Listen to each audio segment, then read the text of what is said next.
Okay, good morning, everybody. Today is day 2 of the January 2026 Oregon Watershed Enhancement Board quarterly board meeting. I am here with my co-chair, Kelly Coates. My name is Lindsay McCleary, and we've got both OWEB staff and OWEB board members with us this morning. So just for the audience's information, this meeting is being recorded and live streamed on OWEB's YouTube channel. Folks can find the meeting materials on the OWEB website under board and committee section. You can click on the relevant board meeting date, and then you'll be able to access the materials there. For those that are on Zoom today, please remember to mute all of your devices to help cut out any background noise. And I'm at this time going to give an overview of today's agenda. So we will get to hear from our Focused Investment Partnership Cohort 2 report from the Warner Basin Partnership. We're going to move from there into public comment. We will then take a look at the 2025 Open Solicitation Grant Offering Board Awards. We will talk about the Oregon Agricultural Heritage Commission appointments. After lunch, we'll get to hear from Oregon Department of Fish and Wildlife on the State Wildlife Action Plan and the update. We will talk about land acquisition grant program modernizations. We'll have time for other business, and then we will adjourn. So without further ado, I would like to move into agenda item J, which begins on ebook page 110. This is the update from Warner Basin Partnership, and I will turn it over to Denise Hoffert at this time. Denise. Thank you so much. Lindsay, good morning, co-chairs, members of the board. My name is Denise Hoffert, Partnerships Coordinator, and I am happy to be here this morning to introduce the Warner Basin Partnership, who is presenting here at the end of their board's 6-year investment in their initiative in the aquatic habitat for native fish ecological priority. They were awarded a Focused Investment Partnership Initiative Award in 2019. They are coming to the close of their 3 biennia award. This year, we'll be getting all of their projects into grant agreement. Their project progress tracking report was presented to the board in January of 2025. And over the past year, we have had each of the Cohort 2 FIPs presenting to the board on their progress. And so I'm just really pleased to turn the rest of the time over to Justin and Brandy to talk about their partnership and the work that they've implemented so far. So take it away, Brandy. And Brandy, we can see your slideshow, but it is not in presenter mode. It's you might need to hit a button at the top left that says from beginning. Let's see. From beginning. Yep. Same thing. Same thing. Presenter mode. Maybe try from current slide. Okay. The button next to that. Let's go inside.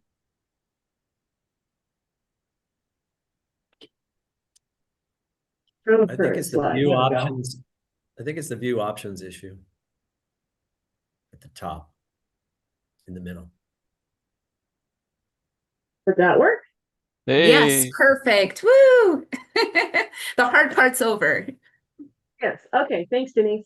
Okay. Hi, my name is Justin Farrell. I'm with the Lake County Soil and Water Conservation Districts here with Brandy Nider with the Lake County Umbrella Watershed Council, and we are the main partners that began with the Warner Basin Fish Passage and Habitat Improvement Initiative. And there's a pretty large team that works with us, and we'll move to Brandy to introduce them. All right, let's see. All right, yeah, Brandy Nider. I'm the project manager for the Watershed Council down here in Lake County.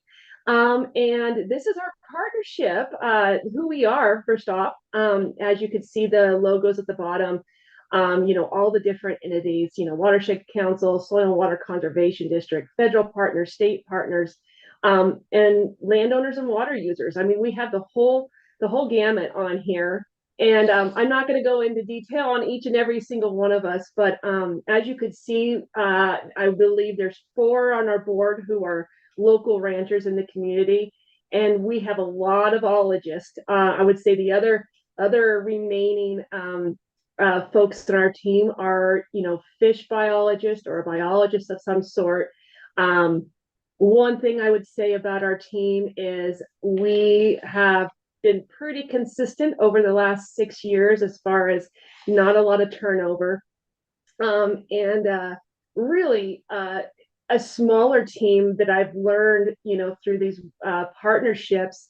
We're maybe a little bit smaller than some partnerships, which has been really fantastic, as far as communications, making decisions.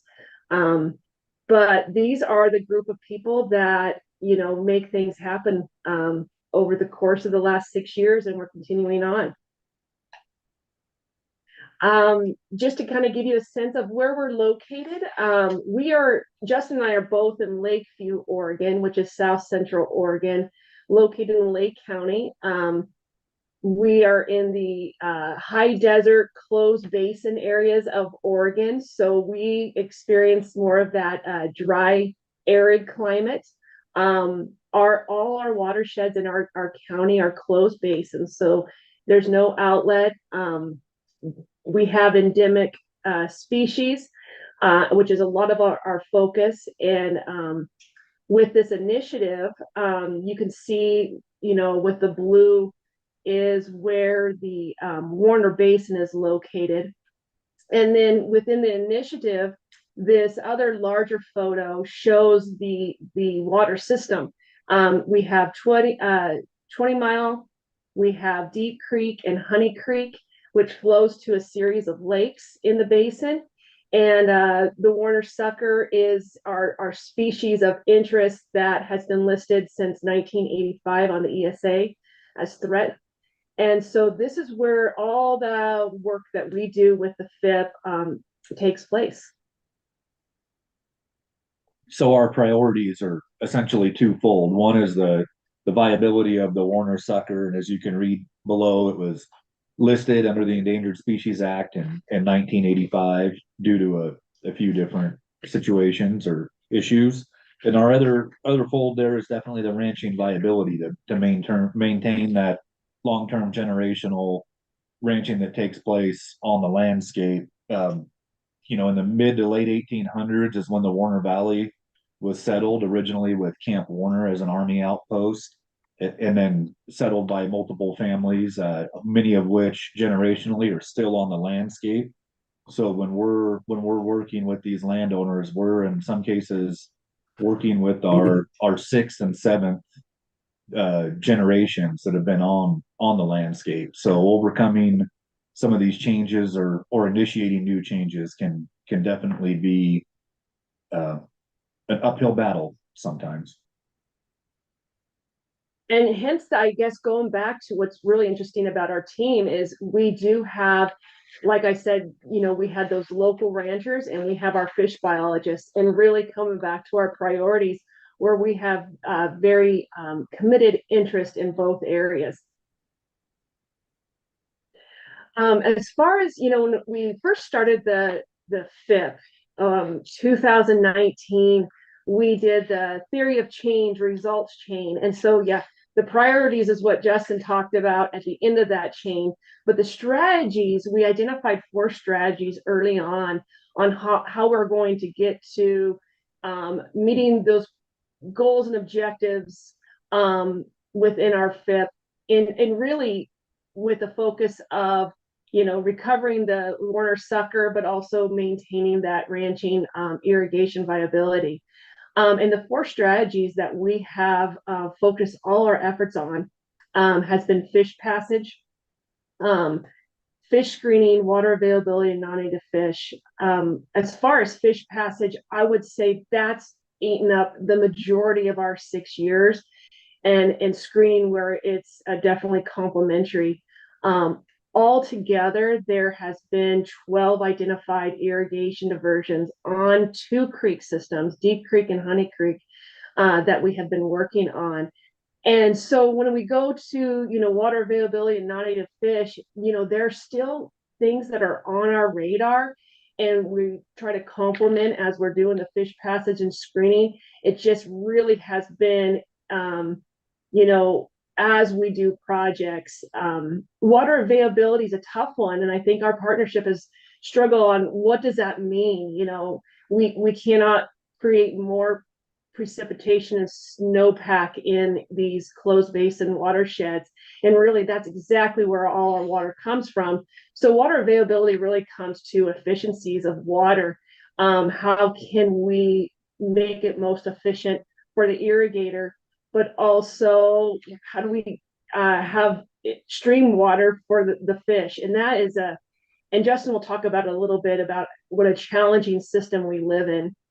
As far as our non-natives, we have crappie, we have bass down in the lower part of the watershed. It's in historical wetlands. One of the things that we really have talked about is, can we put in, more of this education outreach effort on the non-natives? And I heard it once said, Justin and I were in a meeting recently, that Lake County is a bucket, what do we call it?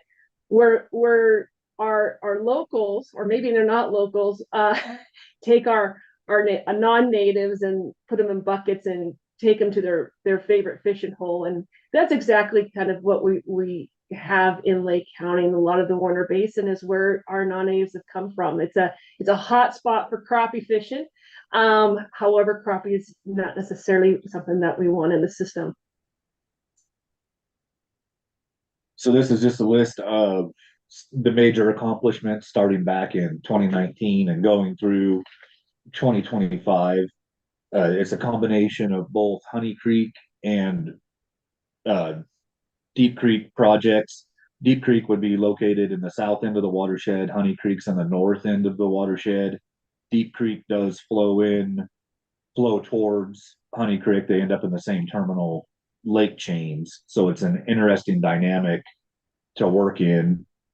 What we don't have on here, because it's unaccomplished yet, is our 2026 priorities, which are the remaining irrigation diversions. At this point in time, we have the landowners on board to complete our final diversion projects that we had listed out way back in 2019. We're in the final design and or permitting or RFP process as we speak. And this is just a little visual to show you our progress on where we're at, where we want to be. I think the last slide only showed 6 diversions, but there was one that was not included. So we have addressed 7 diversions for fish passage over the last 6 years, and then a 50%, 5 of 12 for screening. Where these are located, I know this doesn't really have a good reference for you guys, but on the left, there's a visual of the Deep Creek system. All the red dots are the diversions, which runs approximately, oh gosh, it's a lower, probably 5 miles of Deep Creek. And so starting from the bottom is Relic. This is Relic's complete. Starbout is complete. Town just near Adele is complete.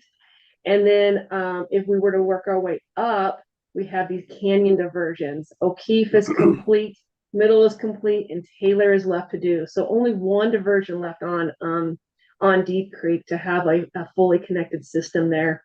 In Honey Creek, there's also 6. And the upper 2, which is JJ well, actually 3. JJ, the flood ditch, and town diversion are complete. And like Justin said, 4 of them on the bottom are remaining diversions to address for passage and screening.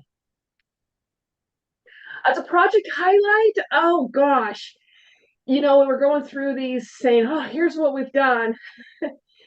Check, check, check. But really the nitty-gritty of this, it's a lot more complicated than it is on paper.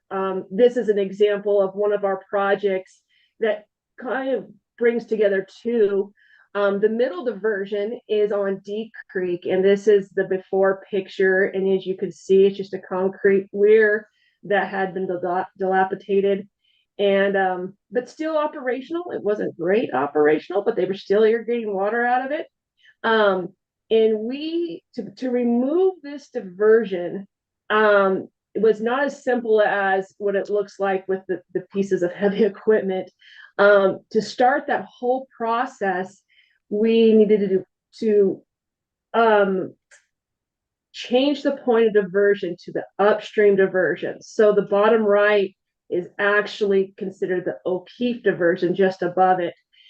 And so this was two projects, but had to sort of almost be one.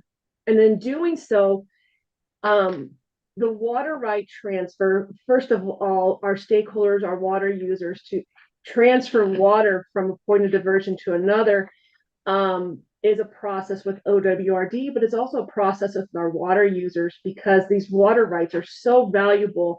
Not knowing that process, it's just a lot of meetings, a lot of engagements to go through that process. So our water users felt comfortable, putting their water rights into a process of being transferred.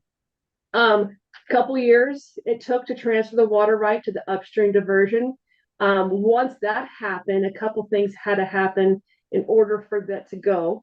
The weir had to be raised on the O'Keefe diversion in order to take more water and deliver the additional water right.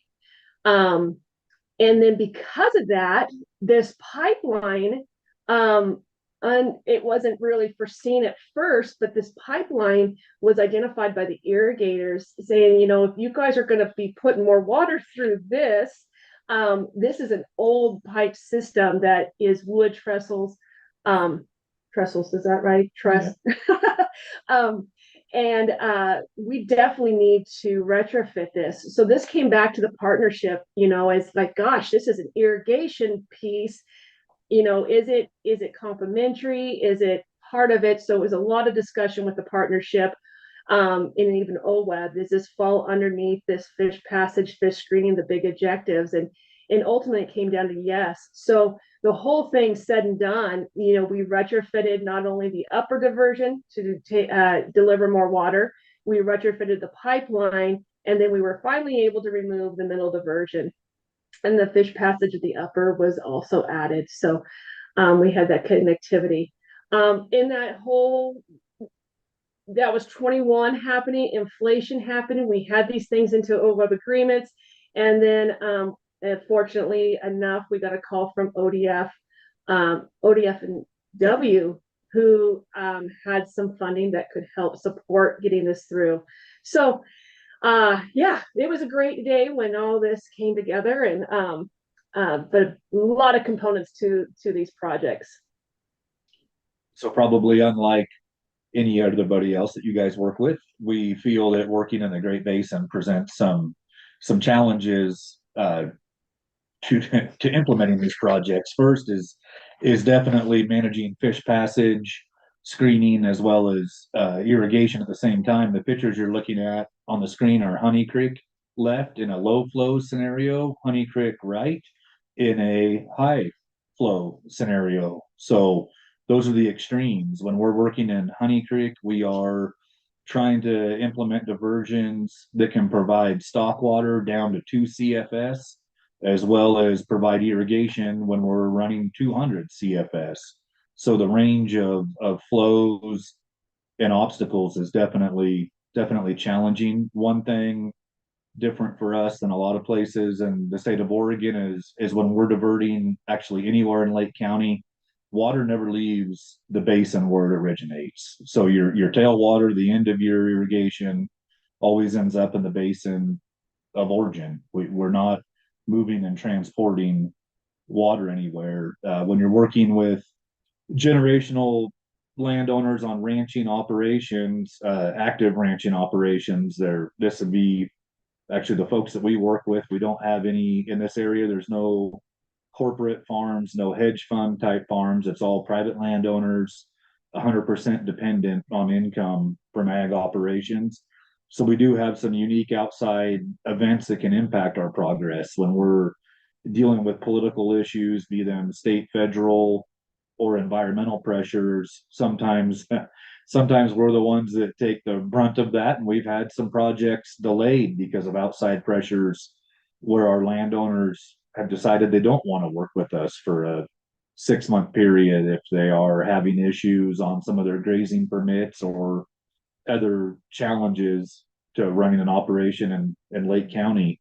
Outside of that, as Brandy mentioned, through this particular FIP and the timeline we've dealt with, of course, we had to work through COVID, which delayed us quite a bit as far as getting components, precast pieces for diversions, things that, I mean, the whole country just came to a standstill. We could not deliver. Inflation naturally followed or has followed. And then something also specific to working in a very rural environment, when you see a FIP come in, that this is something we've learned to work through, but is the capacity. We only have a couple contractors that we can really work with down here. It's not where we're at in our cost for mobilization. We don't have a lot of people that are coming down to bid on jobs. You're pretty much dealing with the local folks. For instance, when we're looking at Honey Creek right here, the closest cement plant to Honey Creek is 85 miles one direction. So it just presents challenges to getting things implemented, and we can overwhelm our local workforce. So that's something we've learned to try to schedule time in between jobs to make sure that everybody has a chance to work on them, as well as sometimes combining them to cheapen up our mobilization cost and spread that dollar a little bit further. A lot has been accomplished, but there is still a handful of things to do. So what we have is approximately $2 million left in the OWEB FIP, and these have been allocated to the remaining work that we have. We've been working with Denise and Greg and working to get these into proposals and agreements. And this has been on the docket for years. I think I left one out, unfortunately. There is 4 diversions on Honey Creek, like I said before, the 4 lower diversions that are still left to be addressed for fish passage. And there's 1 diversion on Deep Creek. We are working and have design plans developing on a screen on Starbout, which is Deep Creek. And so you can see here, development through implementation of what the status is of each of those at this time. And monitoring is something, we're going to continue to do. Effectiveness monitoring, especially after these diversions go in. These last ones is really the effectiveness. We work closely with ODFW, and they go out and tag their suckers and put out their antennas and see how they navigate upstream. So that will be a continued process over the next several years. So as we mentioned in our priorities, the Warner sucker viability is right there at the top of all priorities. And as you'll see, the U.S. Fish and Wildlife Service 5-year review that took place in 2025, and the numbers are on the screen there in front of you, definitely positive. I mean, we're seeing results here of the work that's been being implemented through the Water Basin Habitat Aquatic Partnership, as well as the FIP funding from OWEB. It would not be possible without the FIP funding. That has definitely been the seed money that's allowed us to go leverage, match, and continue to do these large scale restoration projects. Yeah. And the 5-year review, that was just done this year. And as you could see, the 3 things that they said is passage and screening, monitoring, distribution. I think before Justin and I retire, it would sure really be great to see this Warner sucker delisted. And I'm the optimist. So I don't know in the next 5 years if we can meet that, but we are sure going to try. And then before questions, just this is a picture of the Warner Basin, showing the creek system. I can't really show right below the questions. It's the Starve Out diversion, and it flows to this series of lakes with Heart Mountain in the background. These are the funding partners that we have that have put this as cash dollars. There's a huge amount of in-kind that has been put in this, ODFW, U.S. Fish and Wildlife, all our federal partners. And overall, the big dollar, this is a $10 million investment. Gosh, OWEB has been the catalyst to getting this to happen. With the investment put in, it's like all these other funding entities and partners have been able to jump on board. So huge thank you to this board, to OWEB. Denise, fabulous to work with you and Greg. Just a great team that you guys have there. And so that concludes what Justin and I have, and we're ready for questions. I can see some of the hands. Get my screen up. Before we get into questions, may I just jump in here and say what an excellent presentation. Thank you guys so much for being here and showing us your project. It's such a treat for OWEB board and staff to see where the money goes and, see where projects are happening on the ground and the impacts of some of the decisions we get the opportunity to make. And we don't always get out to the field, and folks live in different corners of the state. So it's really a pleasure to see this presentation. So great job, you guys. We have just a few minutes for questions for the team. So we'll go with Russ, followed by Mark Labhart, please. Okay. Am I muted? You're good. I'm there. Well, thank you. I have a strong interest in this project.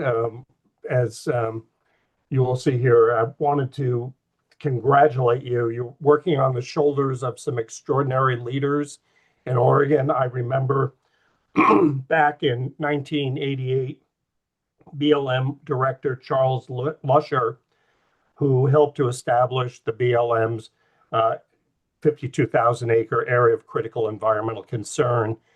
And then I remember deep conversations with Senator Hatfield and at the time, Congressman Les Aucoin, who got the first land and water conservation appropriations with the guidance of leaders in your community, helped to support the acquisitions of the Lynch property, the Laird property, the Kiley property, and the Masada properties, all, as you were saying, to take a lot of the pressure off of them and the system.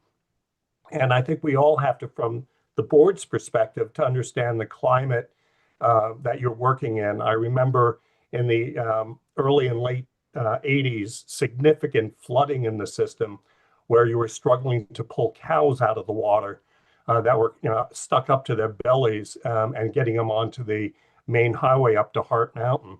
And today to see the struggles with water. And I just wanted to get your perspective on those variabilities and how you cope with that variability as we move forward. You want me to take it? Well, Yeah. I guess the first part of the answer is there's really no way to cope with it other than what we're dealt with on a year-to-year basis. For those that don't know, I mean, they're in all of Lake County and within the Warner Basin, there is no perennial snowpack. I mean, we're on the best of years, snowpack influence is dawn by late June, 1st of July. So the best we can deal with it is try to create, opportunities that are wide ranging, as I was stating earlier, from a 2 CFS stock water right all the way to a couple hundred CFS coming down the creek. And how do we handle those flows? And to be honest with you, we work the best we can. There's probably nothing that is 100%, but the best thing for us is we're starting from almost 0%. We're rebuilding diversions that were built in some cases 100 years ago. So we're getting a lot closer.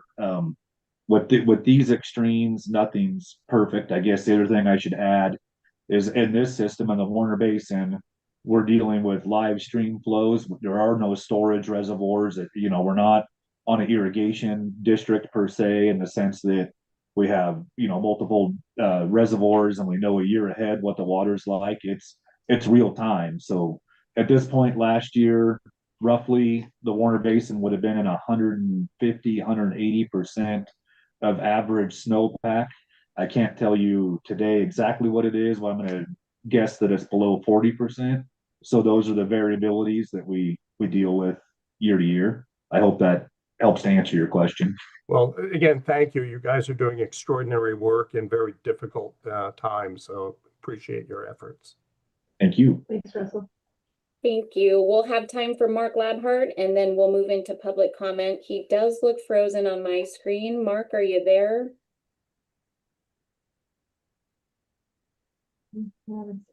Okay, I'm not seeing him. I'm gonna give it just another second or two here. He might have had to rejoin. Wonder if he might have accidentally left the meeting as he was trying to unmute himself there. I have certainly done that before myself.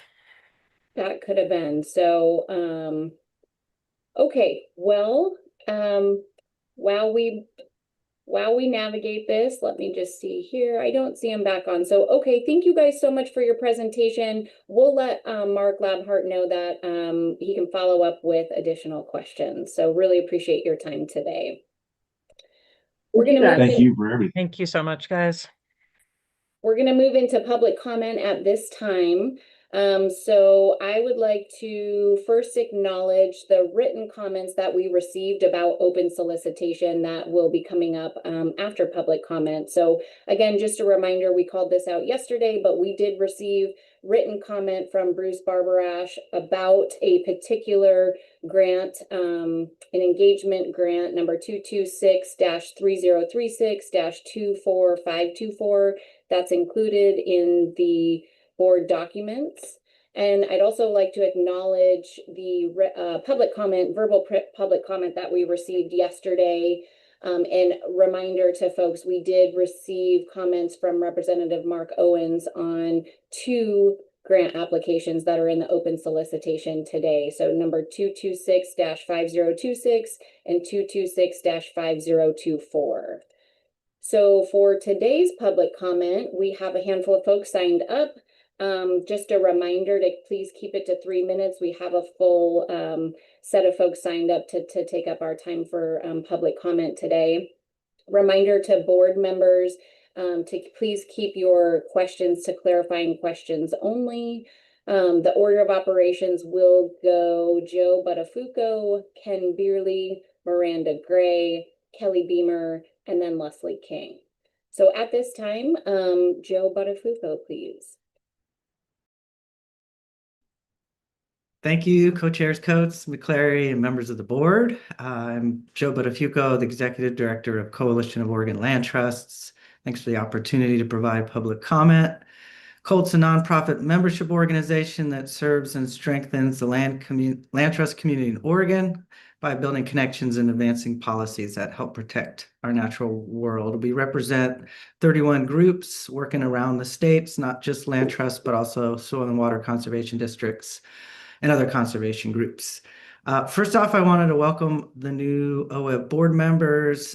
Look forward to hopefully meeting you at meetings in the future, and would like to share some of the impact of the work our coalition's doing in your community. So thanks for your commitment to conservation, OWEB. COLT's gearing up for this short session. We're pretty focused. We're narrowly kind of focusing on defending funding for the Oregon Ag Heritage Program and the Private Forest Accord Mitigation Program. We're also one of the groups that signed on to support the 1.25% for Wildlife bill. I want to focus most of the time here on the Measure 76 land acquisition modernization updates with that program. So since we all were together in October, there have been 2 meetings with the Acquisition, Restoration, and Emerging Issues Committee. At the December meeting, COLT pulled together our folks and provided some testimony, case studies around the impact of the current application process, especially regarding the incorporation of restoration and desired future conditions. So I point folks to that testimony for some of the solutions and details, but the one thing I'd say is that acquisition program requires that when you're applying, you have to establish very specific desired future conditions and commit to that implementation without assurance of funding. This is before the property's been purchased, before folks really get to know the property. So we feel like this limits land trust's ability to complete timely, cost-effective, and high-value projects to secure these important lands before they're lost to degradation or development. As we heard yesterday, the governor released a few executive orders. We're pretty excited about 2526, the 10% in 10 years, and we're also tracking the Oregon Environmental Restoration Fund as well. And we believe OWEB, through its grant funding and its partnerships, you're kind of poised to help deliver on that executive order, and we're hopeful that the fund can help bring some extra money towards the good work you're all doing. So thanks for the opportunity to provide testimony this morning. Appreciate it. Thank you, Joe. And I'd also like to acknowledge your written comments. Okay, we will move to Ken Beerley, followed by Miranda Gray, please. Thank you very much, Lindsay. I really appreciated the presentation from Lake County. I'm, for the record, Ken Beerley. I'm speaking about grant application from Region 5, application number 2265025, Harney Groundwater Engagement 2025. I provided you with 6 pages of erudite description of why you should fund this.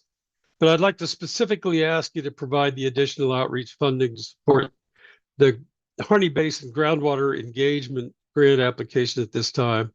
It's just below the funding line. It was recommended by the regional review team, but I believe there are circumstances that makes this proposed work both necessary and timely, and believe the delays can affect the community and the relationships between state agencies and the community. And you know, I've detailed my comments, 6 pages, but I'd like to reiterate, one, that the application was submitted in anticipation that there would be an opportunity to develop voluntary agreements, which has been an opportunity that in state statutes for 70 years had never been exercised. It was specifically and explicitly recognized by the Water Resources Commission in their critical groundwater designation for the Harney Basin on December 11th of 2025. So it is recognized, the opportunity is there, the pressure to develop the partnerships to develop those agreements is now in place. It was the one question that the reviewers had, is how the voluntary agreement fit with the ongoing regulatory approach. That question was answered by the Water Resources Commission on December 11th. Second, there's a relatively short time frame to develop these agreements. The complexity of irrigator relationships, they've been doing this independently. There is no irrigation stream there. And the legal requirements and the assurances and accountability required for these agreements will take some time to develop. To date, an effort by a volunteer has been coordinating this effort, but that's limited. We really need somebody that could spend some time there. But regulation of groundwater, the application of voluntary agreements is groundbreaking in Oregon. With the change in the way that groundwater permitting will occur in the future, it was changed in late 2024, so that there now has to be demonstration of water available. There will be and the recognition that there are groundwater issues throughout the state. There's going to be continuing efforts to try to reduce the amount of groundwater use statewide. So this is an opportunity to pilot these efforts to get people voluntarily dealing with it, rather than going through the regulatory process where there's a win-lose proposition under the prior appropriation doctrine where juniors get shut off, seniors get all the water that they claim. Fourth, the support of the local community members to solve difficult problems and natural resource problems. That's the DNA of OWEB. We started back in the GWEB days, creating watershed councils. It was built on the notion that if we can capture the energy of local people to solve problems, once they recognize those problems, there's better outcomes than a simple hammer approach through regulation alone.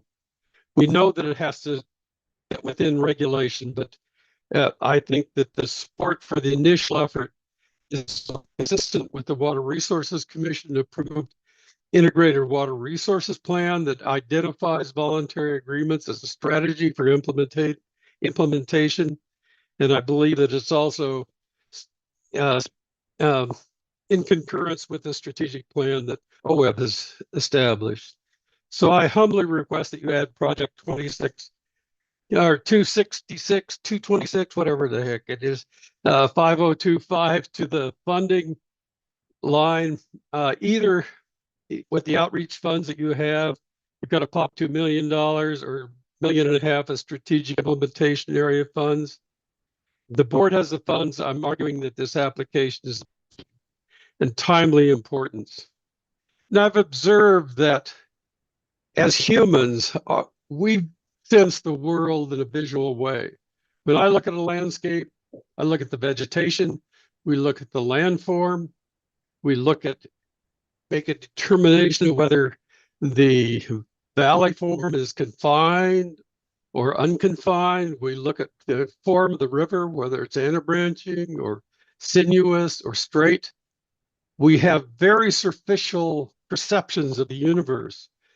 Soil scientists, geologists, and hydrologists look deeper than the surface.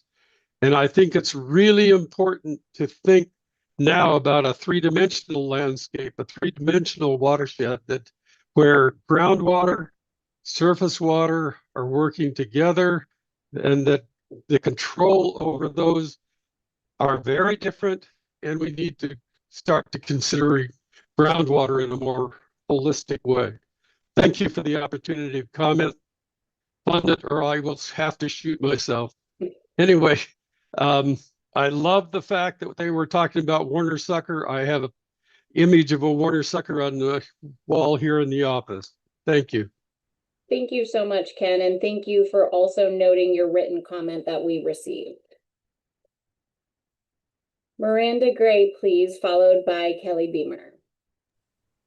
Lindsay, I just wanted to flag Russ has a hand up. I don't know if you want to hold that till the end. I did know miss you it. want to keep it I would short. like to hold it to the end, Russ, if that's okay. You're muted, Russ. It was just a clarifying question for Ken. Okay, go ahead. Okay, Ken, thank you for your presentation. I guess my question as I read the application, I really would like to better understand what you will lose from a financial standpoint in the way of matching opportunities if we didn't do this project.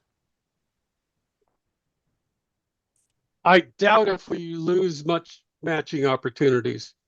We will find funds elsewhere if necessary. It's just that the timeliness is really critical for the community. The High Desert Partnership has been very successful in garnering other sorts of funds. They're working directly with Ford Family Foundation and others. So we're less concerned about the match than we are the timeliness of the funding. Thank you. Thank you. Thank you. Miranda, please. Yeah, good morning, OWEB board members. My name is Miranda Gray. I'm with OSU Extension based in Gold Beach on the South Coast. And I would like to provide comment this morning on the engagement open solicitation more broadly. This cycle, 25 applications were received statewide, which I believe is up significantly from previous cycles. As you all know, the match requirement for this program was recently reduced to 5% to reduce the barrier to participation. And it's good to see that this may be working. I wonder, however, how this is going to keep pace with the state spending target for engagement, which is just a little over $600,000 each cycle this biennium. Our engagement proposal this cycle, number 2262037, City of Bandon Source Water Protection Area Planning, requested $57,000 and covers a relatively small watershed area of 2,500 acres to conduct targeted outreach to about 50 landowners. And that's compared to, for example, the recommended project in our region, Region 2, that covers close to 1.5 million acres, requested $175,000 to conduct outreach to about 500 landowners. Bandon's drinking water source watershed is a DEQ impaired watershed. It's also a NRCS National Water Quality Initiative watershed, and funds have been allocated from both of those agencies for assessment and monitoring. But engagement with the private ag cranberry landowners within that watershed remains the primary obstacle to making any measurable change for drinking water quality for the city of Bandon and for fish and wildlife. So with this comment, I would like to, number one, encourage the board to ask if and how you want the project scope of engagement applications, such as the geographic size and the number of landowners, being considered in the evaluation of project benefits, and to ask also if that's implicitly or explicitly already being considered and how that may impact opportunities for smaller and potentially more rural requests, such as ours in the city of Bandon. Number two, I'd also encourage the board to consider whether a cap on this grant program could be appropriate. Engagement proposals are often personnel heavy without costly line items such as technical designs, permits, or materials or equipment. And I would argue that $75,000, for instance, of outreach and engagement can go a long way towards the development of eligible projects within an identified geography. If a cap were put on these grants, I believe that it would encourage those larger projects to secure matching funds post OWEB award and allow for good progress in discrete targeted geographies for both small and large projects alike. So I hope that you will consider these or other opportunities to expand the statewide impact of the engagement program with the very limited dollars that are allocated to it. And I thank you all for your service on the board. Thanks, Miranda, for those comments. Okay, we'll move to Kelly Beamer and then Leslie King, please. Thank you very much. Can you all hear me? Yes. Great. Well, good morning, OWEB board. Thank you for the opportunity to comment. My name is Kelly Beamer. I am the Executive Director of East Multnomah Soil and Water Conservation District. Our mission is to help people care for land and water. I'm here this morning to speak to Open Solicitation Project 226-3024. This is a technical assistance grant in Region 3 Willamette Basin that falls at the top of recommended projects but is not funded. It's page 26 of this agenda item. This project would complete the final design and permitting to remove a significant earthen dam in the center of Mount Hood Community College in Gresham, Oregon.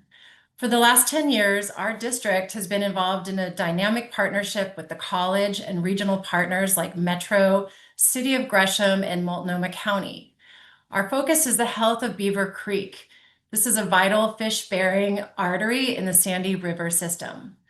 Collectively, we've invested millions of dollars in this area because the Sandy River is one of the first tributaries salmon and lamprey return to without having to navigate a dam. That means the restoration wins in this watershed are multiplied by the opportunities for fish success. This is a model flagship project for the governor's Executive Order 2526 on climate action because it removes a significant heat trapping dam that emits dangerously high water temperatures into the system. Removing it would open up 4 miles of upstream habitat for salmon and lamprey, and it would lower temperatures in Kelly Creek by 50% impacting 5 miles downstream. High impact restoration project in an urban area. That's very, very unique opportunity in the state of Oregon. This project advances OWEB's own equity resolution by investing in a high vulnerability area, and it will provide a visible, publicly accessible demonstration site to show what a climate resilient watershed looks like to the thousands of students and community members that use Mount Hood Community College, much like the canyon at Reed College that is part of Johnson Creek. This project is ready to go. We're poised to leverage this OWEB grant as match for a regional funding opportunity from Metro. That is the last year that they're offering large-scale grants as part of their 2019 bond. I am asking you today to consider adding funding to make this project possible. Truly, without this OWEB grant, we will lose momentum in the funding plan that we have in place to bring Kelly Creek to its full and unique potential. Thank you very much for the opportunity to speak. Thanks for those comments, Kelly. I see you have a couple questions from board members. We'll go Jamie first, followed by Russ, please. Thanks for that input. You mentioned the requests. Could you just mention the amount that you're requesting for this grant? Yes, we are requesting $495,472. Russ, please. Kelly, thank you for the presentation and the clarity of the importance of it. Can you explain in a little bit more detail, perhaps, the timing of this project and what are the other sources of dollars and what's at stake? Yeah, absolutely. Yeah, thank you, Russ. So this OWEB funding would potentially be released in January 2026, and it's really the critical piece upon which all other funding builds on. The majority, as you know, dam removal projects are expensive, they're time intensive, and they're really costly. And in this case, what we'd be doing is leveraging this TA grant to complete final design and use this as match for the majority of funding for the project that would come from Metro's large-scale community vision grants. As I mentioned, this was part of that 2019 bond, and this is the last year that they will be issuing that. Metro will only fund 2/3 of the overall project. So it's vital that our partners, statewide partners, regional partners step up. We've been funding it as a district. We've gotten a foundation to step in. It's one of these we're stronger together moments, but really only if we secure this OWEB match in this cycle can we go for that Metro large scale community vision and grants. Thank you. As a follow-up, can you function with 3/4 perhaps of the grant or maybe half? I mean, what would be the implications to the project so we could better understand this? Yeah, thanks, Russ. Yes, like I said, this is that cornerstone match that would allow us to go to Metro. It would mean we'd have to apply for less funding, but it still would get us in the door with that committed match from the statewide partnership. So indeed, 3/4 or even a half would move us to that place where we would be able to apply for large scale community vision. And we've had the Metro team out there, the head of the Parks and Green Spaces program within Metro. It's a really dynamic project because of the restoration opportunity is actually seen as a green workforce development opportunity for students on campus. And so the specific grant Metro is offering has multi-threads that come out from this restoration investment. Thank you, Kelly. That's really helpful. Appreciate it. Thank you for those clarifying questions and responses. Absolutely. Okay, we're going to move to Leslie King, please. Hello, good morning. Can you see and hear me okay? Yes. Great. Thank you very much for having me. My name is Dr. Leslie King. I'm a former commissioner for the Oregon Department of Fish and Wildlife, but I'm currently the newly minted director of the Sandy River Watershed Council. So you've just heard from Kelly of East Multnomah. They've been leading the project because there's been no Sandy until January 6th. So I've been on board for less than a month now. I'm going to keep it big picture when we're talking about Kelly Dam and talking about the nature of cities just in general. Portland is a city but it is a city that has 18 species of endangered species within its city limits. Most of them are salmon, obviously, but some of them are not, like bald eagles. So, and at a place like Kelly Dam, which is on the grounds of a community college, bald eagles live there, as do 5 species of salmon on the ODFW verified 4 miles of habitat that would be restored by removing this dam. And it's also important to note that this is a part of a community college that has a fisheries program that walked these creeks and found evidence of pre-spawn mortality. And that is why we now have all sorts of movement with 6 ppdq, stormwater runoff. Mount Hood Community College is the first community college to receive a salmon safe certification by all they have done with bioswales and pervious pavement to solve this problem of pre-spawn mortality, particularly the coho. So keeping it big picture, why remove a 70-foot by 300-foot mound of dirt? And the simple answer is you would create a dam-free sandy river from Waiis to Waimau, or the glaciated peaks of Mount Hood to the confluence of the Columbia. The only dam left would be Bull Run, which is the water supply for the city of Portland. So this would be a full-flowing river that Director Kelly has mentioned is one of the first that the salmon and lamprey reach without a dam in their way. So, but for me, as a doctor with environmental health training, and I'm always coming back to people, and the importance of this to the people is what stands out to me. That this is the area is a diagnosed, verified urban heat dome. It is an area that is incredibly vulnerable. It's an area that's incredibly diverse, 18.5% immigrant, which is almost double the Oregon average. It is 91 different languages spoken, but they are vulnerable and poor, so they get ignored. And I would say that we talk about cold water refugia for fish. We need to talk about cold land refugia for people, and that is what this restoration project would include.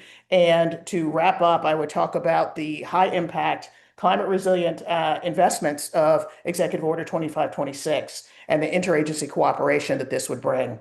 It would be a note on the timeline from OWEB with technical assistance to ODFW with PFA to Metro and large community visions. So that's all I have, and I will answer any questions. I see a hand, so happy to. Thank you, Dr. King, and I do see Jamie's hand up. Oh, you're muted, Jamie. Okay. Yeah, Dr. King, thank you so much for your comments. Greatly appreciate that and all your work. Something that really struck me, I wanted to follow up on and get some clarifying information on. You mentioned the community college and the students using this as a potential learning opportunity, and then also the diverse communities that would also further expand the learning from this project being invested in. Could you just speak to that piece of the opportunities here around further education for students and also for awareness raising amongst diverse communities? Yeah, so the students in many ways spearheaded this. They're the ones who walked the creeks and found the dead fish. I mean, full stop. And they also started all of the things with the bioswales and the pervious pavement to solve the problem.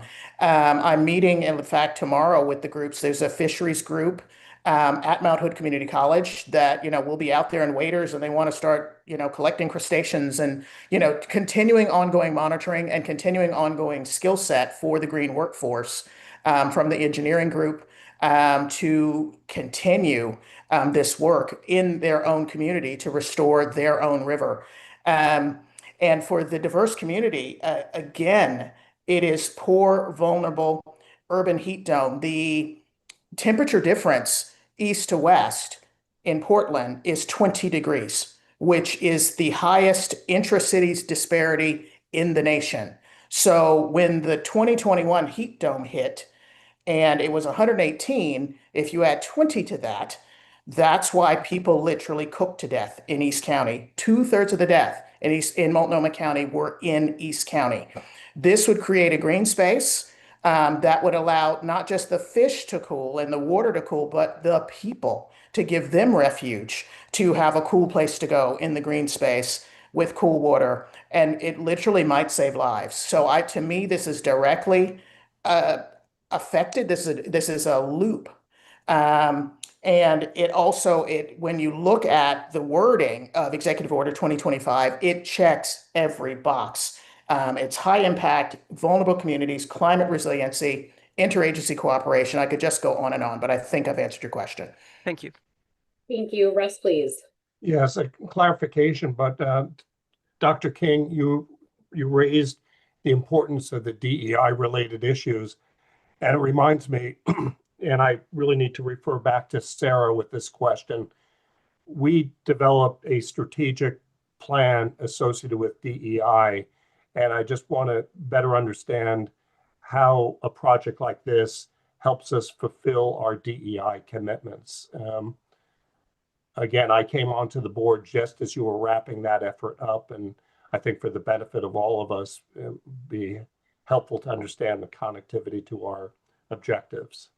Russ, sorry, is that a question for me or for Dr. Yes, it King? is. Question for you. Okay, if you want to follow up, that's fine, Dr. King. Apologies for interrupting. I think there's a clear link, and I want to remind members, this is the next agenda item. We're welcoming public comment here. Really appreciate it. And if we're going to start getting into, funding line decision conversation, then I'd encourage us to get the information we need for that now and take it into the next agenda item after we've seen the full presentation. It's difficult to compare the merits of projects when we just have a few on the table of folks that are able to join us today. So, and I say that with full appreciation and support for members' comments or for partners' comments and members' questions. But it's hard to comment on that in the absence of talking about other projects that are above and below the funding line, Russ. Okay, well, thank you for the DEI focus. It's important. Clear link. Yeah, thanks for that context, Sarah. That does seem to be going into more board deliberation and discussion. So I think we will end public comment at this time. Thank you so much for those comments and clarifying questions. And thanks to everybody for providing verbal comment both today and yesterday, as well as submitting written comments. So we are now going to move into item L, which begins on page 112 of your board book. This is the summer 2025 open solicitation grant offering board awards. We're going to have a staff presentation followed by a break and then move towards board deliberation. Before I do that, I would like to call on Raya, who has her hand up. So Raya, please. Okay. Clicking on two buttons is really difficult. Lowering my hand and unmuting at the same time.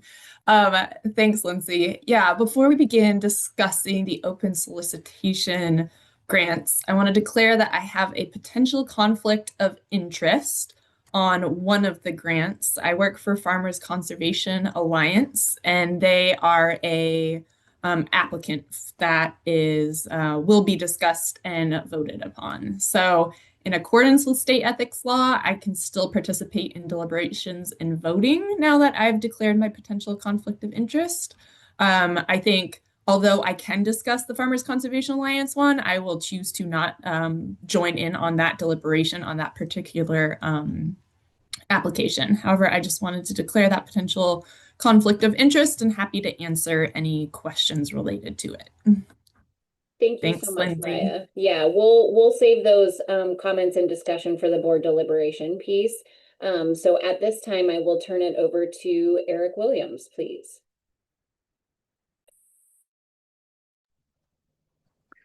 Thank you, Lindsay, co-chairs, members of the board. Really happy to be here to talk about this large suite of applications that we've already started talking about.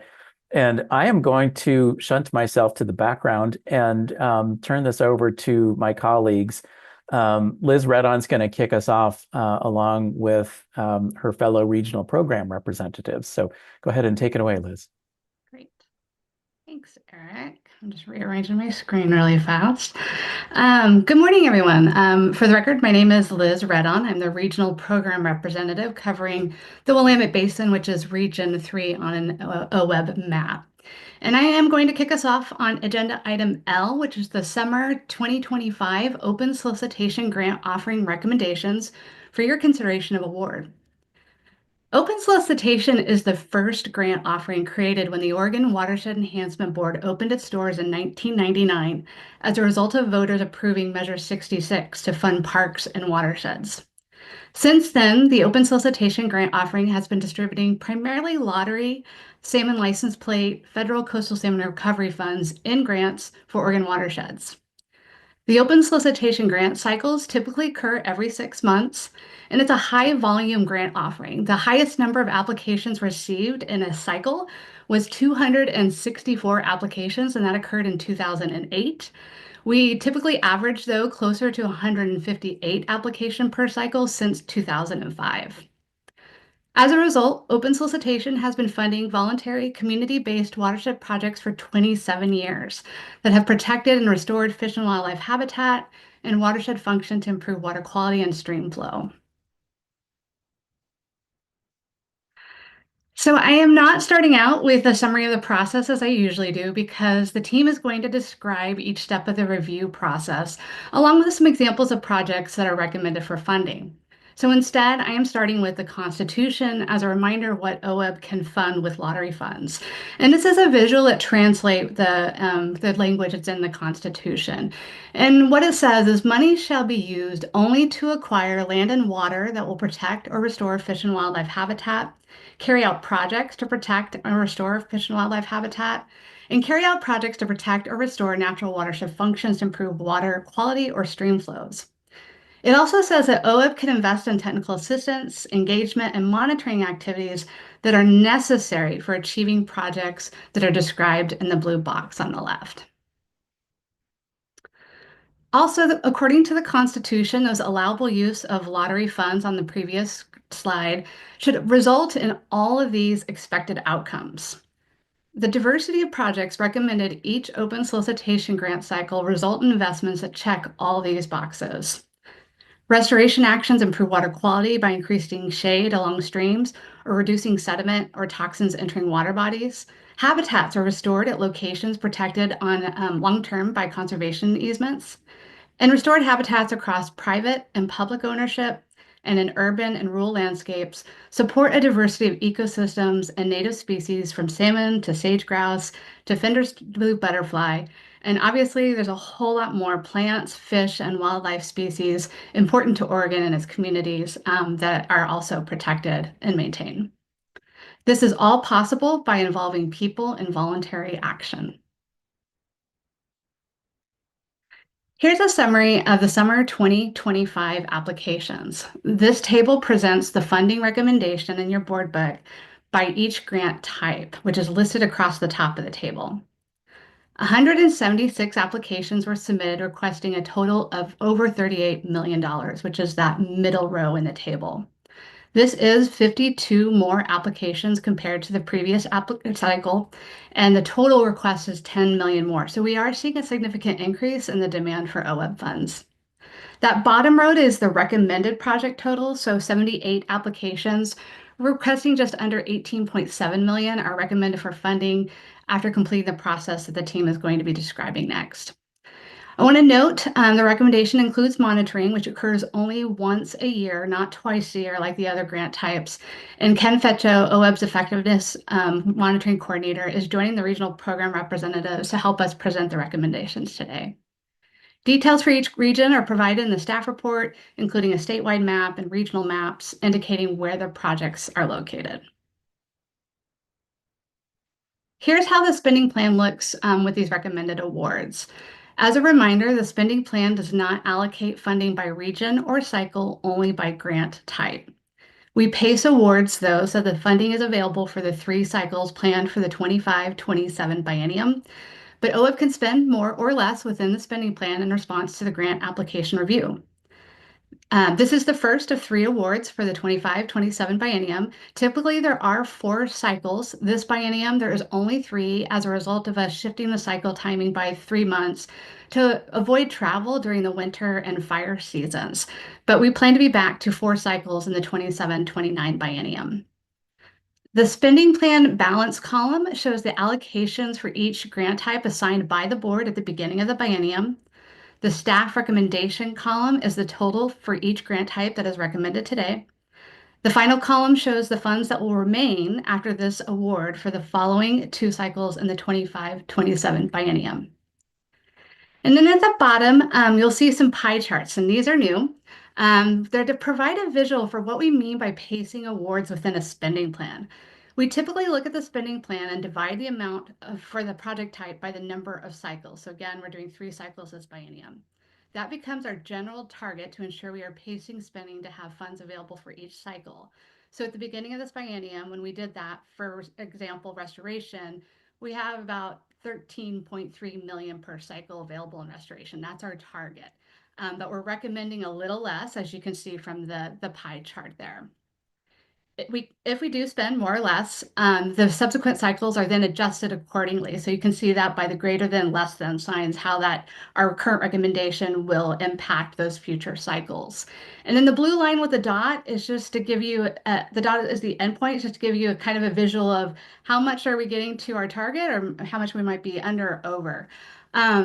OWEB does send out an announcement at the beginning of the biennium through our Gov delivery that describes what our expected cycle timing is and that we would be offering 3 cycles this biennium. So that's part of the reason why we pace the funding, is that there are applicants out there that are planning for those future cycles, and we want to make sure there's funding available for those future cycles. All right, so the team presentation, we're doing it a little bit differently again. We are focusing on describing the review process steps and what happens after we receive an application and the steps that lead up to the staff recommendation to the board that we present to you today. So I am going to pass it to the team, starting with Katie. Good morning, board members, co-chairs. I am Katie Duzick. I am the regional program representative for the North and Central Coast, known as Region 1, and I'm coming to you this morning from the Newport area. And so I'm going to talk about the first 2 steps of our application stairway, receiving the applications, and learning about the projects through reviewing them and site visits. So go ahead, next slide, please, Liz. So when applications are submitted, it is a really exciting time for OWEB staff. And so all of you know, we are always at some point on this stairway, because while you all are awarding the applications today, at the top of the stairway, our applicants are really busy at work preparing for our next due date, which is Monday. And so we are all eagerly anticipating what's coming in the door at the same time as we're eagerly anticipating you all making your decision today. So we are all pretty excited, and our applications will all come in through our online application system. Within a few days after submittal, OWEB staff will comb through the applications to make sure they're mapped in the right region and that they meet our eligibility criteria. I wanted to take a few moments to emphasize our eligibility criteria. The eligibility check OWEB staff are doing when they first come in is fairly simple at that time. We're looking primarily to make sure that all the submitted applications meet the requirements in our rule. We do have ineligible projects defined in these rules, and on your screen, I'm showing the restoration ineligible project types. Project types that are ineligible for restoration are water storage structures that are designed for an out-of-stream use, not for watershed restoration. Fish screening projects that could be eligible for funding through ODFW. Projects that are constructed solely to comply with legal judgments or mitigations, other enforcement orders, routine project maintenance, and water conservation projects, unless there is a measurable in-stream flow benefit. And now this, in the upper right-hand corner, there's a project picture of an OWEB partially funded project on Jetty Creek in the Nehalem watershed. And you might be able to see a water storage structure in the background. This was a project that went through eligibility checks and was deemed eligible because the primary purpose of this project was to restore fish access to Jetty Creek. And yes, while some funding was utilized for the water storage structure, it was moved off the stream channel and a dam was taken down, so fish runs were restored to over 2 miles of this creek. So once the eligibility check happens, it is time to convene our review teams. Cultivating these teams is work that goes on behind the scenes throughout the entire year. regardless of where we are in the cycle. But after the applications are done with their eligibility checks, it's time to get these folks together. They are comprised of anywhere from 10 to 15 technical experts with specific expertise related to each region. And you'll often hear OWEB staff talk about these review teams with a reverent tone. And there's a really good reason for that. Working with the teams is probably one of the most beloved parts of our jobs. And I did check with all my colleagues who are presenting today to make sure they agreed with that statement. So I can emphatically say that, yes, it is one of the best parts of our jobs. And not only that, but they are the reason, or one of the main reasons that our grant review process works so well. So go ahead and change the slide, please, Liz. Our review teams have what we call ridgetop to ridgetop expertise. They're coming from the relevant natural resource agencies, both state and federal, also our federally recognized tribes. And OWEB staff work to ensure that the affiliations of our reviewers are representative somewhat of the composition of the OWEB board, of you all. And we also further build each review team around the expertise that's necessary for evaluating the types of projects in each geography. And so, for example, on the North Coast, I have quite a few fish biologists. I've got a hydrologist, probably more so than some folks out on the East Side that are known for having such expertise as rangeland scientists and wildland fire ecology. And so just to take it from a personal note for one moment, I just wanted to talk about review teams from a special perspective. Before I came to work for OWEB, I first encountered this agency serving on a regional review team representing another state agency. And my area of expertise that I brought at the time was plant ecology. And I remember coming to this team as a new member and feeling really anxious about what I could possibly bring. The team seemed to be stacked with people with really impressive credentials. We had an estuary scientist who designed one of the flagship projects on the coast at the time. There was a fish biologist who had probably spent 2 decades walking streams, and he was able to see salmon reds without polarized sunglasses, where I was just squinting away, not sure what I was looking at. And I was a little bit approaching this with trepidation. But after my first meeting, the power of all that collective knowledge, all those little pieces coming together to evaluate these projects was incredibly impressive. And everybody brings something from all these different disciplines that are common around our watersheds. I quickly found my work reviewing the planting plans and helping my fellow reviewers understand things like what species were likely to be successful on the site, what are the proposed site preparation methods going to work, and they also helped me understand things from their specific points of view. So the diversity of expertise on these teams collectively contributes to a really thorough review, and not to mention a lot of interesting conversations along the way. So next slide, please. So once we have our review teams, it's time to review the projects. We provide all of our reviewers with the tools they need, and I think some of my colleagues will get a little bit more into that down the road here. But from the application review perspective, they're given access to our application review module, affectionately known as the ARM. We do like our acronyms like every other agency, I guess. And then OWEB staff work to assign lead reviewers to the projects. We assign lead reviewers based on their geographic area, technical expertise, and also their own professional interest. Lead reviewers will commit to attending the site visit if there is one, and they also introduce the project and provide clarifying information learned at the review team meeting to the fellow reviewers that maybe weren't able to attend the site visit.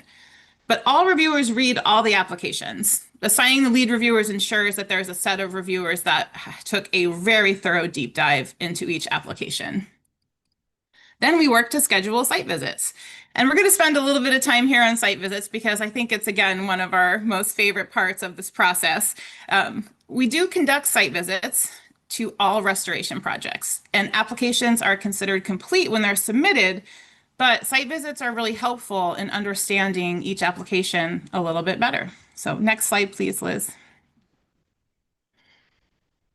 So why do we do site visits? Well, on a site visit, reviewers have goals to learn more about the project, ask clarifying questions, get to know the watershed context a little bit better and understand the conditions, opportunities, and constraints around each project. And so these photos are from a unique site visit that I think represents a little bit why we do site visits. This is actually not from this cycle. This is from last cycle. It's at the Southern Flow Corridor project in the Tillamook Bay watershed. And the applicants were the Tillamook Estuaries Partnership. And they were striving to restore a Sitka spruce swamp, which is a unique habitat type on the Oregon coast. And in the initial read through of the application and in some windshield conversations, as they call it, with the reviewers, there was questions that came up about whether the labor for the project was reasonable. The cost maybe seemed higher than other similar planting projects. Well, when we all hiked out to the access point for the site, we quickly encountered a really high tide that nobody expected, and it was much too wet to visit the proposed project site. We probably would have had to swim to get there.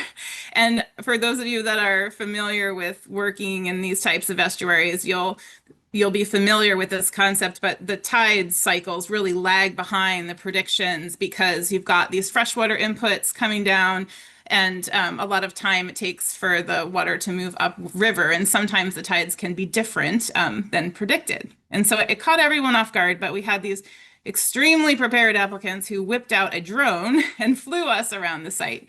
And reviewers were able to ask to see different locations of the project area and ask questions. And I think they also understood the inherent challenges of working in this landscape with difficult access, unpredictable tides. Their only access for this project was on foot, and they were bringing out, gallon spruce trees. So after the visit, the costs of the labor were really well understood in relation to the terrain and difficult access. And I think it really emphasizes why a site visit can be really helpful. So next slide. Thank you. These visits are a critical part of our process.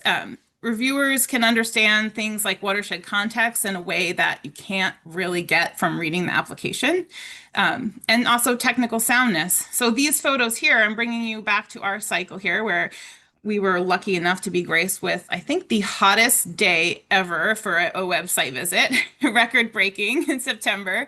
This was a visit to our Region 1's top-ranked restoration project this round, which is in the Siletz Estuary. It's a large wood placement project in some really big water. The applicants are the Confederated Tribes of the Siletz Indians. And reviewers were able to tour not only the locations for the new structures that will be placed in this phase, but also previously implemented phases of the project. We were piloted around the site by tribal staff, and we discussed the methodologies proposed in the application. We also were able to observe firsthand the diverse and thriving aquatic communities that had developed below the base of each structure, which really helped the reviewers understand more about the ecological benefit and watershed context of this project. So there is a lot about the kind of work we do that is really difficult, if not, almost impossible to convey on paper. And so the time that we all take to see these projects and talk with applicants and build those relationships has really become a very important and irreplaceable part of this process. And my colleague now, Greg, is going to go a little bit more into depth on a couple projects this round and the site visit process. So thank you. Thanks, Katie. Good morning, members of the board. For the record, my name is Greg Cianella. I'm the Regional Program Representative for Central Oregon, Region 4. I'm going to pick up where Katie left off and talk about applying the review team process for a couple projects recommended today for funding in Region 4. Before I do that, metaphorically speaking, a grant application is like a book. The site visit is like watching a movie based off that book. The ideal outcome is the movie mirrors the book, connecting the dots and referencing each chapter with clarity. This scenario is more likely to lead to good Rotten Tomato scores. On the flip side, if while watching the movie, questions come up such as, this was not discussed in the book, or the book stated this, but the movie depicted something different, this can lead to ambiguity, uncertainty, and doubt. This scenario is more likely to lead to poor Rotten Tomato scores.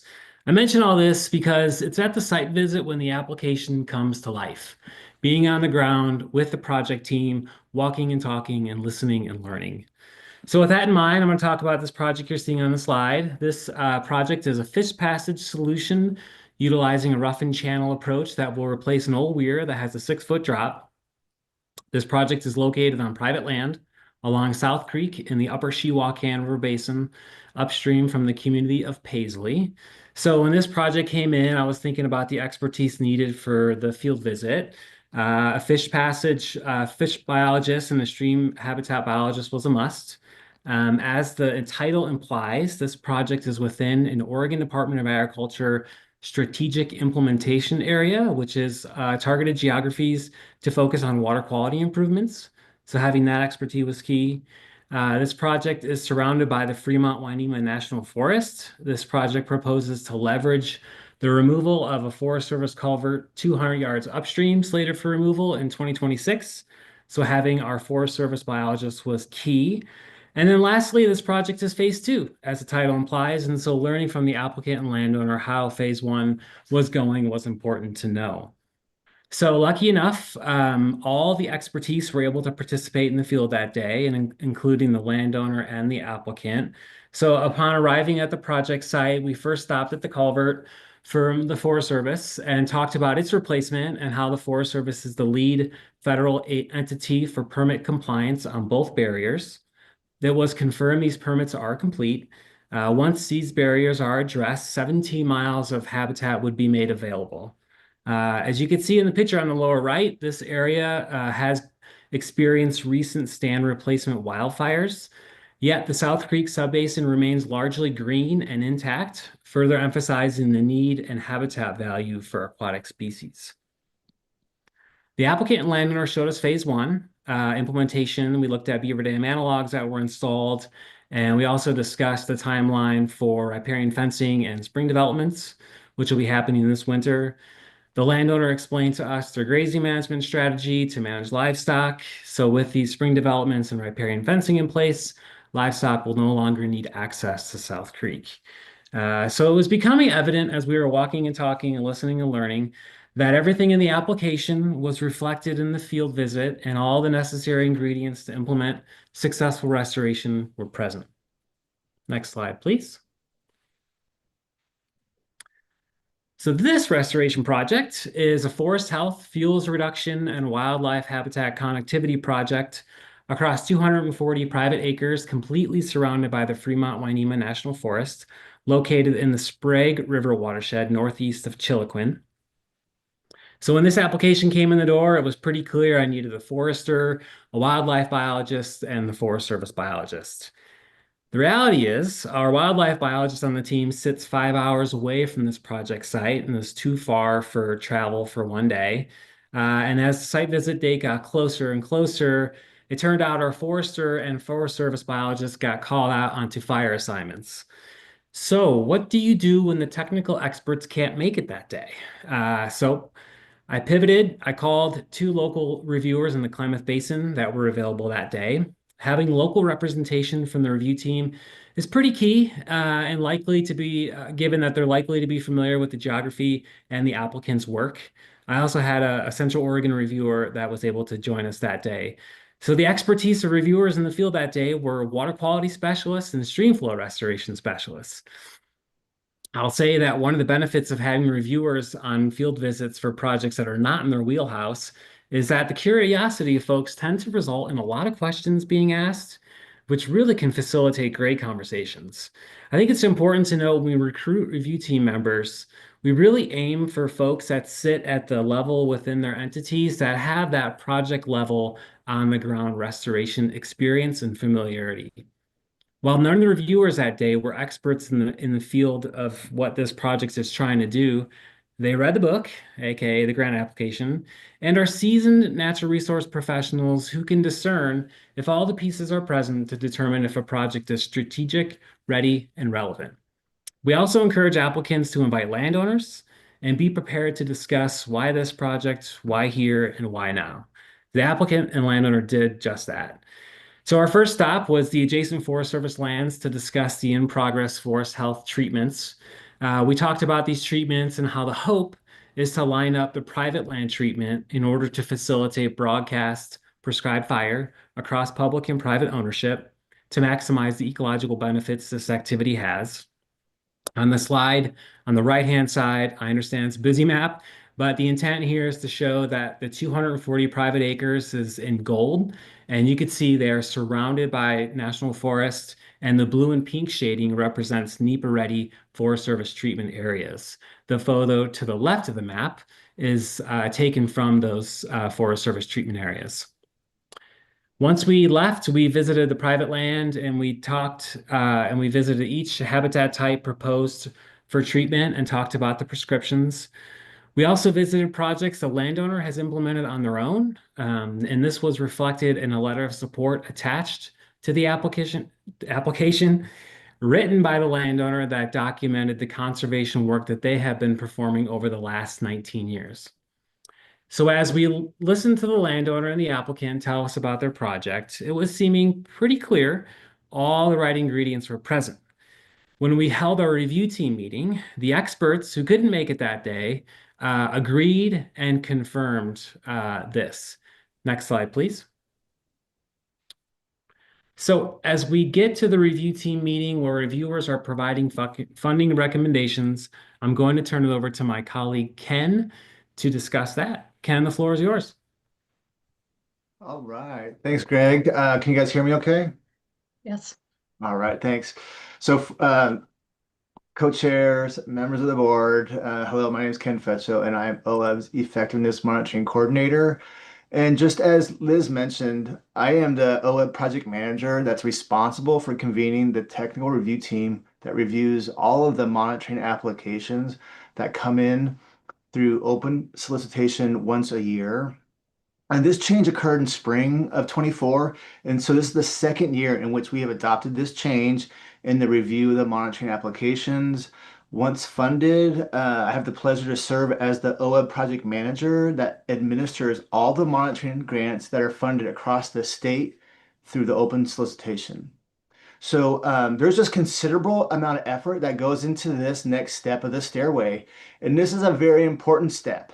It's a tall step as technical review team members evaluate the applications using the criteria to reach a funding recommendation.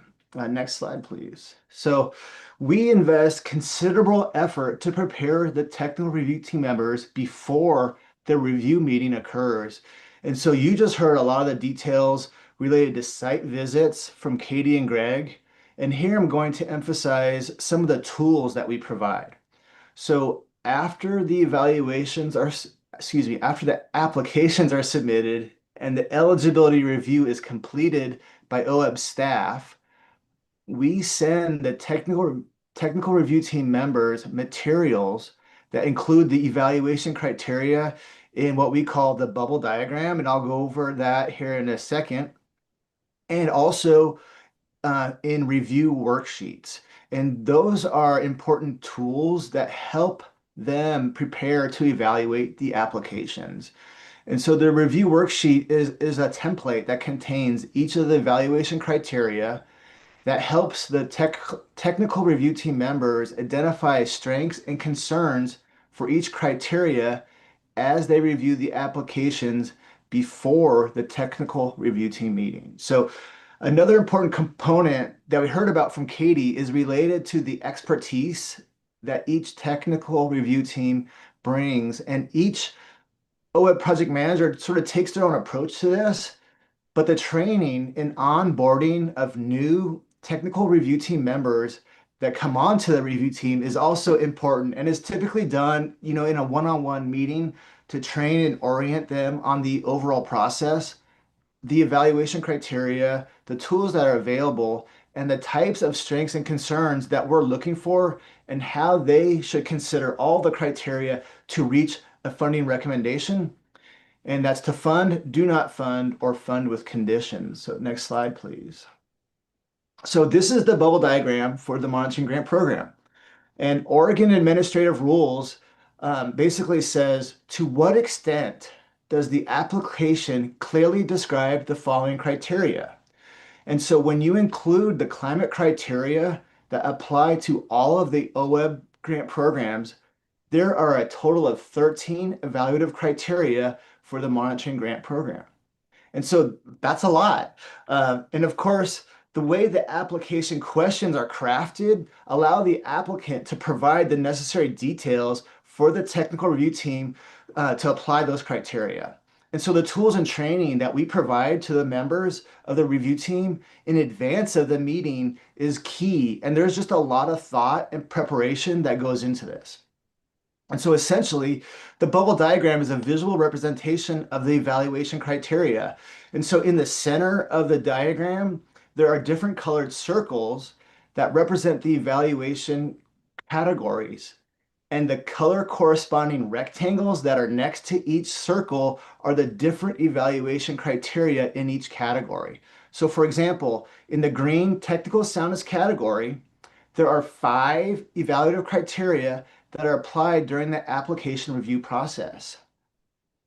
In addition, the team approach that OWEB staff take to facilitating the review team meeting is crucial for the TRT members to have a robust discussion and then be prepared to vote to recommend a project for funding.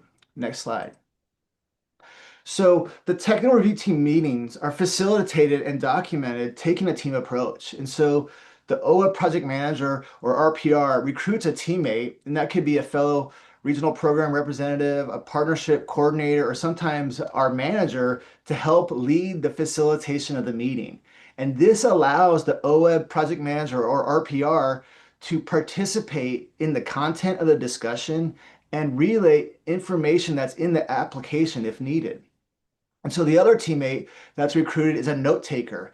And this completes the third element of the team approach to technical review team meeting success that prepares the members to make a funding recommendation. So we provide copies of the bubble diagrams to the review team during the review team meeting, and the facilitator will often refer to it to solicit specific feedback that's relevant to the criteria. As the conversation is unfolding, the other teammate that's recruited to assist during the meeting, which is the note taker, they're recording notes in a prepared template that's organized by evaluation criteria category. And so for the monitoring evaluation criteria categories that are illustrated on this slide, those include proposal clarity, technical soundness, capacity of applicant, and cost effectiveness. So as the conversation sort of is starting to wind down, when they're reviewing the application, the note taker will display the notes on the screen so everyone can see what has been recorded so far. And this important action achieves 2 things. It allows the reviewers to see if their strengths and concerns have been documented properly, and it allows the facilitator and OWEB project manager to see if there are some criteria that don't have any comments.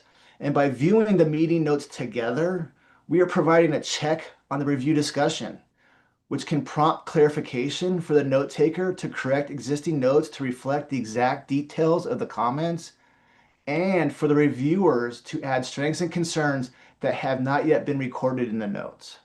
So once this is rounded out, and the OWEB project manager and technical review team members are satisfied that the note taker has documented the strengths and concerns raised during the conversation, the facilitator will ask if the technical review team members have the necessary information needed to vote.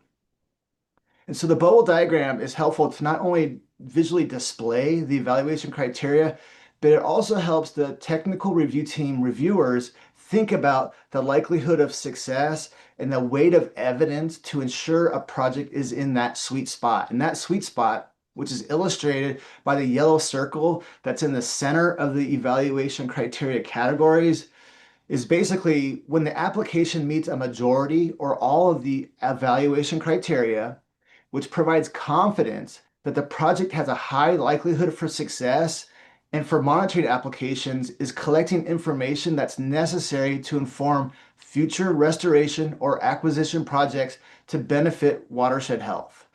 So, the technical review team members are really advised to look at that collection of the project's attributes, and this acknowledges that there will be strengths and concerns for recommended projects. The technical review team members then are prepared to cast their vote anonymously using clicker technology, and if over 50% of the technical review team members recommend a project for funding, then it goes to OWEB staff as a recommendation to fund this project. And so before I highlight a few monitoring projects that are recommended for funding and their strengths, I wanted to share an additional tool that we use to help technical review team members consider when it's okay to not recommend a project for funding. Next slide, thank you. So when is it appropriate to not recommend a project? And the guidance that we give to technical review team members is partially illustrated in this slide. And we ask them, basically, does the application help them clearly understand the scope of work? And that's really important because if a project is funded, the application is in the grant agreement and serves as a scope of work that OWEB funds, and the grantee is responsible for implementing. And so, like an out of focus photo, which is hard to see the details, when the scope of work is unclear or blurry, the details of the project are not clear. And it could be an indicator that the applicant does not have a clear idea about how the project will be implemented. And it could lead to them figuring out the study design of, say, the monitoring project or the design of the restoration project as they are implementing it. A monitoring application that is not clear often has several concerns in the evaluation that's related to the details in the technical soundness category of the evaluation criteria. And so it's appropriate to not recommend a monitoring project for funding when it's not clear where and when the monitoring will occur and which monitoring protocols they plan to follow that describe how the data will be collected, managed, analyzed, and reported to answer their monitoring questions. And if applications have limited details, the technical review team members should not guess to what they are proposing. Instead, the concerns can be crafted towards describing what information gaps that are making it difficult to apply the evaluation criteria. And these comments often result in guidance for an applicant to revise an application if they choose to resubmit in a future cycle. Next slide, please.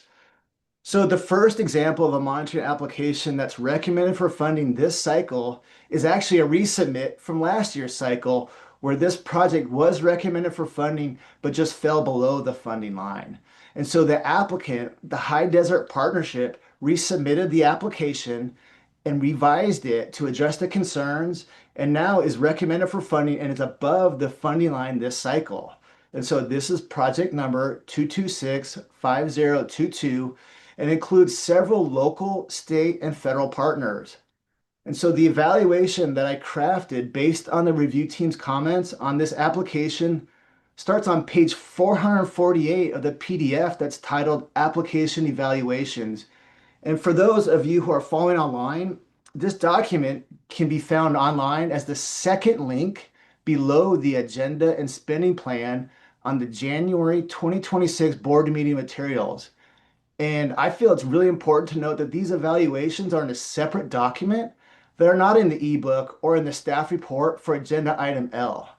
And I'd just like to emphasize that the summary of strengths and concerns that are included in this 532-page document are crucial to understanding how the technical review team members arrived at a recommendation to fund or do not fund the 176 applications that were submitted this cycle. This document represents an enormous amount of work that OWEB staff and the technical review team members have completed this cycle. And so the evaluation that's on the slide here states that the High Desert Partnership proposes to leverage staff resources and contractor expertise to collect, manage, and report 3 years of data to describe the impacts of sagebrush habitat restoration treatments in Malheur and Harney counties. This information is needed to understand how effective weed treatments are given the highly variable responses that typically occurs. And so I like just to share a few strengths that are described in the evaluation and how they meet the different evaluation criteria categories. So under technical soundness, the review team noted that the monitoring proposed will follow professionally accepted data collection and analysis protocols that are well documented in the application.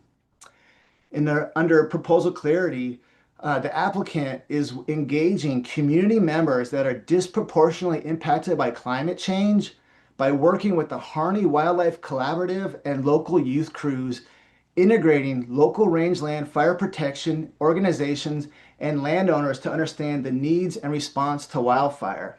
And so there are just many strengths that have been identified for this project, and I really encourage you guys to look at that in this important document. And so next slide, please. So the second and last example that I'm going to highlight here is also a resubmit from Region 3. And this application was submitted by the Longtown Watershed Council and again includes several local, state, and federal partners on this project. And this application's evaluation is on page 276 of the PDF that's titled Applications Evaluation and states that this monitoring project builds on an ongoing effort from local partners to implement green stormwater infrastructure that effectively removes pollutants and reduces impacts to local streams. Monitoring data is needed to understand if existing designs are working and to help inform the development of future green stormwater infrastructure to minimize impacts to water quality. Again, this project had several strengths that outweigh the concerns that were identified in this application, and a few that I'll just share under proposal clarity is that results from this project will help inform management manuals to inform green water stormwater infrastructure designs and installation to treat runoff from more intense rainfall events. And then finally, under cost effectiveness, the budget includes a detailed description on how the expenses were calculated and are appropriate to complete the project as proposed. So I know I covered a lot there, and I'm just now going to turn over to Kobe and Amy, and they're going to describe the next step in the staircase taken for the technical review team members to rank recommended projects. Thank you. All right, excellent. Thank you, Ken. And good morning, everybody. I'm Kobe Menton, OWEB's East Region RPR. And here we are at slide 23 in our application. We are at the rank and recommend projects on the application stairway. Review teams rank projects based on criteria, certainty of success, benefit to the Oregon plan, and cost benefit. Next slide, please, Liz. Okay, today I'll be talking about technical assistance, specifically technical design and engineering. And I'll describe project 226-5020, Wallowa Valley Improvement Canal Fish Passage and Irrigation Efficiency Project. See the bubble diagram and go to the top left corner of the gray box, technical design and engineering. Our rules state that TA must result in project feasibility reports, designs, or engineering materials that directly lead to site-specific restoration or acquisition projects within a specified time frame. As Ken said, OWEB staff facilitates the review discussion according to criteria. So I'll draw your attention to the bubble diagram, and I'm going to describe it a little bit. At the top, we have proposal clarity. Does the application describe a clear need?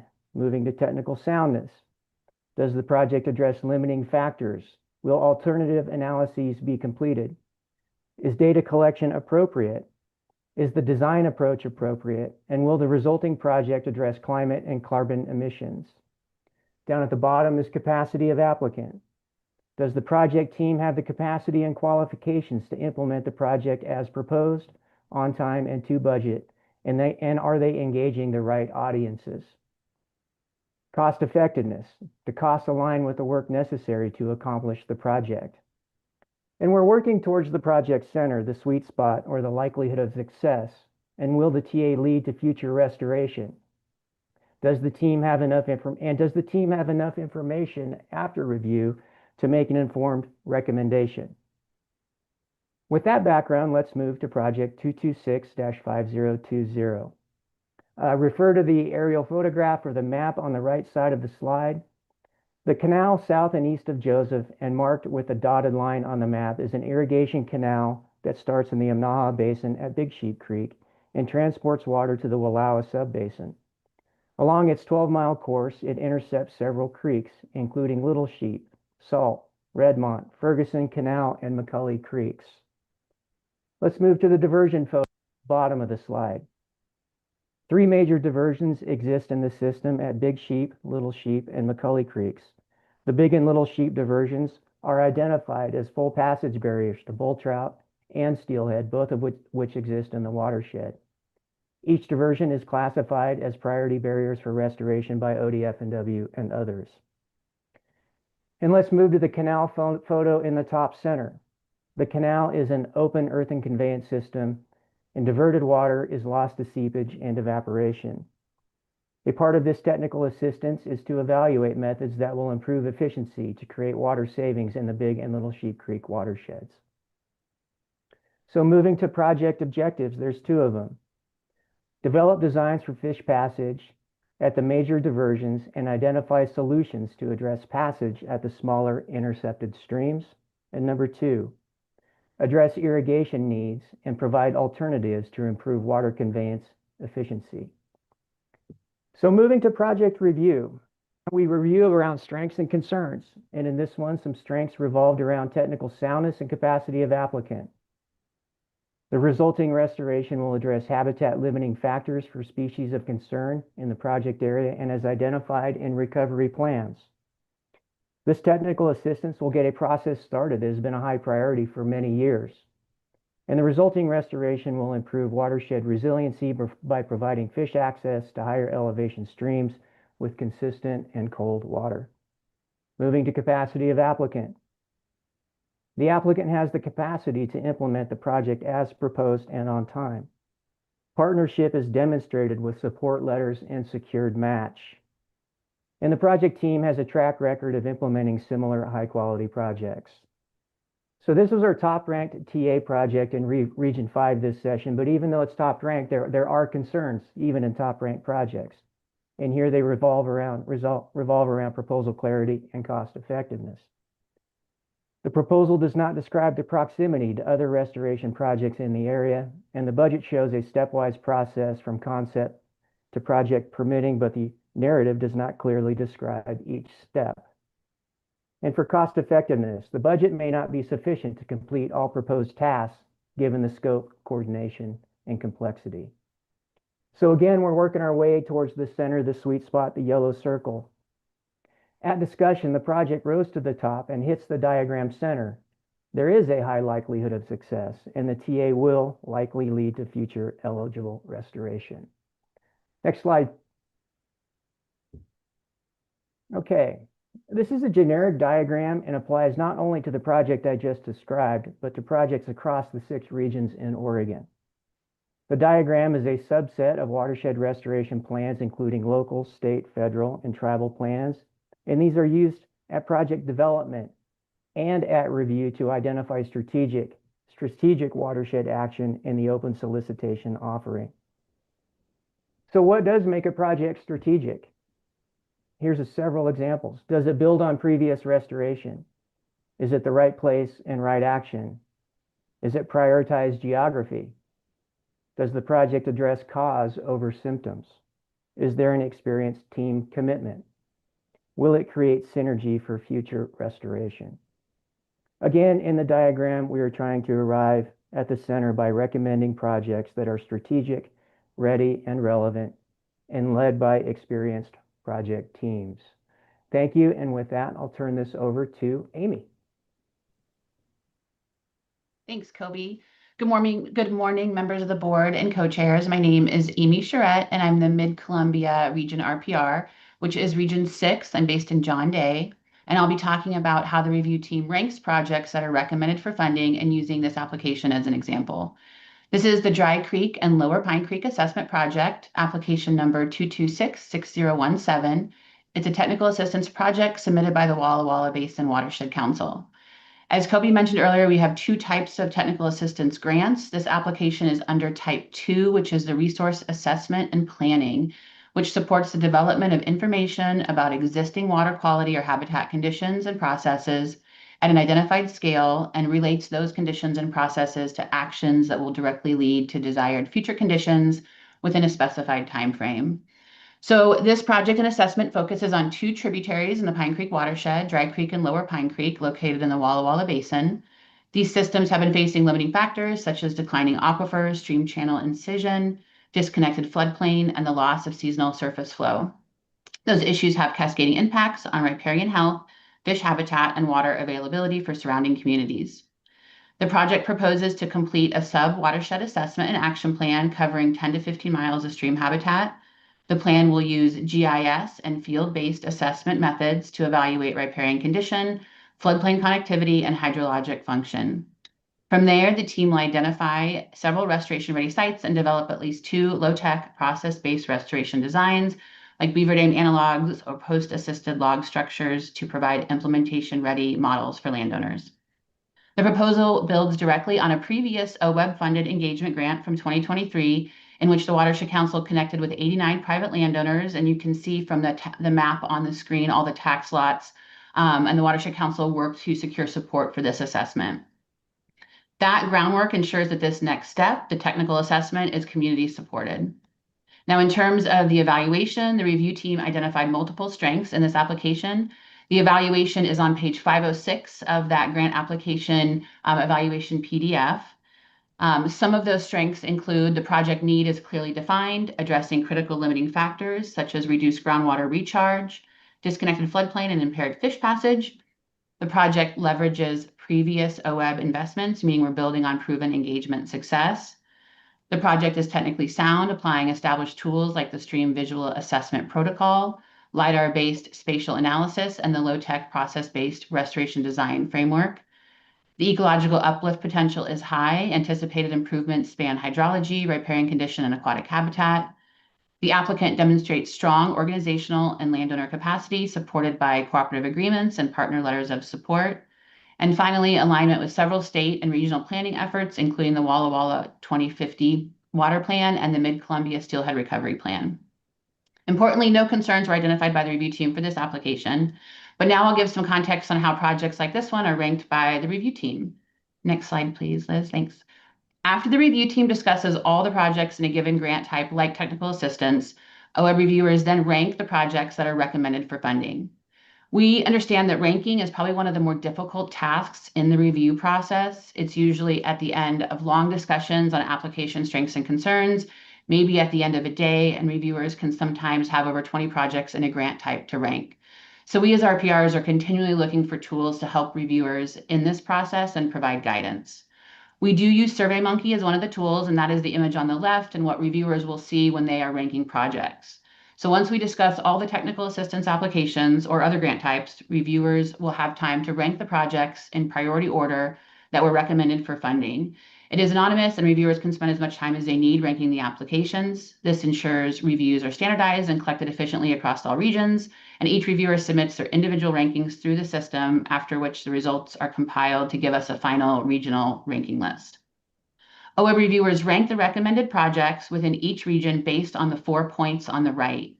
So the first one is criteria, how well the project meets OWEB evaluation criteria, those bubble diagrams that folks were showing earlier, including addressing watershed limiting factors and producing clear, actionable next steps, whether it's restoration, technical assistance, engagement, or monitoring.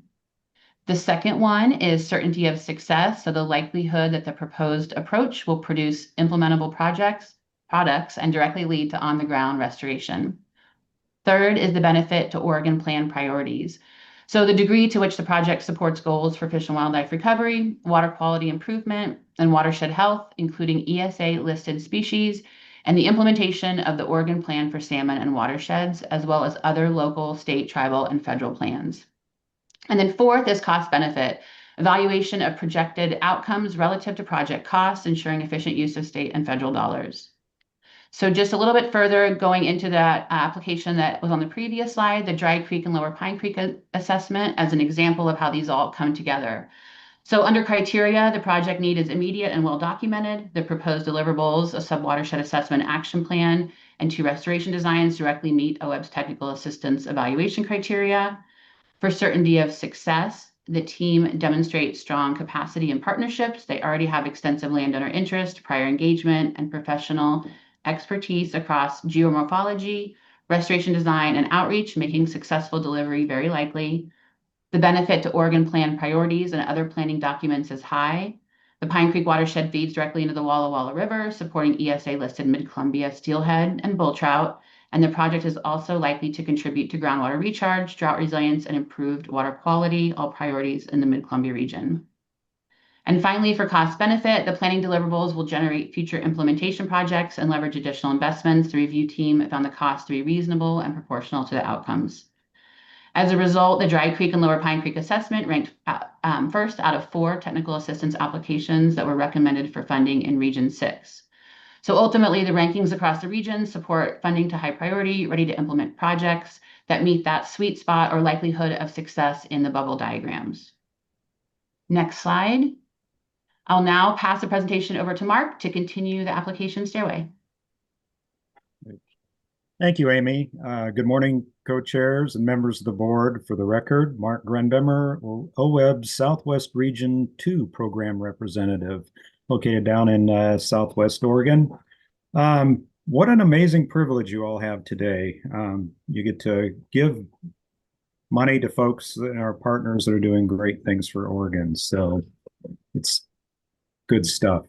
So what I'm going to do is I'm going to take a closer look at how our open solicitation project evaluation process comes together and then share an exciting engagement project recommended to you today for funding. I'm going to have a little bit of redundancy from things you've already heard, but this is just to help underscore the focus that the process has on delivering a sound evaluation for each project. At the start, Liz discussed the numbers of applications we received and reviewed, and as Ken described, there's an evaluation for each of these applications under the application evaluation tab. I think he said there was over 400, so quite a pile of stuff to go through. My colleagues have moved you through the process and rules governing the review process and how we gather the information that feeds into our project evaluations. I'll pick up from there and dive into the story of the review. Let's see.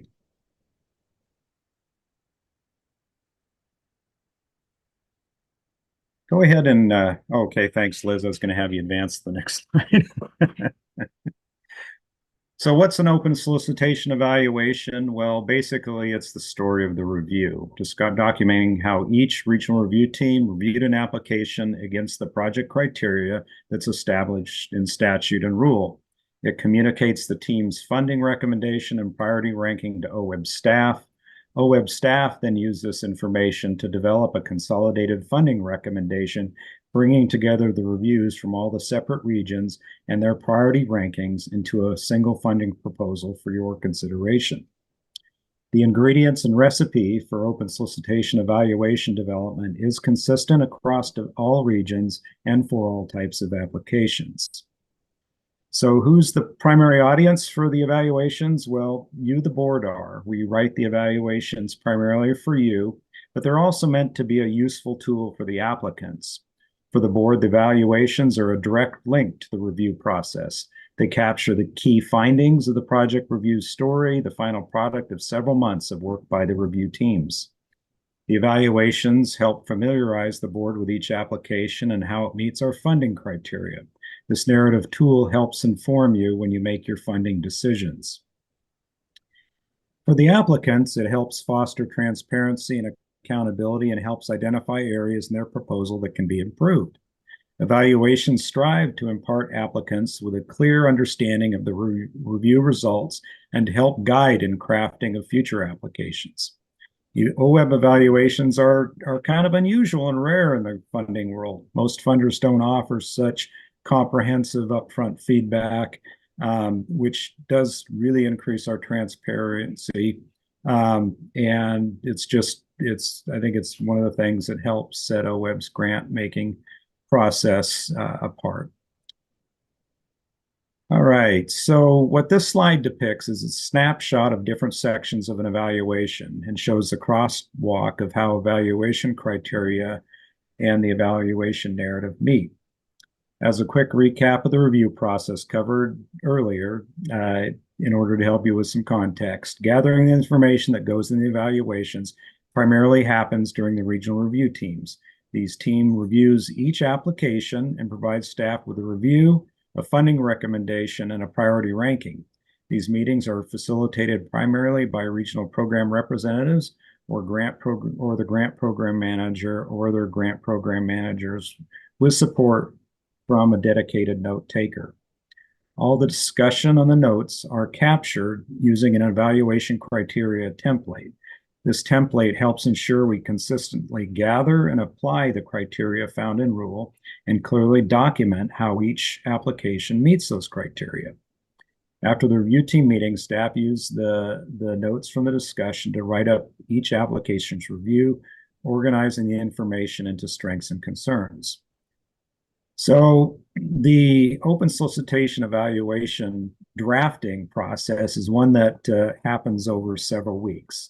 This process features drafting of the notes based on the evaluation information from the review, a review and redrafting of those draft evaluations, a peer review of the draft evaluations, and a final review by the grant program manager or lead worker, followed by a final QA/QC review before posting online. The evaluation itself, as you can see on the slide, is broken out into several parts. Part one is generally the project information. It includes the application cycle designation, the project number, the applicant, the application name, funds requested, match funding, and an abstract summary of the proposal. The abstract is actually pulled directly from the online application. This is the description of the project in the applicant's own words. Part two is the record of the review of the application. This is the summarized record of the team's review against the criteria broken out into two headings, strengths and concerns. This section summarizes the captured review discussions, expanding the raw meeting notes that we've taken to fully describe each attribute and the reviewer's findings and the evidence supporting them. It seeks to describe why the stated strength or concern matters according to evaluation criteria and how we know that. Part three is the concluding analysis. The concluding analysis strikes a balance of the review to help explain why a project was recommended the way it was. To put it succinctly, the concluding analysis conveys the why here, why now to help inform review conclusions and the prioritization of the project. The sequence of strengths and concerns and concluding analysis flows through the review storyline, with the conclusion being the recommendations section. And finally, the funding recommendation includes the review team's recommendation regarding funding to staff, including the dollar amounts and potential funding conditions they may have identified during the review. This is recommendations to staff, and this is then followed by this final staff funding recommendations to the board, founded on the review team recommendations and the budget established by the board. It's important to keep that the evaluation is a product of the review team as a whole. So Liz, next slide, please. So at this point, I'm going to switch to a little bit more local focus, and I want to provide an overview of one of the projects before you today in the Rogue Basin, which is in Region 2. It's an engagement project number 2262034, submitted by Trout Unlimited, entitled the Rogue Basin Flow Restoration Enhancement Project. So this project supports continued engagement with water right holders and irrigation districts to increase their understanding of the need for flow restoration and opportunities, tools, and incentives to voluntarily reduce or conserve out-of-stream water use in prioritized stream reaches. Insufficient stream flow has been identified as a key limiting factor in the NOAA Cohort Recovery Plan, ODFW's Rogue South Coast Multi-Species Management Plan, as well as the Upper Rogue Strategic Action Plan. The map on the screen depicts the Rogue Basin with anadromous habitat, priority stream areas, and the project's engagement focus areas. Trout Unlimited has completed several flow restoration projects over the last 5 years in the Rogue Basin, and the current OWEB engagement project, the one that this continues, has resulted in the development of over 13 restoration or water-related leases or acquisition projects. These are depicted in black circles on the map. In this endeavor, Trout Unlimited partners with many state and local agencies, watershed councils, and soil and water conservation districts throughout the area to make this project work. I'd like to summarize the application's review, and rather than putting up a screenshot of the evaluation, I'd invite you, as others have, if you're so inclined, to access the evaluation for 226-2034 in your eBoard agenda binder under application evaluations. So like I mentioned, this project is a resubmission. Although it ranked highly the first time, there were not enough funds available in that cycle to support every top ranked project that was recommended for funding in every region. The evaluation of those top ranked projects helps staff determine where to draw the funding line during the cycle. So again, those evaluations not only help the board make decisions, it also help make staff make decisions around funding lines. Using the feedback from that initial review, the applicant refined and resubmitted the project, and as a result, it once again ranked highest in Region 2 and is recommended for funding by staff. In their evaluation, the reviewers found the proposal met all engagement project criteria. It established a clear priority need for this type of engagement effort. It outlined a clear, effective strategy for communicating with landowners and irrigators about stream flow improvements and water conservation options. The approach provided a strong pathway to developing eligible restoration projects, supported by demonstrated capacity and a proven record of turning engagement into measurable water quantity restoration protection outcomes. All right, so zooming back out to more of the broader open solicitation project evaluation discussion. In conclusion, open solicitation evaluations tell the project's review story. It's a culmination of the review team's work over the cycle. It tells how a project stacks up against our evaluation criteria, providing a narrative tool to help the board better understand the project and the evaluation comments and help the board make more informed funding decisions. Evaluations capture a collective technical look at an applicant's project design and approaches and help us learn and evolve restoration science and understanding. Through each step of the review process, including the evaluations, we are implementing a process described in rule and documenting it clearly how we've implemented the rules that govern how projects are evaluated. So thank you, and with that, I'll pass it over to Liz. Great, thanks, Mark. We're getting really close to the top of the stair steps, I promise. So the next step is drawing the funding lines. And this is where we make the tough decisions as to which projects we can afford based on the spending plan. So remember the pie charts from earlier, we have the spending targets, and we use that as a way to figure out how many projects. At the end of the review, we end up with 6 lists, one per region, of ranked projects recommended for funding for each of the project types. So that's restoration, technical assistance, engagement, and monitoring. And we cannot afford all the projects. We must draw a funding line, and everything above the line is recommended for funding in the staff recommendations section of the evaluations. One of the most common questions we get is, how does OWEB draw the funding lines? It is a hard process to describe, and we typically say, well, it's part art, part science, because we cannot just split up the money by 6 regions, by project types, and then draw a line when we run out, because we would end up with partially funded projects at the bottom of each list. And this could, and has from past experience, compromise the success of projects if we give them less money than they requested. So we must choose to fund more or less projects across the regions, again, to continue to pace the spending and keep projects whole. So when considering this presentation, though, I found weight of evidence really better describes how we make this decision. We consider the constitutional language that I showed on an earlier slide, the criteria, the evaluation criteria and rules, which we've been integrating with the bubble diagrams, the evaluative comments from the review team. So those evaluations in your board book, we use those during this time. The spending plan that you, the board, provided us that allocated funds by the grant types, and then also staff feedback. And we look for a weight of evidence indicating which projects have the most attributes for success within the available funding. The funding line is heavily informed by that staff feedback there at the bottom of our diagram here. OWEB is fortunate to have a staff of grant program managers that have a depth of experience that include managing grants at OWEB, but also most of us have previously served on an OWEB review team and were grantees competing for funds in the open solicitation process before joining the OWEB staff. Collectively, across the 7 open solicitation project managers, so the 7 of us that have been presenting to you today, this includes 88 years managing grants at OWEB, 33 years recommending projects on an OWEB open solicitation review team, and 59 years applying for and implementing OWEB grants.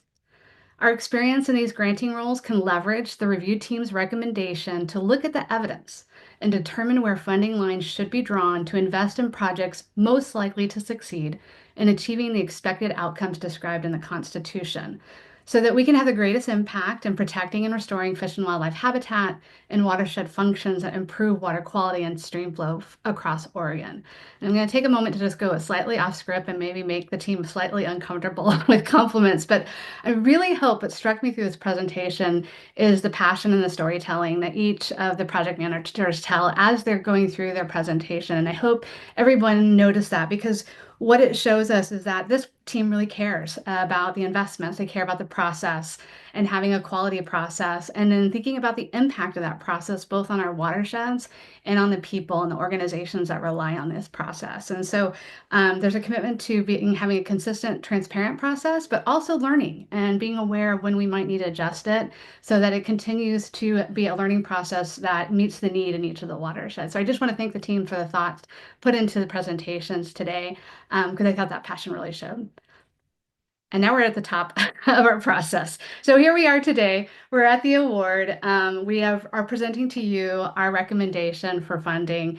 You are the only ones that can award grants. So the next step is yours. And we just want to leave it on one question. So we're, of course, happy to answer any questions you may have for us about the recommendation, but we are curious to hear from you, the board. Is there anything missing from today's presentation and the documents in the board book that would help you be better informed to make a decision today? So thank you for your time. Thank you so much for this extremely thorough presentation on how a project idea goes through the process to a grant award and the depth of work that whole process entails. So always really enjoy these presentations, and I feel strongly that grant awards are at the heart of what the OWEB board does. So I see that there's hands up. We're actually going to take a break first. I think we've all earned a break, and thank you so much to OWEB staff and RPRs for that passion and calling that out, Liz. I think that really comes through every time we get to see you at a board meeting. So with that, it's 10:48. I'm going to say let's take a 12-minute break and be back right at 11 to begin question and answer and board deliberation. Thank you.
Okay, it's 11 o'clock, so welcome back, everybody. So what we're going to do first is go ahead with board sort of questions for staff, clarifying questions, comments, and then we'll process through that and then move into board deliberation. So I know folks are probably starting to trickle back in. I see some hands up, so we're going to start with Zavi and then go to Jesse, please.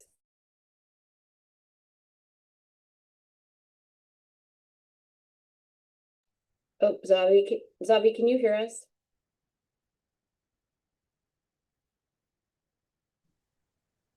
Okay, it looks like he's trying to unmute. There he is. Hi. There we go. I was trying to get him connected back to my headphones. Apologies. CTAC is jumping right now, and not ideal because I board at 11:07. So I'll make this quick. And we'll try to jump on as I get on the plane for voting. So again, apologies. And for the record, Xavier Borja, voting member and new board member. So thank you so much. Thank you for that presentation, staff members. That was really insightful. I think for me, one as a new board member, not new to some of that process, but I think just for me, it's really important to continue to understand.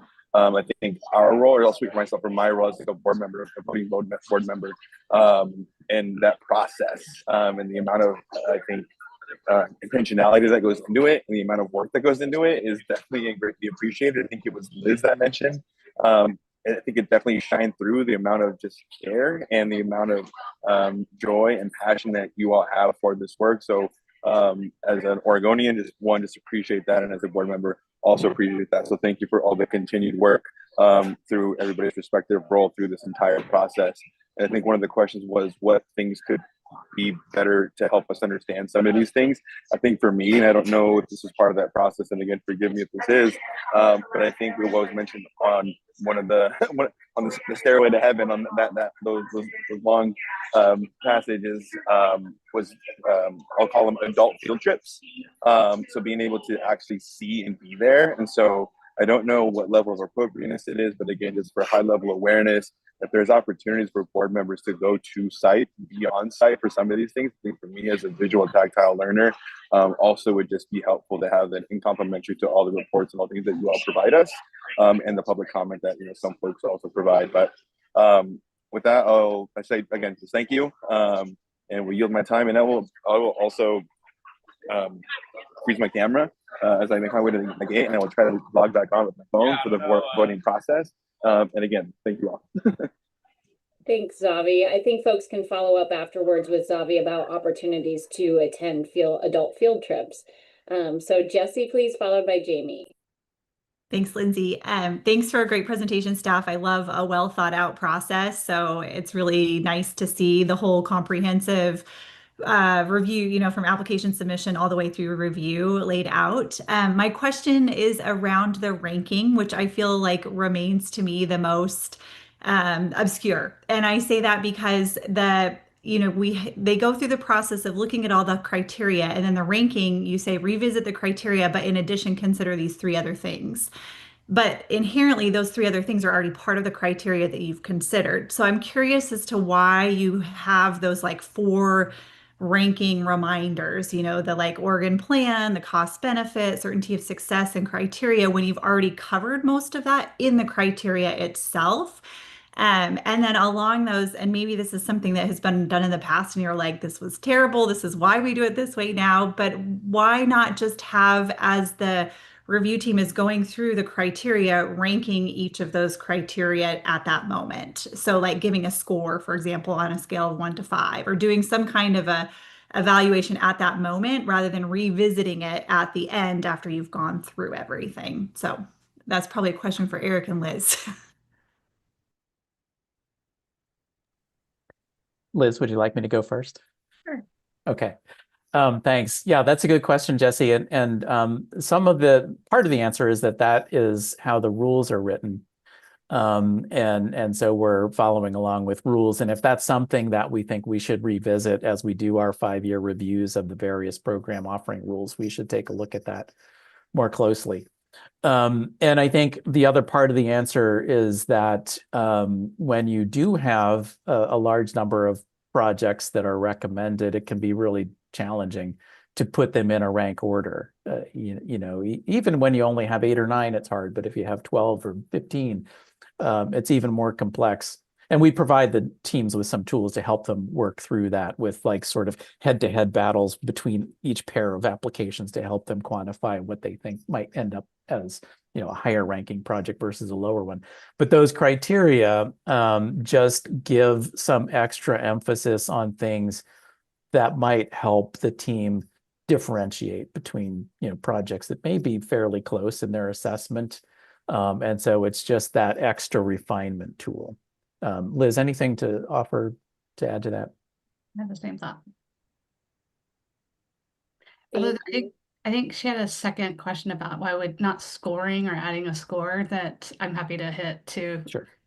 That's a question we often get, and we've considered it over the years. And what we've found looking at other grantors that rely on scoring is scores give you an impression that it's a quantitative evaluation, but it's really qualitative. Because when you start talking about a score 1 through 5, everybody has a different sense of what's a 1 and what's a 5 and what's a 2 and a 4. And so our process is built around, we want to know why you think instead of scoring it, we want to know why or why not. Tell us more about how you're interpreting the project, what are the strengths, what are the concerns, instead of a number that we can't really explain to our grantees or our applicants at the end of the process. Thank you. Jamie, followed by Russ, please. So thank you once again. Tremendous staff presentation. I always love the creative ways you all come up with trying to tell the story and use an imaginative approach. It really does go beyond providing information to finding ways to really engage different people with different approaches to absorbing information and the storytelling. And it's really delightful. So you've done the difficult job of evaluating these projects very, very well. So really appreciate that. 2 questions that came up in more general, and one was prompted by, I thought, a very insightful public comment that was talking about some of the urban-rural different approaches around engaging partners. And so the question, I'm rephrasing it here, but how do we factor in smaller populations in rural areas when considering the expected number of engagement partners?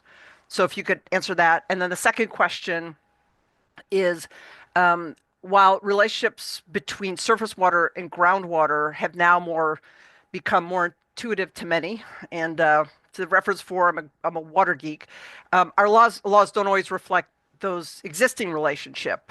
And so the question is, given that you're following rules and you're doing what you're supposed to as things are laid out and following existing laws, could you comment on whether perhaps some of our projects may be disadvantaged by our growing and evolving understanding versus the actual current rules of the groundwater challenges and that relationship between groundwater and surface water?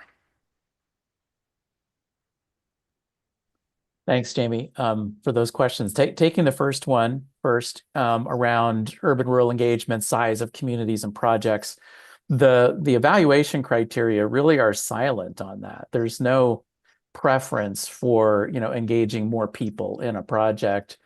It's really about, are the appropriate audiences being engaged, and is there multi-directional communication among those appropriate audiences? And so the appropriate audiences could be 3 or 4 groups of people.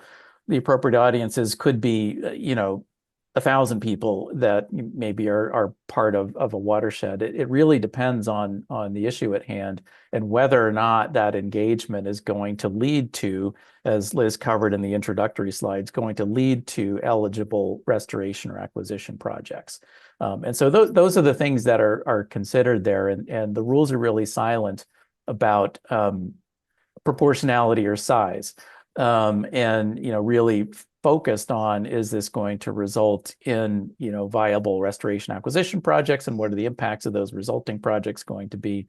And as you heard from our partners in the Warner Basin earlier this morning, there's very few people out there in Lake County, but they have engaged the people that are appropriate to be engaged to get those projects off the ground. And you can contrast that to other watersheds that have a heck of a lot more people in it, but the question's always going to be the same. Are the right folks engaged, the right communities engaged, to be able to support and then implement those projects?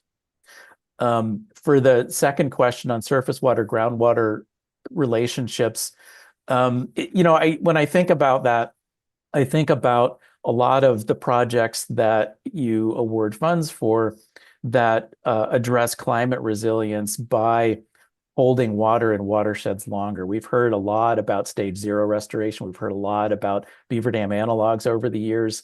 And that's what those projects are doing. They're holding water in the watershed longer, recognizing that groundwater surface water relationship. And one of the goals among many habitat goals is to try to create conditions that result in more water in stream during the most extreme dry conditions. And and a lot of those projects achieve that. So I think that registers pretty clearly among people looking at these projects. And perhaps when the connection isn't quite as direct as, beaver dam analogs in stage 0, when we're talking about just simply withdrawing less water out of the ground, maybe it's a little more complicated for people to grasp that. But in the review of the project that Ken Beerley addressed in his public comment this morning, there was a pretty clear understanding of those connections. And as Ken Beerley addressed in his comments, there weren't technical issues around, if they do succeed in getting those voluntary agreements for reduced groundwater withdrawals. There wasn't any question around the technical soundness of that approach to result in more water availability in the watershed.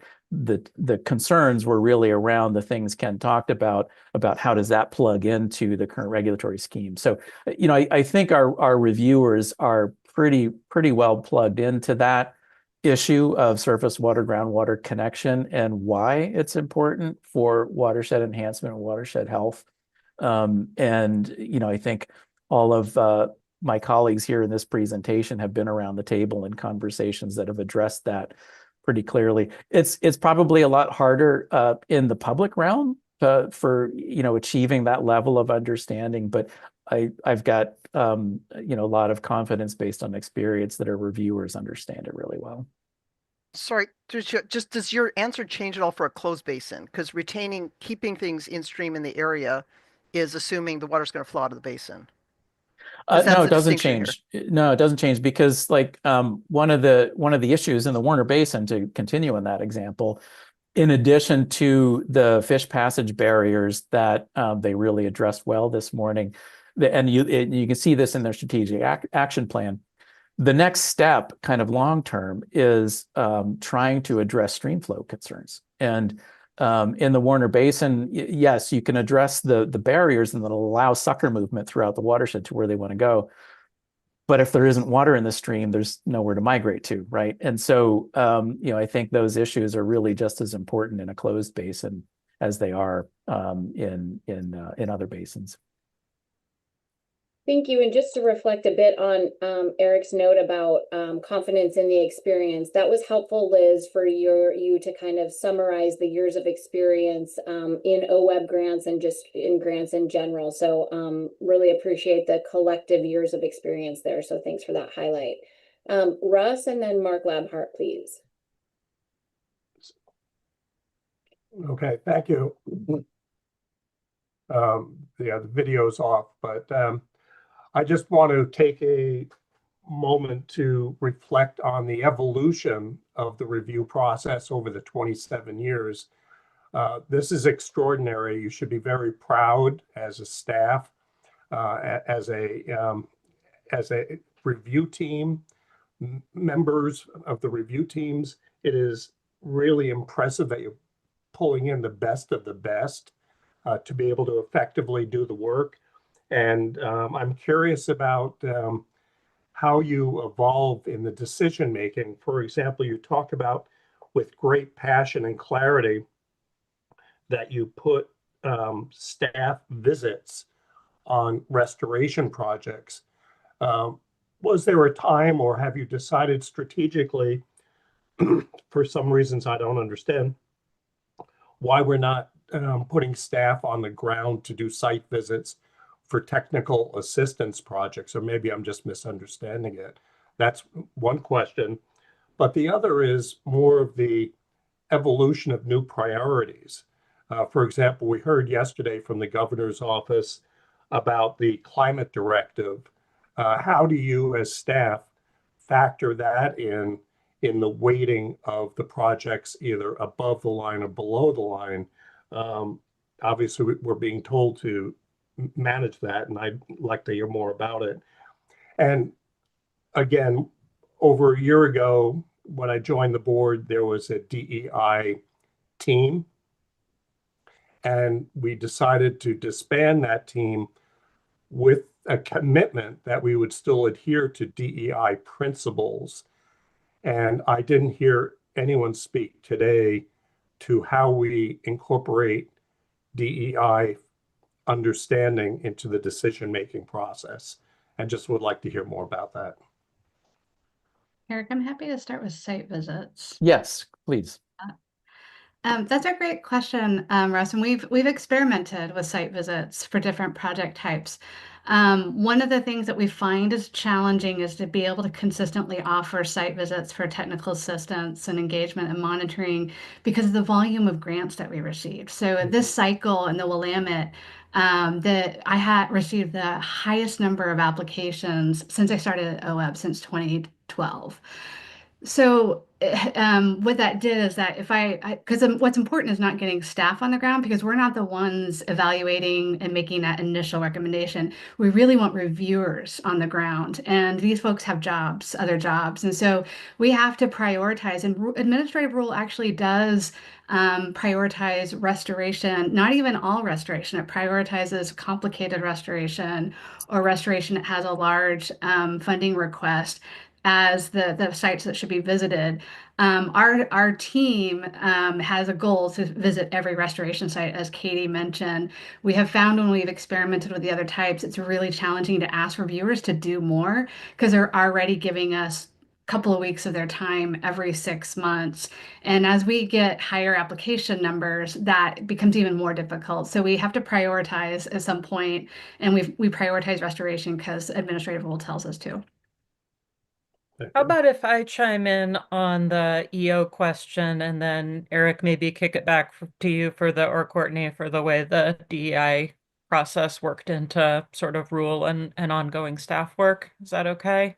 Mm-hmm. And I'll be real brief because I know folks will be wanting to get to talking about the actual funding line before long here. I do want to share, Russ, I think the directionality is important. And I think as Jamie flagged in yesterday's conversation with the governor's office, our previous work around climate resiliency and the board's adoption of a climate policy alongside the equity policy or approach really puts us in a good position where that's partially included in our evaluation criteria. It's in the mix. It's in there, and probably as we talk more about the DEI, that'll become apparent. The process sort of mechanically that the governor's office is imagining for implementation of EO 2526 is the definition of these, the sort of collaborative definition of these attributes of climate resiliency that we would have shared across the sort of interagency state team that would provide, as Jeff calls it, our true north. And I think at the point that we have those and start to step those down into agency-specific indicators, we'll bring that back to you guys with some discussion about, hey, this is what this might mean. You know, do we need to update evaluation criteria? Do we need to, think about this in our grant making process? But the process we're undergoing the next 6 months or so to define those attributes will really help us find what that true north means.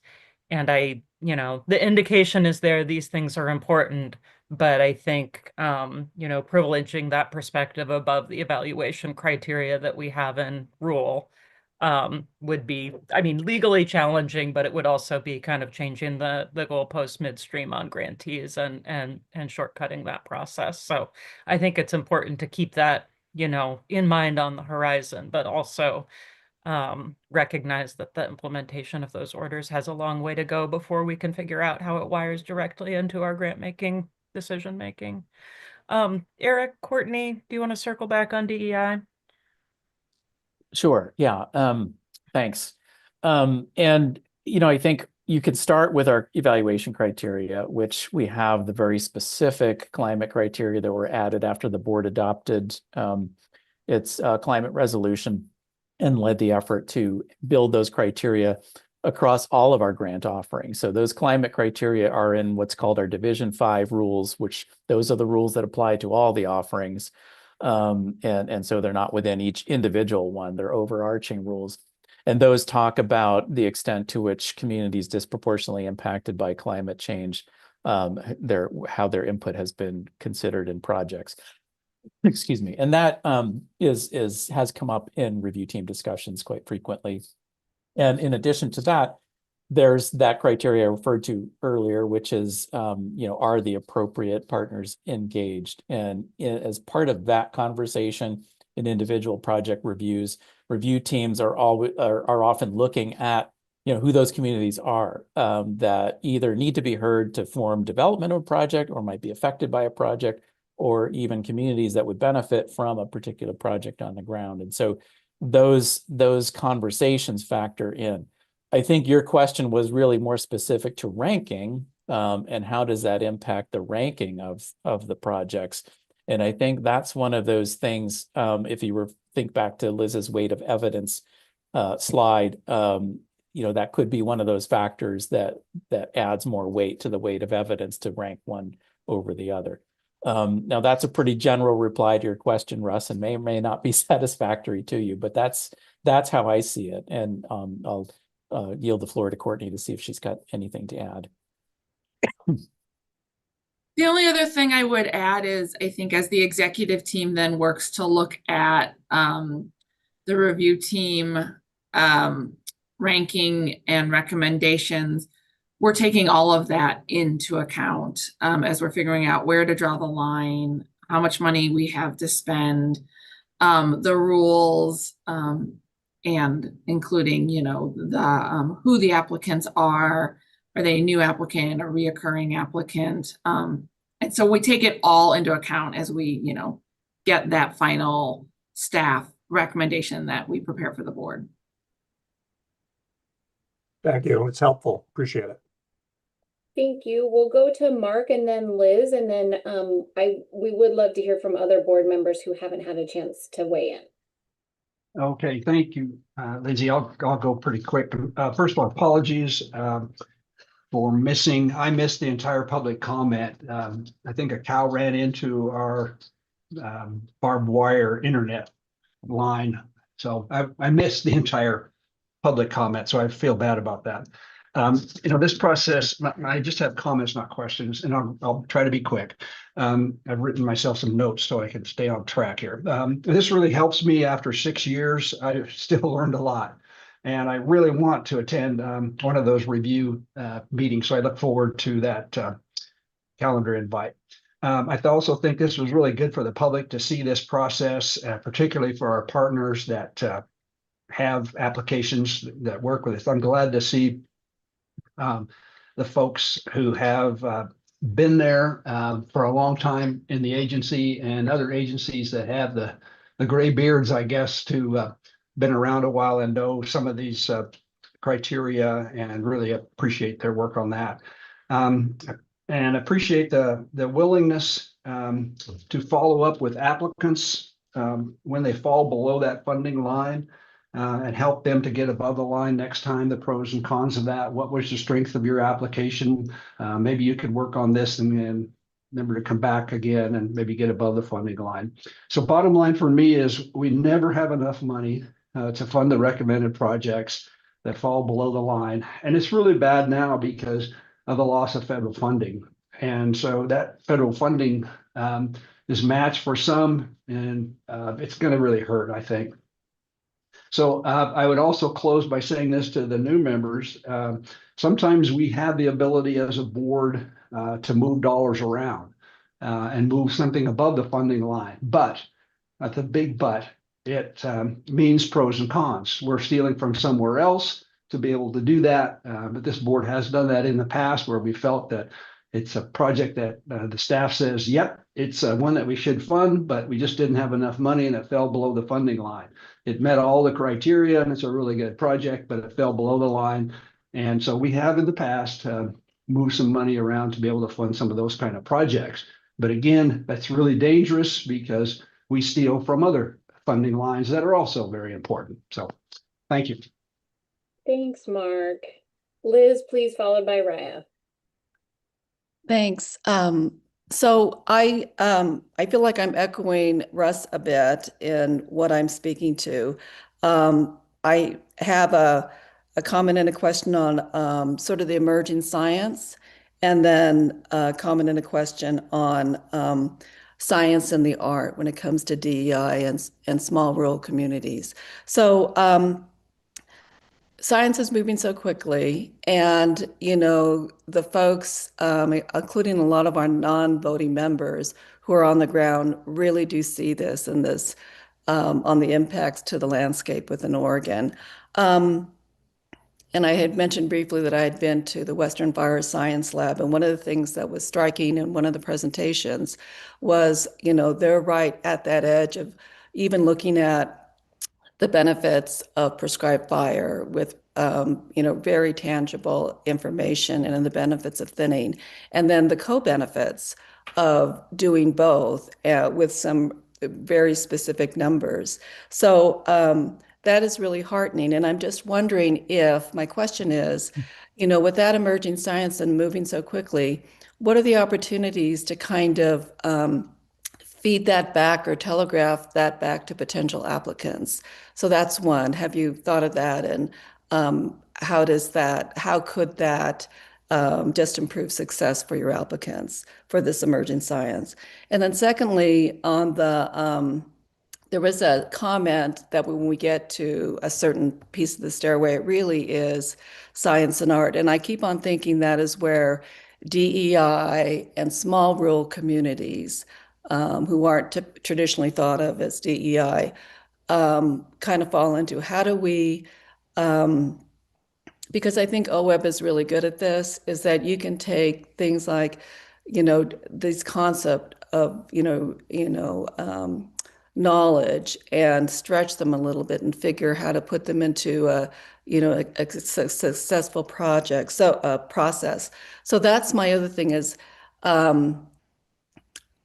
how have you thought about how you best take this softer science, I guess I would call it, this art, and include that in a way, and where would you do that? So those were my two questions. Thank you. Great presentation, and this is going to be like a primer to me. And an idea is that maybe the presentation this morning, it could be linked in to an orientation package. Just a thought. Eric, I'm really into the emerging science. I'd love to jump in on Good. that. Yeah, go for it. I love that question, Liz, because I think what you described is what we started 27 years ago. We came up through Measure 66. We didn't know the perfect restoration. So my background is I started a watershed council soon after 1999, starting of OWEB. And we didn't know the perfect solution to restoration. So it's always been the case of emerging science and trying to improve our understanding of how do we restore habitats. And so back when I started, we put very small structures in the streams of just a few logs.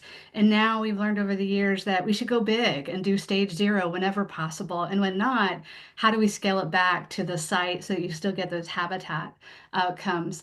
Another emerging science in the Willamette that I've really enjoyed watching is that when we started all this, no one was paying attention to oak. We were so focused on fish because that was what was listed. But over the years, the grantees in the Willamette community learned and told the story of oak matters. It's a priority. Prairie matters. And so that has created more opportunity for restoration. And the way we help spread that information, grantees, obviously, they present at conferences. They have their own way of sharing information and learning. We as OWEB staff, one of our roles in speaking with potential applicants or returning applicants is helping them find some of those examples. And the project managers, the thing we're doing right now before our due dates is often consulting with potential applicants and saying, hey, you could go look at X Watershed Council and learn about their oak project. They have the current science. And so that's the exciting part, is that it's always moving. We're starting to see fire on the landscape again, because recognition that that disturbance regime is more important than trying to treat everything with herbicides in order to get some of that habitat function. So we're learning all the time. We're sharing together through these processes what we're learning, and help others to know what's available. Also, during site visits, reviewers and applicants talk to each other, and they have these conversations like, have you thought about this? This is a new paper out there that, or a new project type that folks are experimenting with. So the community of voluntary restoration, the organizations, the people that participate, we're really good at networking and trying to share the emerging science, because it's fun and it's neat to see the successes. And I would just add on that, you know, we are really fortunate to have our effectiveness monitoring coordinator and Ken Fecho, and we actually have a couple projects that are recommended this cycle that are collecting some new and emerging science through the monitoring applications and then sharing back out. And Ken works really hard with our grantees, again, to help them and set the expectation of data analysis and sharing those results back out. Because again, one of the core pieces of our monitoring is it needs to inform future restoration projects. And so really exciting to see top-ranked applications that are collecting data and going to inform future restoration projects that the other project managers will see come through technical assistance and restoration in the future. Great, thanks.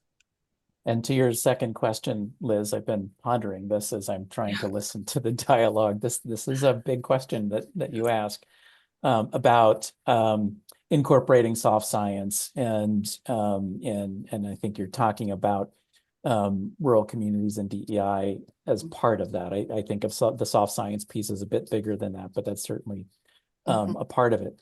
And, you know, I think with respect to engagement of the right communities, we've talked about that before. That's one way.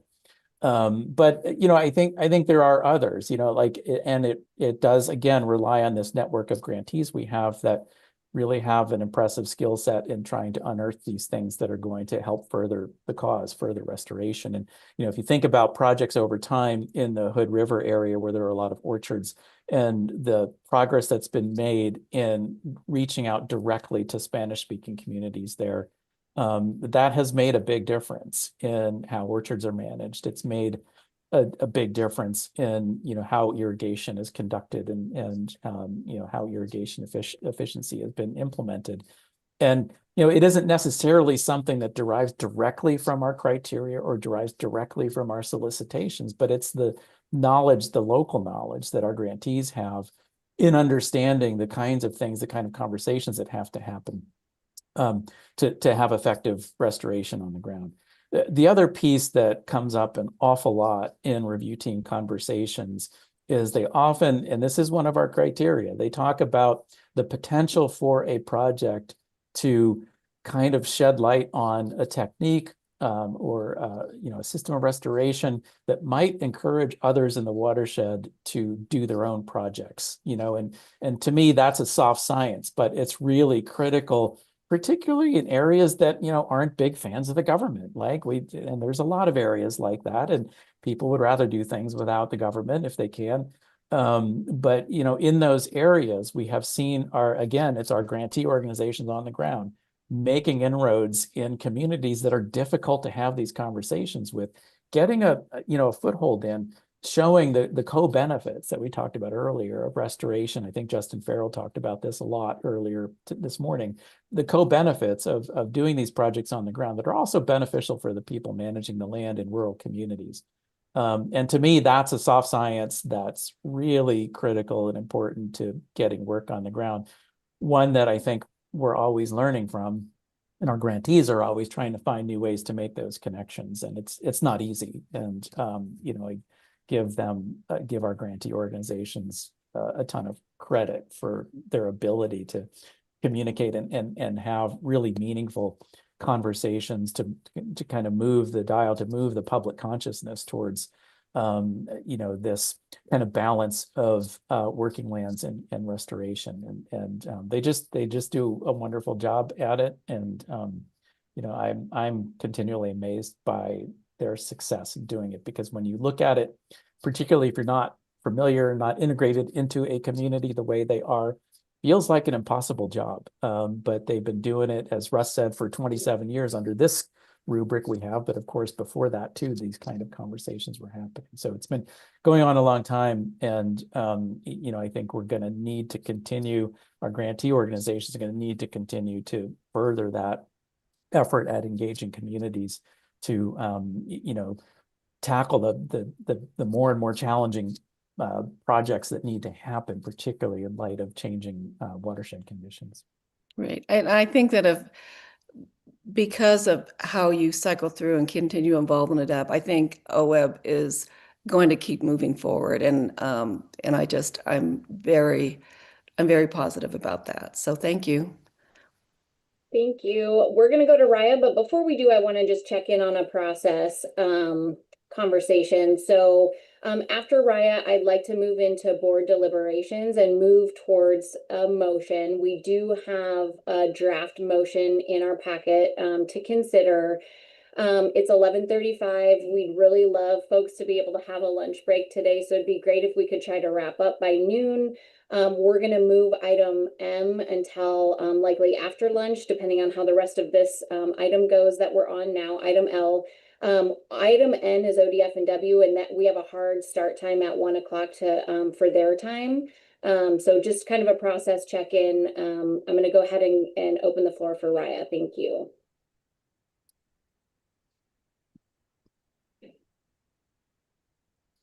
Well, as soon as you said lunch, I wanted to lower my hand, but I think, and I don't need this question addressed right now, but following up with what Liz was saying in terms of emerging science, I was thinking, and at some point would love feedback from the review team on how the review team handles, I guess, like emerging policy.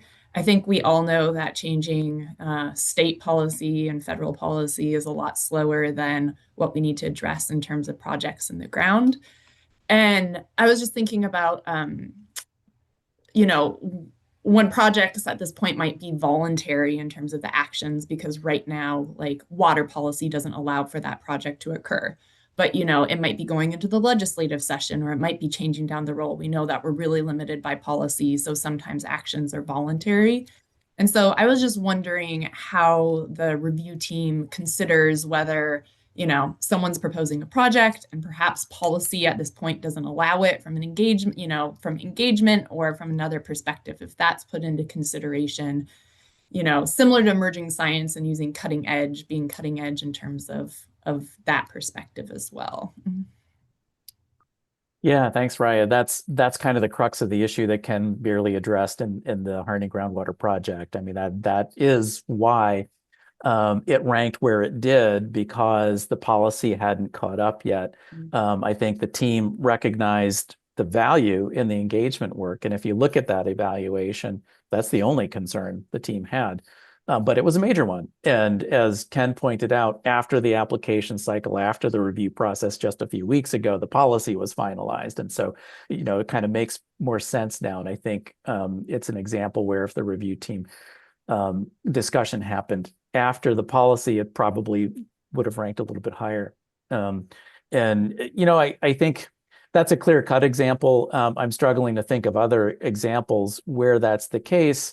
But I think it does come up in terms of things like prescribed fire and cultural burning, right? There's been a lot of very recent work on the state kind of trying to handle insurance concerns and making sure that people are certified to do that work. And if they're certified, then, you know, they can get some insurance protections.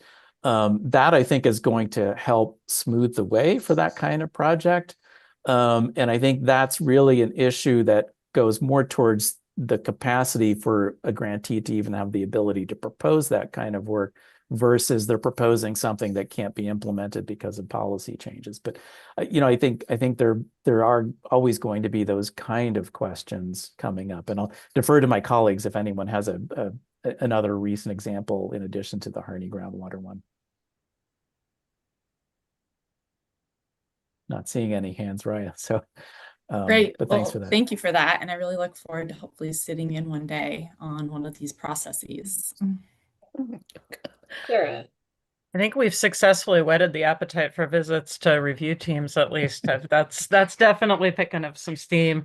Lindsay, if you guys are ready to head into deliberations, I just wanted to circle back with a couple of thoughts. And I know Zavi's not on the line anymore, but we can circle back with him afterwards too. I feel like there was a little hint nested at the beginning of Zavi's question as a new member, like what is the board's decision space here? And so I was thinking about that too, whenever RPRs and Eric present this stuff or, you know, program and project managers from OWEB in general, the wow factor is extreme, right? And I feel like sometimes we almost like unintentionally blind you guys with science where it's like, oh boy, what do I have to do now other than just like vote and vote yes, and all this work has gone into this. And Mark Labhart actually said about half of what I wanted to say already, so I'll just be really brief, but just recognizing that this is something that, I mean, every board honestly ever struggles with is kind of what's our decision space in the you know, in the face of a highly professional staff. What are we here for? And when I first joined, you guys were talking about like we don't want to be a rubber stamp board, or I've heard members say, and I really have thought a lot about this. It feels like you're saying, you know, we've always done it this way, so we should keep doing it this way. Sometimes when staff push back a little bit on, you know, changes to the recommended action items. And so I think Mark laid a great trail for new members or for members that struggle with that generally in voting on these decision items, which is like we do tend to raise a red flag when, you know, you guys are recommending something that changes the order of projects or that like pulls something up from down below and funds it, you know, and changes the ranking. Or if the review team says, you know, this is a do not fund recommendation and you guys, you know, kind of want to pull it back up for funding. We worry about that for the reason that Liz described, which is that you know, the review teams put a lot of work into this, but also it's just highly professionalized and you know, they have so much information at at their disposal that for us to kind of sit back and retroactively try to change the order of ranking is based on kind of limited information is kind of dangerous, and it makes it difficult for us to encourage people to continue to participate on those review teams if they feel like it's a lot of work. It's a lot of work. If they feel like their time isn't well spent on that, it'll be hard for us to maintain that system. The other things I've seen staff really kind of start to, you know, get concerned when the board is exercising that decision space is the idea of partial funding for reasons Liz started to describe, and I'm sure our PRs would be happy to dig into that. We have tried that. It did not go well. We really kind of get concerned when board members are talking about a partial fund. And when we, you know, see a decision process going that really drifts from the decision criteria that we have laid out in rule, like I described earlier. And then as Mark described, we have these kind of yellow flag moments where if you're wanting to shift the funding line, we understand we want to shift the funding line too, but as Mark described, there is a defined pot of money. And so that's where you might see us kind of a lighter warning of like, look, if you guys want to fund more now, it will affect someone else later. And we just want to be transparent. If you remember those pie charts that Liz shared at the very beginning of her presentation, that if we give out more pie now, we'll have less pie later, and there are people waiting for pie.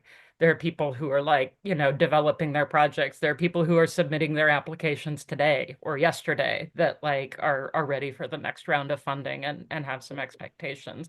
And that's not a deal killer, right? It's a dynamic environment. And a lot of you have reflected on just how significant of a challenge grantees are facing right now. And so I know the pressure to let some of this funding go is higher than usual. And I understand if the board, you know, needs or wants to kind of weigh in on the calculus for that.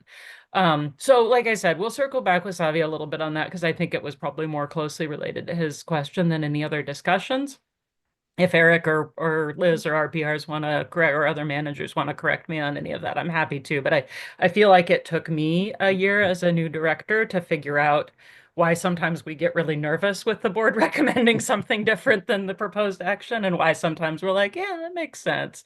So I thought I'd try to sum it up as you guys head into deliberations and just appreciate that I've served on boards too, and it's a tough space even when it's not funding decisions. But I think we can continue to work to be clear as we can be about why we're kind of asking you to approach these questions in a specific way and try to be as clear as possible about our reasoning and the concerns to grantees or to other factors that we might be worried about. So that's my little unrequited intro. And I do want to make sure that I see a couple hands up, Lindsay, but that we have a chance to talk more about the funding decision in front of you. Thank you so much, Sarah, for framing that up. And just a bit of context before we are about to launch into deliberations. It would be great if we could have this wrapped up in the next 15 to 20 minutes or so. And what I will say is, it's hard for our non-voting partners here on this call to feel like they have space to contribute, but please know that your perspective is very valuable and we'd love to hear from you. I'll just mention that, Michelle, I did see your hand go up a while back and then went back down. I was going to come back to you, but we really do value your input. And then also we have 9 voting members on the call right now, and we need 8 yeses for anything to be able to move forward. So I just want folks to kind of think about that when we're having this deliberation. So we'll go Mark, Jamie, Mark, Webb, please. Okay, I'm diving off the diving board into deliberations. So if I read this correctly, the 25-27 spending plan has $54,880,000. The spending plan, the staff recommendation is 18.6 million. Remaining would be 36. So first question of staff is, what was that the intent to do about half of it this time around, or why the 18.6? Because we still have 36 million left in the spending plan. Question there. Yeah, thanks, Mark. And remember, as Liz pointed out, the monitoring cycles are a bit different. Monitoring, for this one, we divide the monitoring pot in 2 as our target, spending plan target. And for restoration, TA, and engagement, we divide the target in 3 because there will be 3 total cycles. So that throws the math off a little bit from a simple calculation. Okay, so given that, the number that you came up with is the rationale there is because there are a number of projects that say staff is recommending funding, but the technical review would say fund this project, but it still fell below the funding line. And so what I'm trying to think here is, it's kind of push and shove here. 18.6, or do we want to go to 19, or do we want to go to 20? But that affects the remaining spending plan. So what was the thinking of staff of 18.6?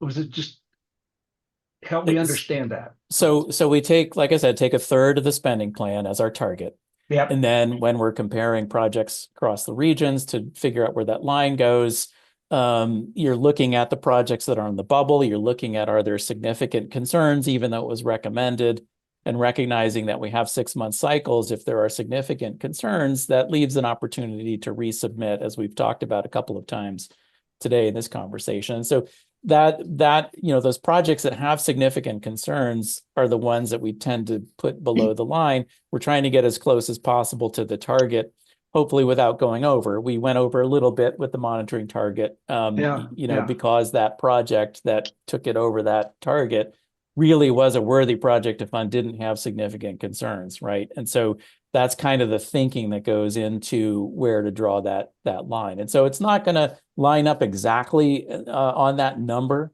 That's 1/3 of the spending plan, or 1/2 for monitoring, because you got to look at the amount requested in those projects that are on the bubble. Okay, I'm just trying to get to the point of, is there flexibility there? And of course, there always is flexibility, but you're trying to argue the point that, yeah, there's flexibility, but this is about as far as the staff feels a little bit comfortable in going in an effort to finish the rest of the biennium with other open solicitation grants from projects that didn't get funded, or absolutely new projects. Is that a fair statement? I think that's fair. I think the one caveat I would add to that is, the one project that stands out a little bit as being different in this conversation is the Harney groundwater one that Ken commented on, because as he pointed out pretty eloquently in his letter, this is something that happened after the process was done. The reviewers didn't have the benefit of that knowledge. That new information did address the one condition there. And so, that's the one I think that stands out to me that's different. And it's $107,000. So yes, it means that would be less money in the next two cycles if you wanted to go there. But I think that's one where there's a reasonable case that can be made because that concern was addressed. Okay, so and I'll go political here real quick, and then so is that the one that Representative Owens talked to us about yesterday? That is, isn't it? That was one of two that he mentioned. Yeah. Okay. Thank you. That's important for the discussion. Thanks. So we're going to go Jamie, Mark, Webb, Russ, but before we do, I've been corrected, which is good news. So with 9 voters, we need 7 yeses or 6 yeses with 1 abstention for our grantees on the ground to be able to move forward. Jamie, please. Thank you. I want to comment on 2 projects and then make a recommendation to the board. And actually, I'd love to make the motion when we get to that point. So first on the referenced Region 5 engagement grant 2265025, the Harney Groundwater Engagement Grant. It's a closed basin, dropping groundwater table. It's been damaging homes and communities and the economy for years. In 2024, they were hit by wildfire. In 2025, by flooding. Without the development of water solutions, this region will die out. The economy will die out. And I've spoken before about my great admiration for the High Desert Partnership because of the work that I've witnessed firsthand and how they bring very differently minded people together to create solutions and build community around controversial issues, an issue that typically rip communities apart. And given that reputation, it's no surprise to those who remember him. A former OWEB board member, Gary Marshall, is actually one of their board members. This is a pilot project for water management that can be used for statewide application, as noted by Rep. Owens. It addresses the emerging issue of interconnectivity between surface and groundwater. It's critical and timely for this community in resilience building and problem solving. Eric just mentioned, and the applicant also mentioned, that the policy, the kind of stickler, caught up with this project after the deadline submittal, but is now in place. And then the other thing is, Rep. Owens, the co-chair of the state legislative water caucus, has come to OWEB meetings before and talked about and sought our input on potential solutions that the legislature can develop around water solutions for Oregon's future. And he specifically noted that this is a pilot project potentially for statewide application. And it's also time sensitive for the next biennium. So I think all those factors come in. It does fall, it is a recommended project that falls just below the line. But also I think this is an example that responds directly to the governor's executive order 2026. The second project is Region 3, the technical assistant grant for the Kelly Creek Restoration Project, the final design. So 226-3024 for dam removal. What's really struck me about this project is it's in a vital area, critical habitat, great stream and habitat impact. So the 4 miles of habitat and lowering temperatures by 50% for 10 miles is pretty stunning. High temperatures, as many of you know, are the unseen killer of so many fish, especially in urban areas. And Dr. King spoke very eloquently about the fish kills that are the current norm in this Reaches stream. And so here's an opportunity to address this. Kelly mentioned that millions have already been invested. This is a shovel-ready project. It's a small dam removal model project. And it's time sensitive because this is their last chance, their last bite at the apple to get this additional regional metro funding to help pull them over the requirement to get enough funds to complete this. It also provides, and I know this is not part of the criteria, but I will raise for my board colleagues the reminder that this project specifically also provides the added value of establishing an ongoing personal connection to natural resources for students in diverse communities. This is the very ethic of OWEB's work in developing that sense of consciousness and connectedness to our natural environment. But doing that in an urban area, which is a huge opportunity. And this is an area where connections are not an everyday experience for kids and families in this area. So a really unique opportunity and a learning opportunity with the community college there. So again, it's a recommended project, but falls just below the proposed. It's the first below the line on the proposed funding. And then also importantly, and this was mentioned also by those who spoke to it, and I absolutely agree, it responds directly and is directly responsive to the governor's executive order 2026. So to the point that's been made, I really appreciate staff's work. I think staff had followed the rules and done their job well on all these recommendations, and strongly just really want to make that point. But to the board, it's now our opportunity to have heard all this great work and learned from it, but also to incorporate the direction that we received directly from the governor's policy team. And that's why I asked Jeff Huntington the question about applicability of the recent executive order to the projects that have gone through the standard process and stand before us. But this opportunity to, do we have direction from the governor on this? And he essentially said yes, that we have that direction to utilize what we have, but also take that direction to move forward if something in our view does meet the criteria that the governor laid out for her vision for all Oregonians in addressing some of these climate issues and the urgency of this times. So while we absolutely do want to save some funds for later cycles, the board makes some funding decisions, and we have the authority to, as was mentioned, move things around a little bit. And we also have some available resources for these additional projects that are time sensitive and responsive to the governor's directive. So I want to encourage my colleagues to both support staff's recommendations and also the governor's direction to modify our standard process when appropriate by funding time-sensitive projects to further goals of Executive Order 2026. And in my view, the Harney County Groundwater Engagement 2025 project and also the Kelly Creek Restoration Project fall under that direction. And when the time's appropriate, I'd love to go ahead and make that motion. And those are my comments. Thank you. Thanks, Jamie. I think we were Mark Webb and then Ross.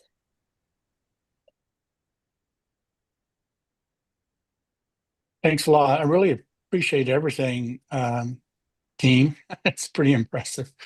My question is for you all. Given that policy has caught up to the proposal in a sense and appears to have addressed the concerns that y'all have, do y'all have any concerns? How would I put it? Does appear time sensitive and it's not a large dollar amount.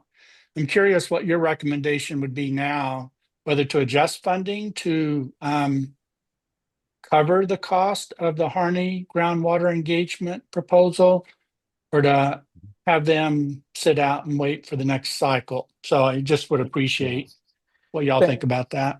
Thanks, Mark. I think I might phrase it a bit differently because we've talked about, the board decision space, and this is one that clearly is falling in there. I would phrase it as, rather than, me or staff recommending that you do that, I have no concerns about if the board did that, because I can see the merits of the application. And yes, it's going to have an impact on the spending plan. But as you say, that one is $107,000. The other one that we've been talking about at Kelly Creek is significantly more, $470,000 or so. Plus that one has concerns that are not addressed.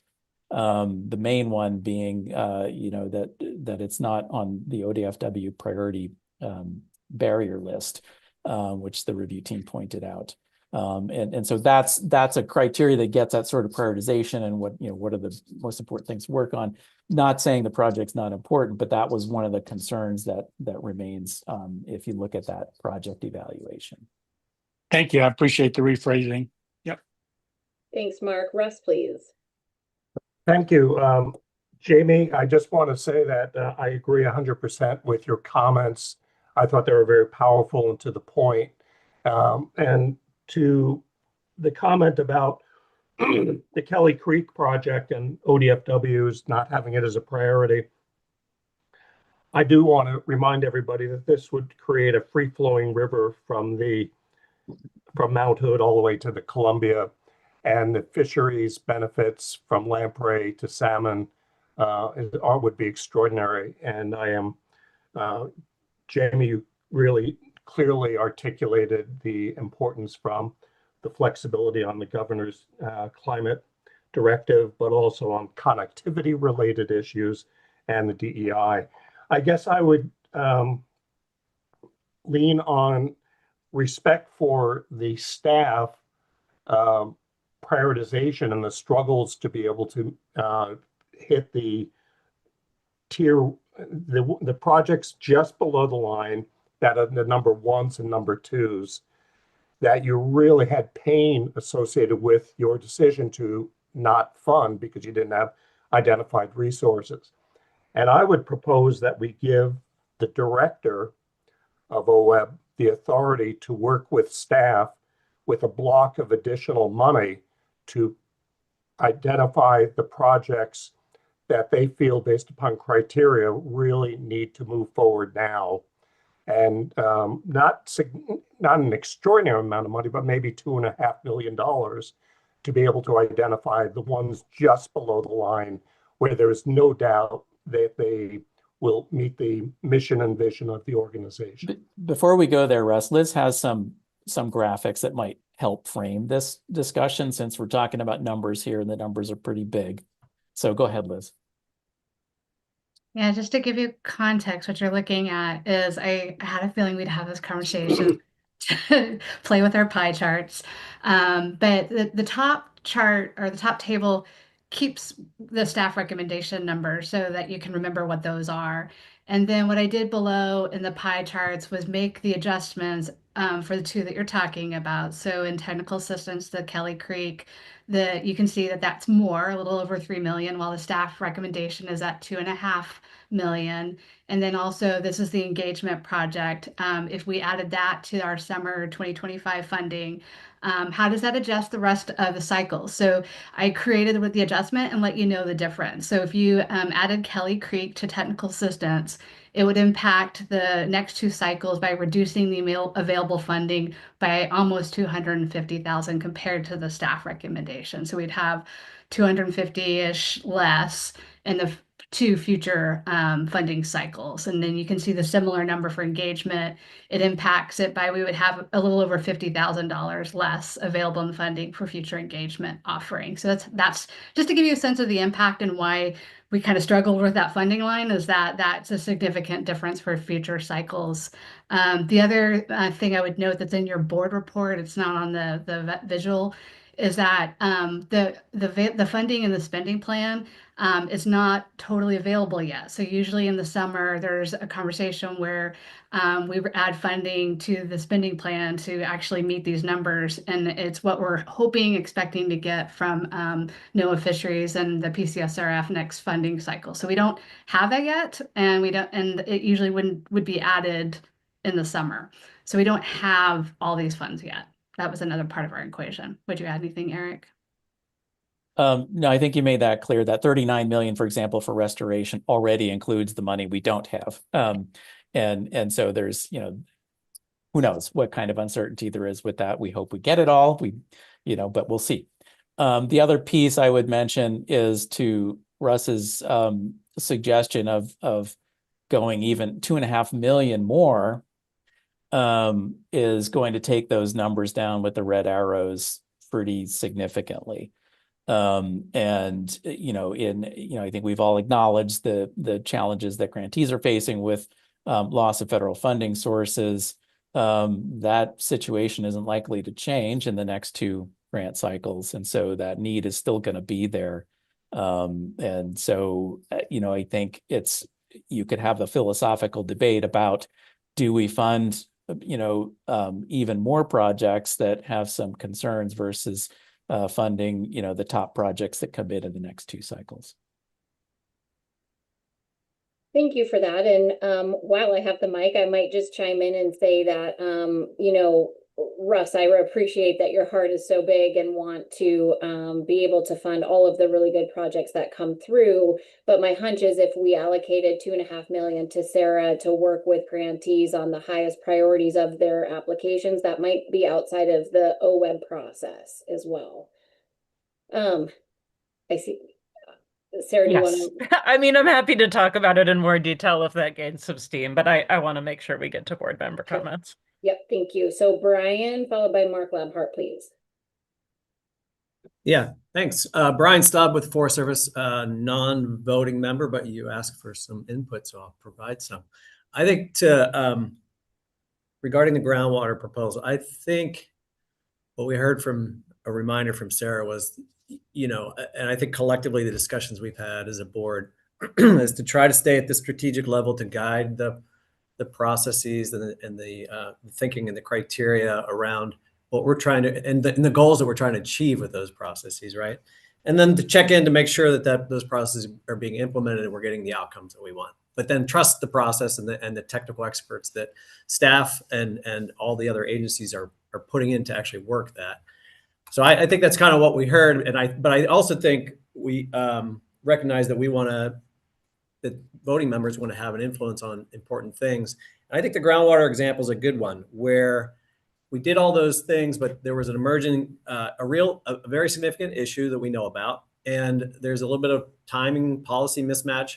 And it's a rather small kind of consideration in the context of the portfolio of work and the funding there. So I think weighing in and thinking about bringing forward projects like that, that in the big scheme of things from a funding perspective are not that big, but show some flexibility and adroitness to address emerging issues. I think that's an appropriate role for the board to kind of think around moving things like that into the yes category and still being consistent with what we've talked about as far as, trusting that overall process and its implementation. So that's my input as a non-voting member. Thanks. Thank you, Brian, and really appreciate your framework and perspective. Mark Labhart, please. Okay, thanks. I'll try to be quick because I know we're in lunch hour here, Lindsay, and I know you're getting a little frustrated there about that.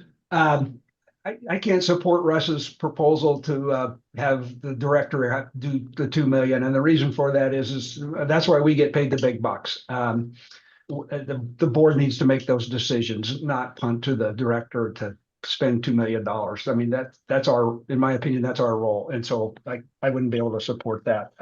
So back to the decision criteria, it sounds like we've got two projects, Kelly Creek 495 and Harney County 107,000, which is additional 603,000. And that brings us the final down to 18 million instead of 18.6. But I think staff was mentioning, so I just want to make sure that I totally understand this. If we funded Kelly Creek, how much would be left in the remaining spending plan in that category? What was the figure again? You want to pop that slide back up, Liz? I think that would help.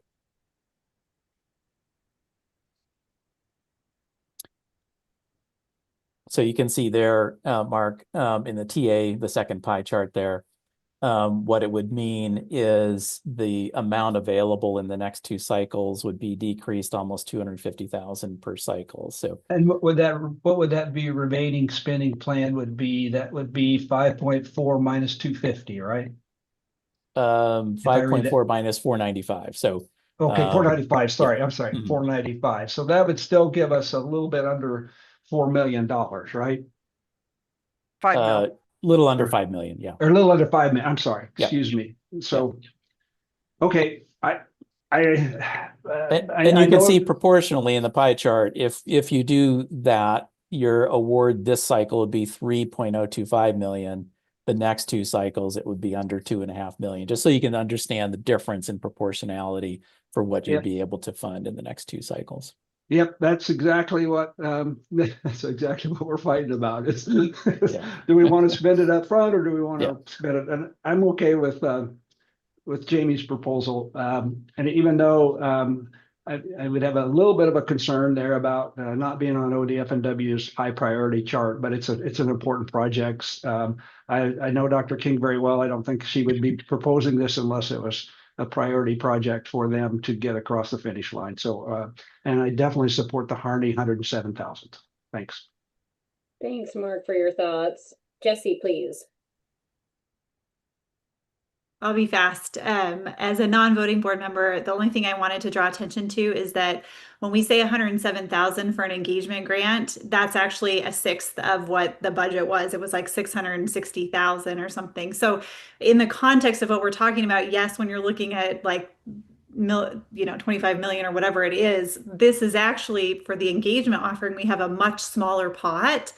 And going back to that comment about these communities that are putting in smaller pots of money, it's restricting that engagement piece even more. I'm not opposed to the Harney project in any capacity, but I just wanted to correct that misconception that it's like 100,000, it's not that much. But when we look at the overall scope of what we have in engagement, it's not very big. And so 100,000 doesn't get you quite as far as maybe it seems it's actually bigger than maybe we're thinking about.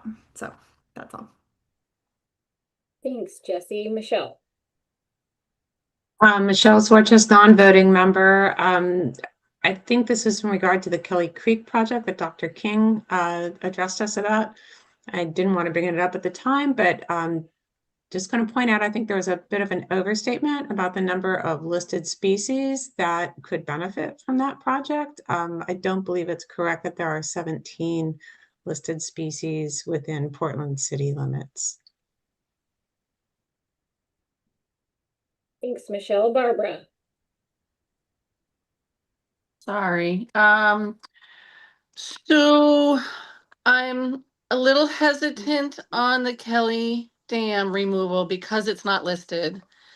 I could kind of go either way on it. But I do hesitate a little bit. But I totally support the Harney County water, groundwater, grant, because I feel that it would have been above the funding line if they had the information after the review process. So thank you.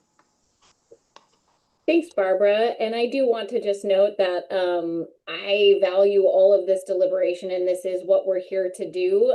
But as co-chair, I am trying to keep us moving. So don't want folks to feel like they can't speak or they're rushed, but just want to be mindful of we still have a full afternoon as well. So Raya, please. I think my one question about the Kelly Creek was the question of matching funds. So in the question and talking about that, coming this year, there's going to be a lot less federal funds, but they potentially have the opportunity for match funds from Bend Metro. However, that is going to sunset. It was unclear to me, if they can apply this next round, would they still be able to make that date? Or if by not making this round, if they're able to make that date. And then they said that I think it was the Metro would cover 2/3. So for me, that was a big question on whether this would limit them being able to leverage. And it was just unclear to me sort of how that fell. The timing is unclear to me as well. Liz, I don't know if you've got any more information. Yeah. Thanks, Raya. Mark Webb, please. Quick question. Could we do 2 separate motions for each project instead of one with both? Jamie, it's a question for you. Would you be willing to make both of them individually? Well, what I would propose is making a motion and seeing if it passes or fails. And then if that fails, then there can be a follow-up to that, just because this is really, it's a whole kind of basket of goods, if you will. Sure, I appreciate your perspective, Mark. But Jamie, let's go ahead and see where things land. Okay, yeah, that was my thought as well. Okay, I move the board award funds for the staff recommended projects listed in attachment A and include Region 5 Engagement Grant Application 226-5025 Harney Groundwater Engagement 2025 and Region 3 Technical Assistant Grant Application 226-3024 Kelly Creek Restoration Project Final Design with an award date for all projects of January 28th, 2026. Second. Okay, it's been moved by Jamie and seconded by Russ. I'm just going to go right into voting here. So all those in favor, please raise your hand and I'll have to call out to get the count. Okay, so. Steph, can you turn your video off while they vote so that it's easier for Lindsay to see everybody on the screen? Thank you. Okay, so let me just, let's give it just a minute here to get some cameras off. Okay, so 1, 2, 3, 4, 5, 6, 7, 8, 9. Okay, so I've got the 9 voting members present here. So, okay, we'll call for the vote. So all those in favor, please raise your hand. 1, 2, 3, 4, 5. So 5. So motion fails.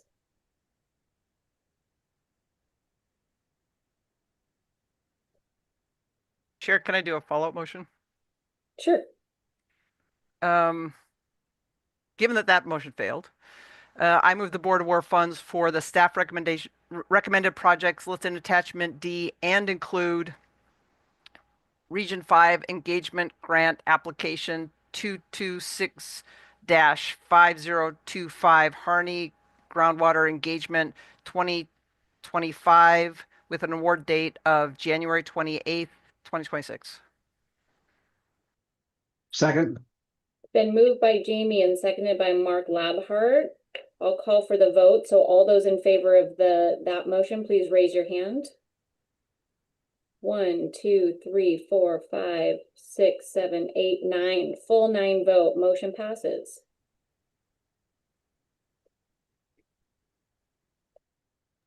Lunchtime. I was waiting to see if anybody else was going to make any other motions. I don't see any other hands up. So at this time, I'm going to close out item L, open solicitation. Thank you, everyone, for a very thorough conversation. I see Annie Burney has her hand up. Go ahead, Annie.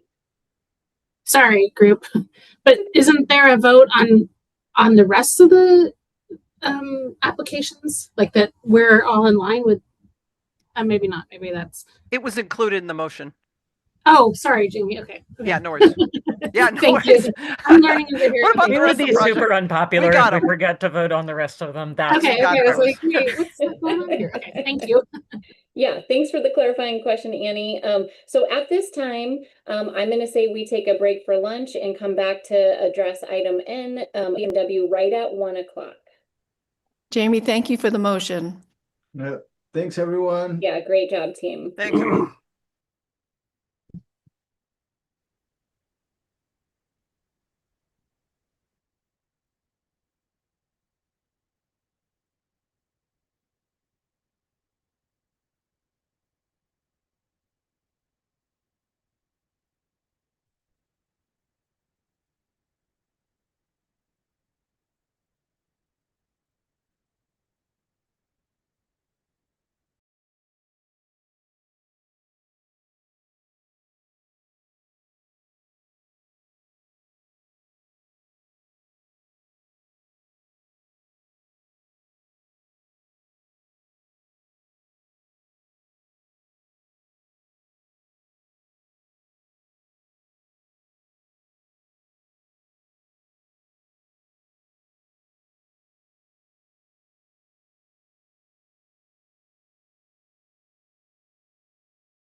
Hey, Brian, this is Sarah. I wanted to let you know your camera's on again.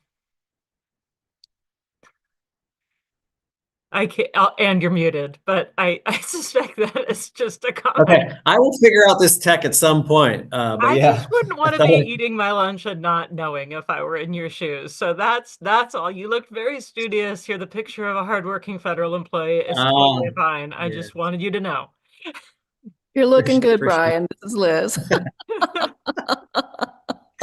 Thanks for keeping me on track there. That's helpful. It's just my own Signing off. nightmare. That's all it is. We all need friends. I exactly on both fronts. Thanks.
Good afternoon, everyone. Hello. Hope Chair everybody Coates, had. you're here on time. Ms. Coates, we came back to class at the bell. No, I hope everybody had a good lunch break. We are going to kick it off with agenda item N, the ODFW swap update. And do we have our ODFW staff here?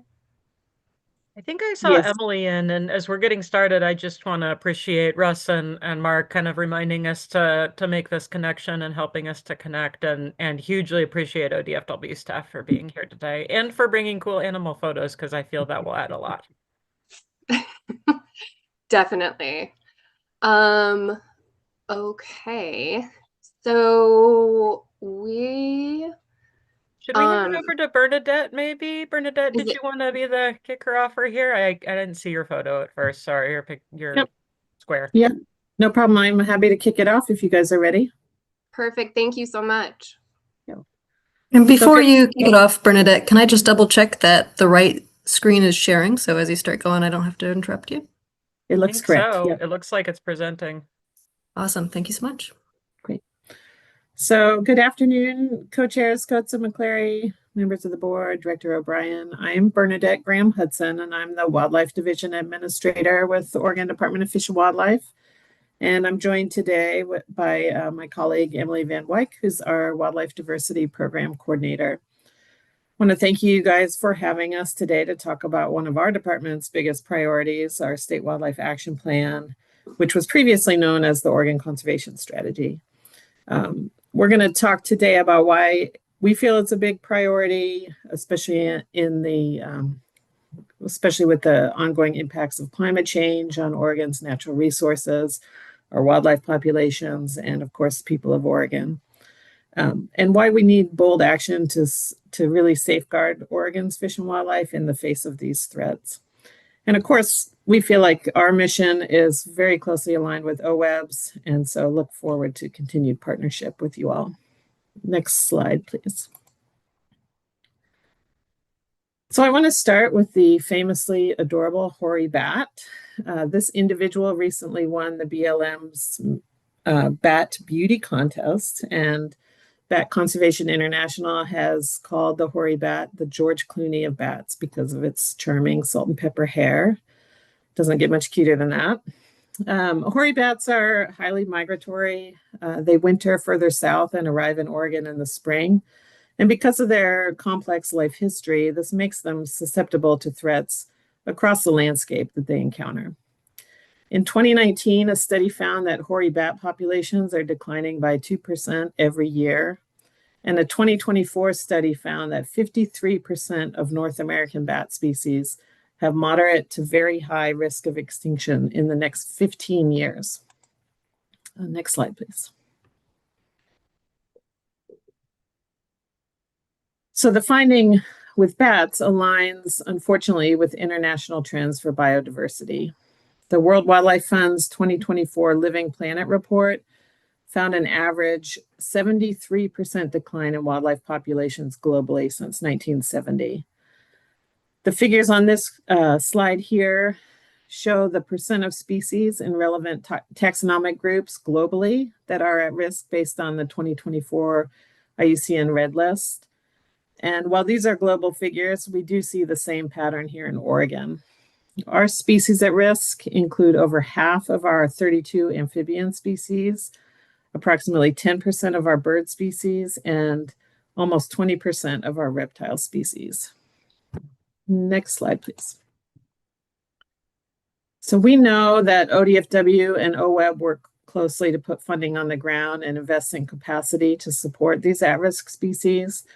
This graph shows bird population trends as an example. On the y-axis, we have the population trend, percent change, and then the x-axis is time there. The populations that are showing a positive trajectory in this graph, those that are above that 0 black line, those are the ones that have stable long-term funding that support the capacity to work on these species and their habitats. So our water birds, our duck species, geese and swans. Next slide, please. Although all these declines are daunting, we do feel like Oregon has a roadmap for success.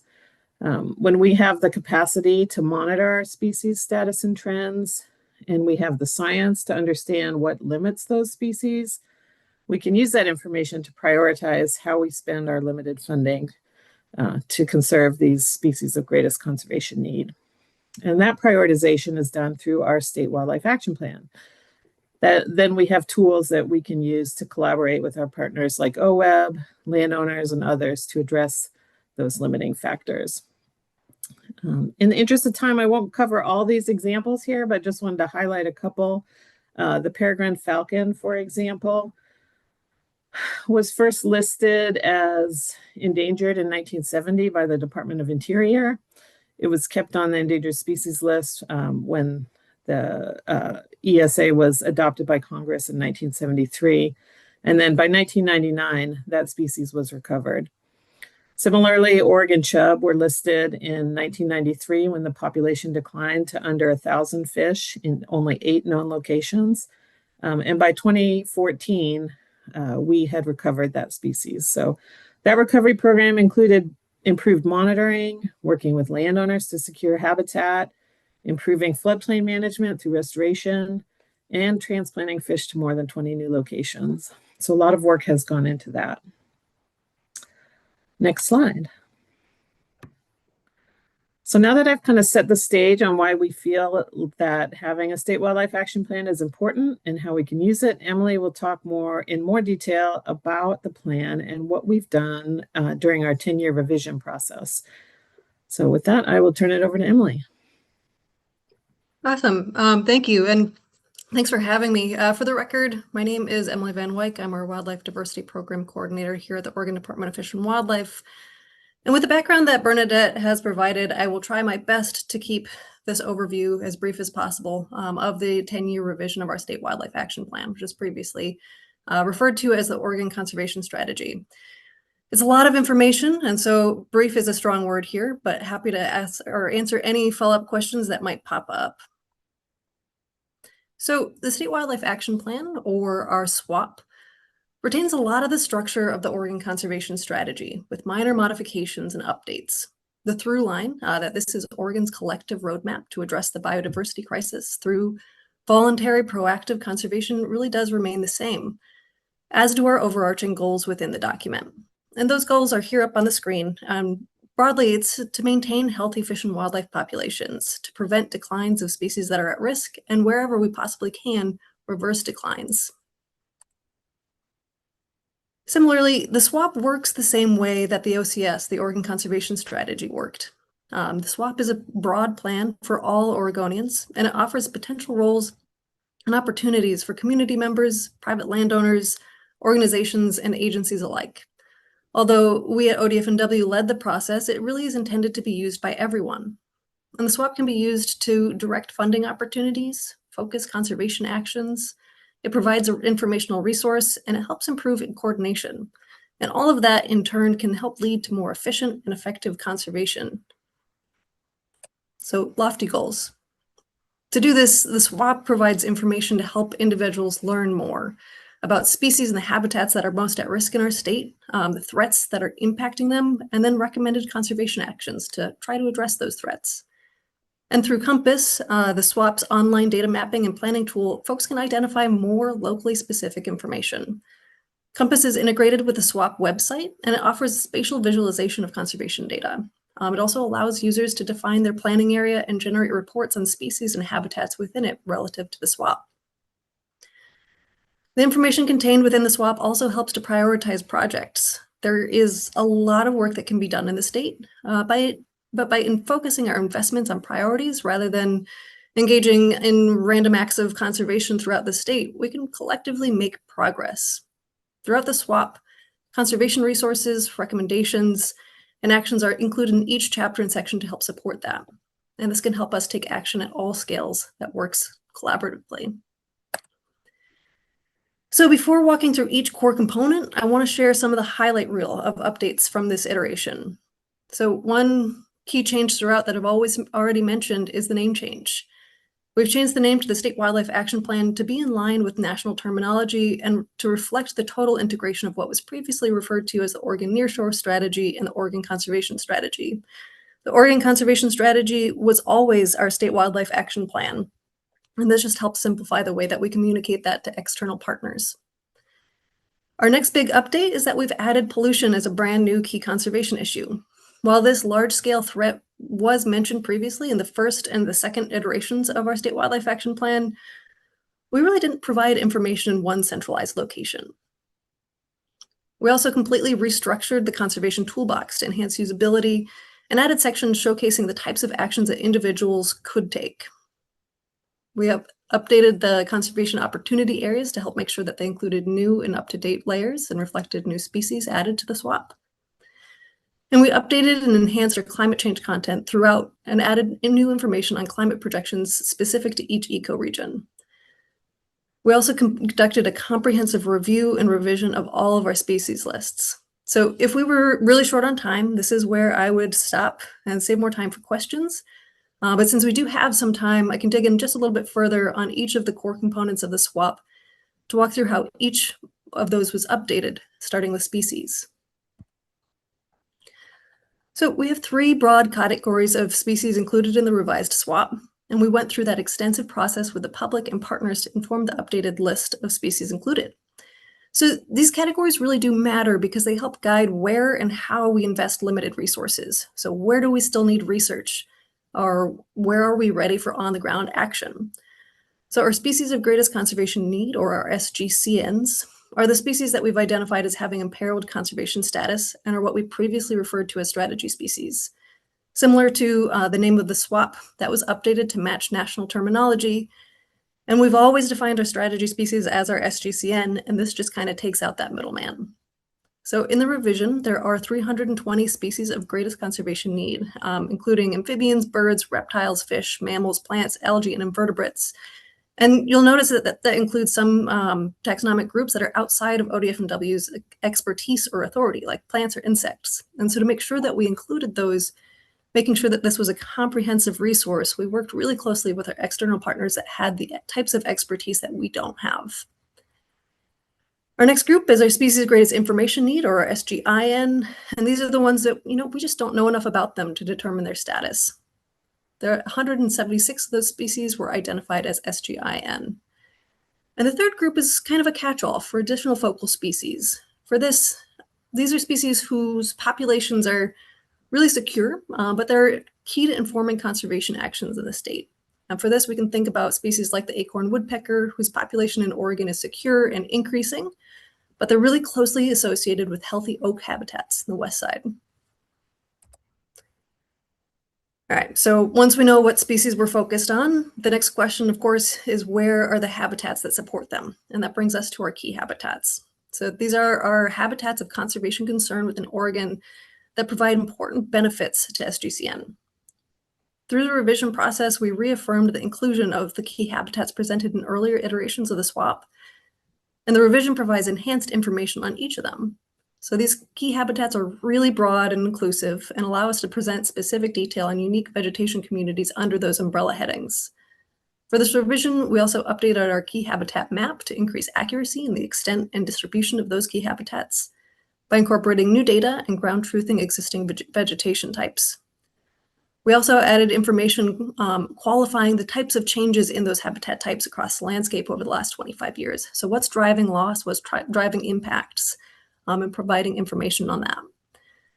While the habitat categories remain familiar, the underlying data are more accurate, and that can directly affect how users see their priorities on the ground. So with 320 species of greatest conservation need and 12 umbrella habitat types, there are a lot of opportunities to engage in conservation in the state.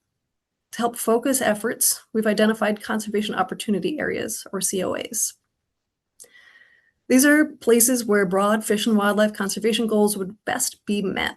So focusing investments in those prioritized areas can really increase the likelihood of long-term success, maximize its effectiveness over larger landscapes, improve funding efficiency, and can promote cooperative efforts across ownership boundaries. COAs historically have been heavily used by our partners, and with that in mind, existing COAs were refined and updated for this revision by analyzing those existing COA boundaries within the context of updated data for various beneficial factors like species occurrences or habitat quality, and thinking about limiting factors like development and pollution. And so we leveraged conservation planning software to perform a cost-benefit analysis to determine optimal boundaries using that updated data. And so what that means for users is that the COAs that we have on the map now in 2026 are more defensible, they're more data-driven, and they're better aligned with current conditions. But they're also not dramatically different from what they have been historically, so it won't disrupt ongoing investments. Our next focal areas are key conservation issues, or our KCIs. And these are large-scale conservation issues or threats that affect or potentially affect many species and habitats across large landscapes throughout the state. These really are intended to provide the lens of understanding of why species and habitats are at risk. In this iteration of the SWAP, we added a new KCI, which is pollution. And that's in addition to the existing ones like climate change, invasive species, barriers to animal movement. And all of our KCIs were enhanced this round with new up-to-date information from the last 10 years. As an example of this, we did a comprehensive overhaul of the climate change key conservation issue with the support of the Northwest Climate Adaptivity Science Center, making sure that information is up to date and reflects the current state of available climate information. A lot has changed in the last 10 years, and we're trying to present as much up-to-date information as possible. We also standardized language used to describe threats, linking information back to the direct threats classification system to help communicate across state lines and help end users connect with different naming structures between different plans. So even just in this brief presentation, we've covered a lot. And when presenting information on all of the species and all of the habitats at risk in the state and the threats that impact them, we recognize it can be really hard to identify where to start. The Conservation Toolbox tries to help all Oregonians find their role, and this is one section of the SWAP that will look completely different in this iteration. So one of the things that we recognized in the revision process was the information contained in the Oregon Conservation Strategy wasn't necessarily accessible to all Oregonians, and it could be really overwhelming. A little bit of an information overload. So what we did was work closely with partners across the state to enhance information included in the toolbox, and also to identify example actions that individuals, communities, agencies, or organizations could take at all scales from the backyard to the watershed level that connect back to the SWAP species, habitats, and threats that we've identified.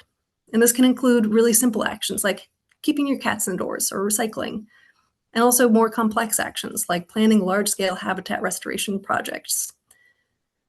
The toolbox also emphasizes the importance of engaging all Oregonians through outreach and education. To address the biodiversity crisis, it really needs to be a collective effort, and it needs really broad buy-in. So for that to become reality, we really need to make sure that conservation knowledge is accessible. The updated SWAP also has a list of voluntary conservation programs to link users to opportunities and technical assistance. So, looking ahead, we submitted our PDF version of the revised State Wildlife Action Plan to the U.S. Fish and Wildlife Service last fall, and we anticipate that the content will be approved early this year. We're currently working on integrating new content into a public-facing website, and once we get approval from the service, that'll go live. In the long term, we anticipate that this will get integrated into the new ODF&W website in 2027, 2028, or thereabouts. As a part of this, we've completely overhauled Compass, which again is our geospatial tool connecting back to the SWAP. In 2016, when we launched the first Compass, it was a game changer. It was groundbreaking, but in the 10 years since then, there's been a lot of advancement in what we can do with geospatial information. So we've moved data on the SWAP into Experience Builder and built out new features for each core component of the SWAP.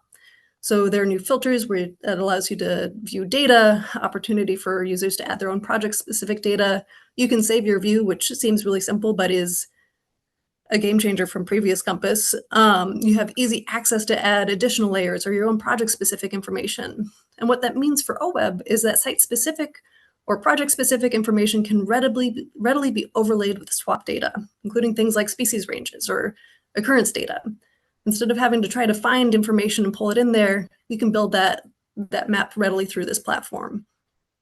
OWEB-funded projects can also be submitted through the Implementation tab.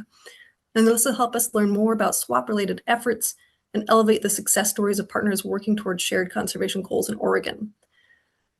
So now that we've brought the management of Compass in-house, we have the ability to continue to improve functionality over the next 10 years, and we look forward to feedback that can help us to do this. So please don't hesitate if you see any things that could be improved on. So we're excited to be able to deliver up-to-date information about species and habitats most at risk in Oregon, and taken together, I really see the revised SWAP, our new website, and the rebuilt Compass as ways to turn that information into action, and really trying to make conservation easier for everyone to participate in. And so with that, we'll happily take any questions.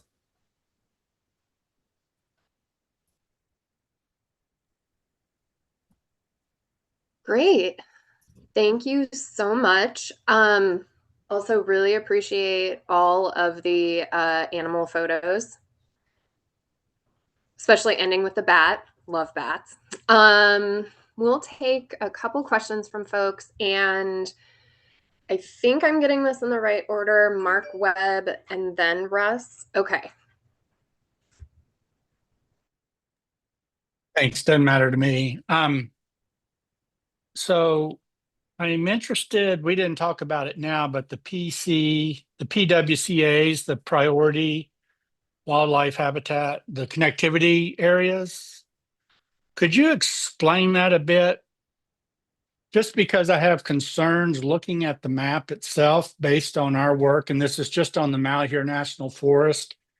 The corridors look kind of lineal in feature, so it's like roads going to the blue areas where I don't understand all the technology yet.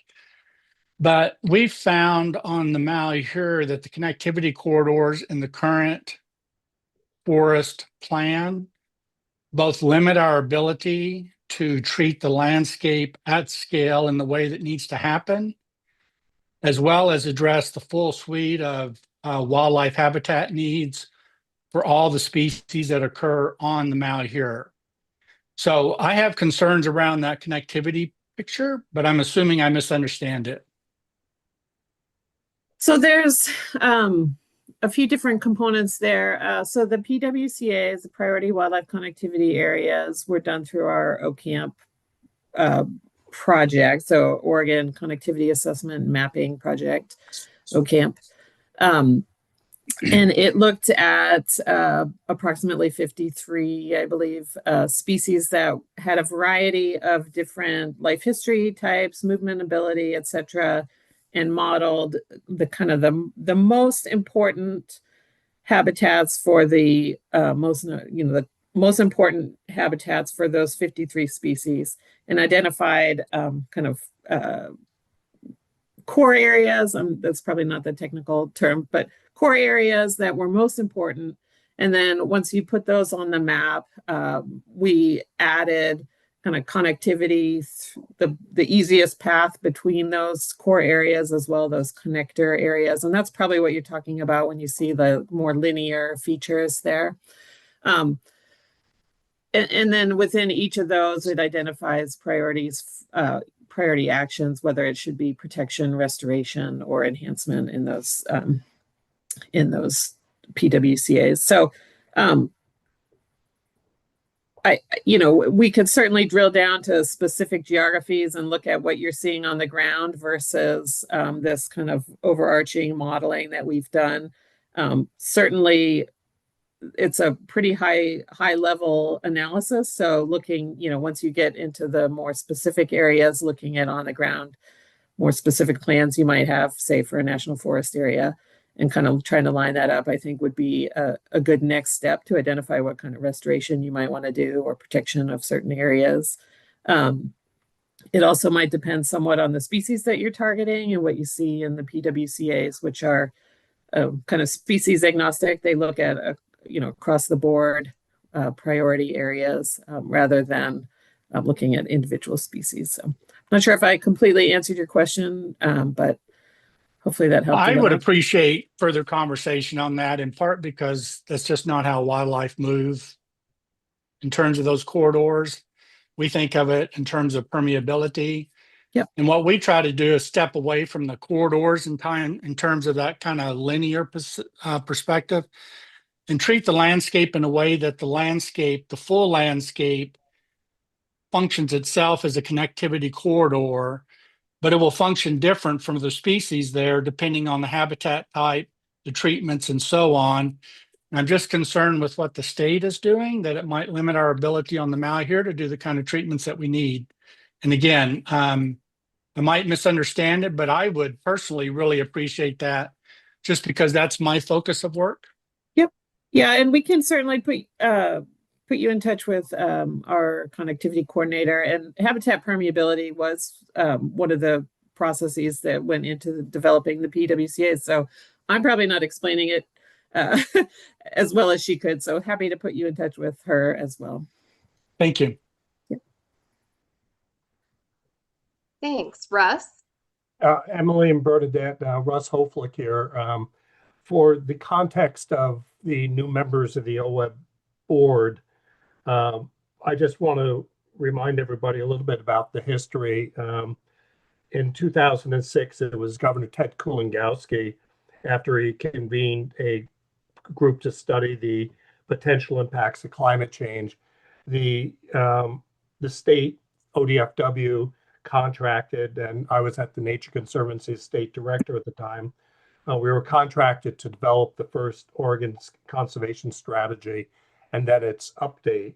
And I want to stop and just say how impressed I am on how ODFW has embraced the advanced sciences and the mapping technology, and is really on the cutting edge as you look at the 2026 revision to really help us tangibly make develop priorities and make significant headway moving forward. And you should be very proud of the work, particularly the emphasis on your outreach across the state and how you integrated the best of science from experts from not only Oregon, but all across the nation. So kudos to your group. I'm very excited as I read through it. I feel proud as an Oregonian to be in a position where we have such a powerful tool in front of us. Well, thanks. And I guess I would also, it was before either Emily's or my time, but, that initial version and then the second iteration and the web enabling of the swap, we've kind of been out in front of swap development across the US. And so we've been held up kind of as the example with our completely web-enabled swap. So many kudos to the people who came before us to get that done. And we continue to build on it and hopefully make it an improved product. I just want to also mention in closing here that the swap, or the Oregon Conservation Strategy, is specifically mentioned in the Constitutional Measure 76 as one of the guiding documents for us to follow as we do implementation at OWEB.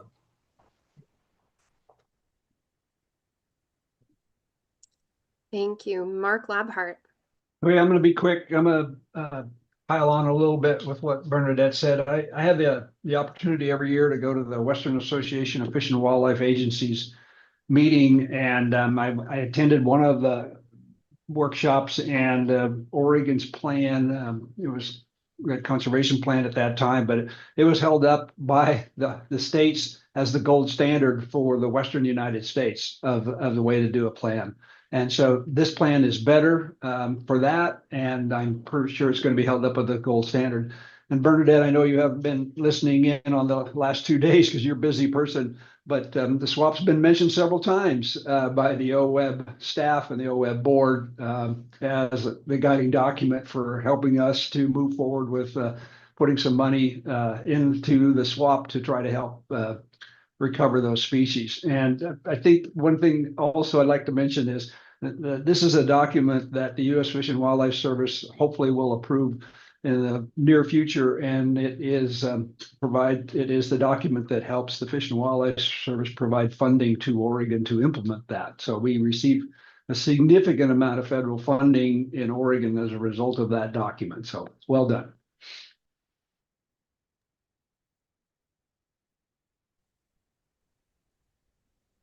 Thanks, Mark. Jamie. Yeah, a great presentation, incredible work, really something you need to be tremendously proud of. So thank you for sharing this with us.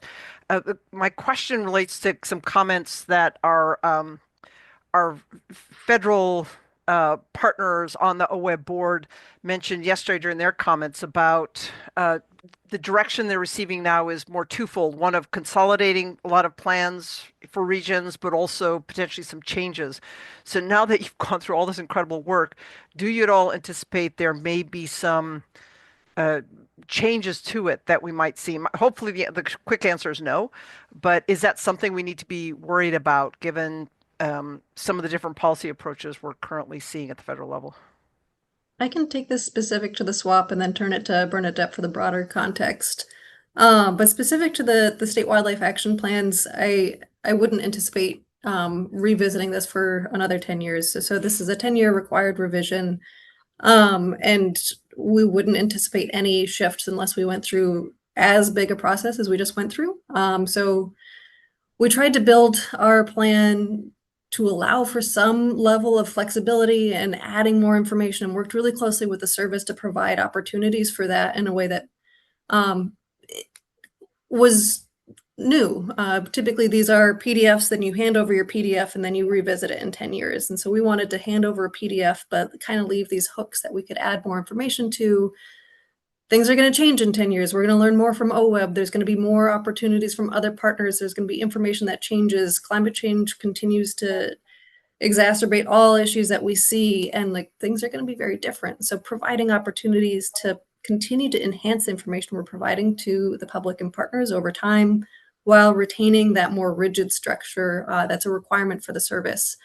I wouldn't anticipate, because all states have submitted their swaps at this point, maybe there's one or two that haven't. I wouldn't anticipate any major changes or expectations, at least for another 8 years, hopefully, fingers crossed, deep breaths. But in the larger context, that's where I defer to Bernadette on what's in the cards. Yeah, thanks for that question. I'm not going to be able to predict the federal funding outlook too well, but we're certainly tracking it very closely. And so the swaps are a requirement of the state and tribal wildlife grant program through the Fish and Wildlife Service. And so it's looking as the funding levels go through the committees, it's looking like that will hopefully come out about where it has been in the past. It had been zeroed out in the president's budget, but looks like it should be retained kind of at its current level. Of course, we'd like to see more, and there's uncertainty into the future, if that'll be maintained at that level. But we're certainly tracking it closely and doing what we can to provide information to support implementation of swaps kind of nationwide. Thank you.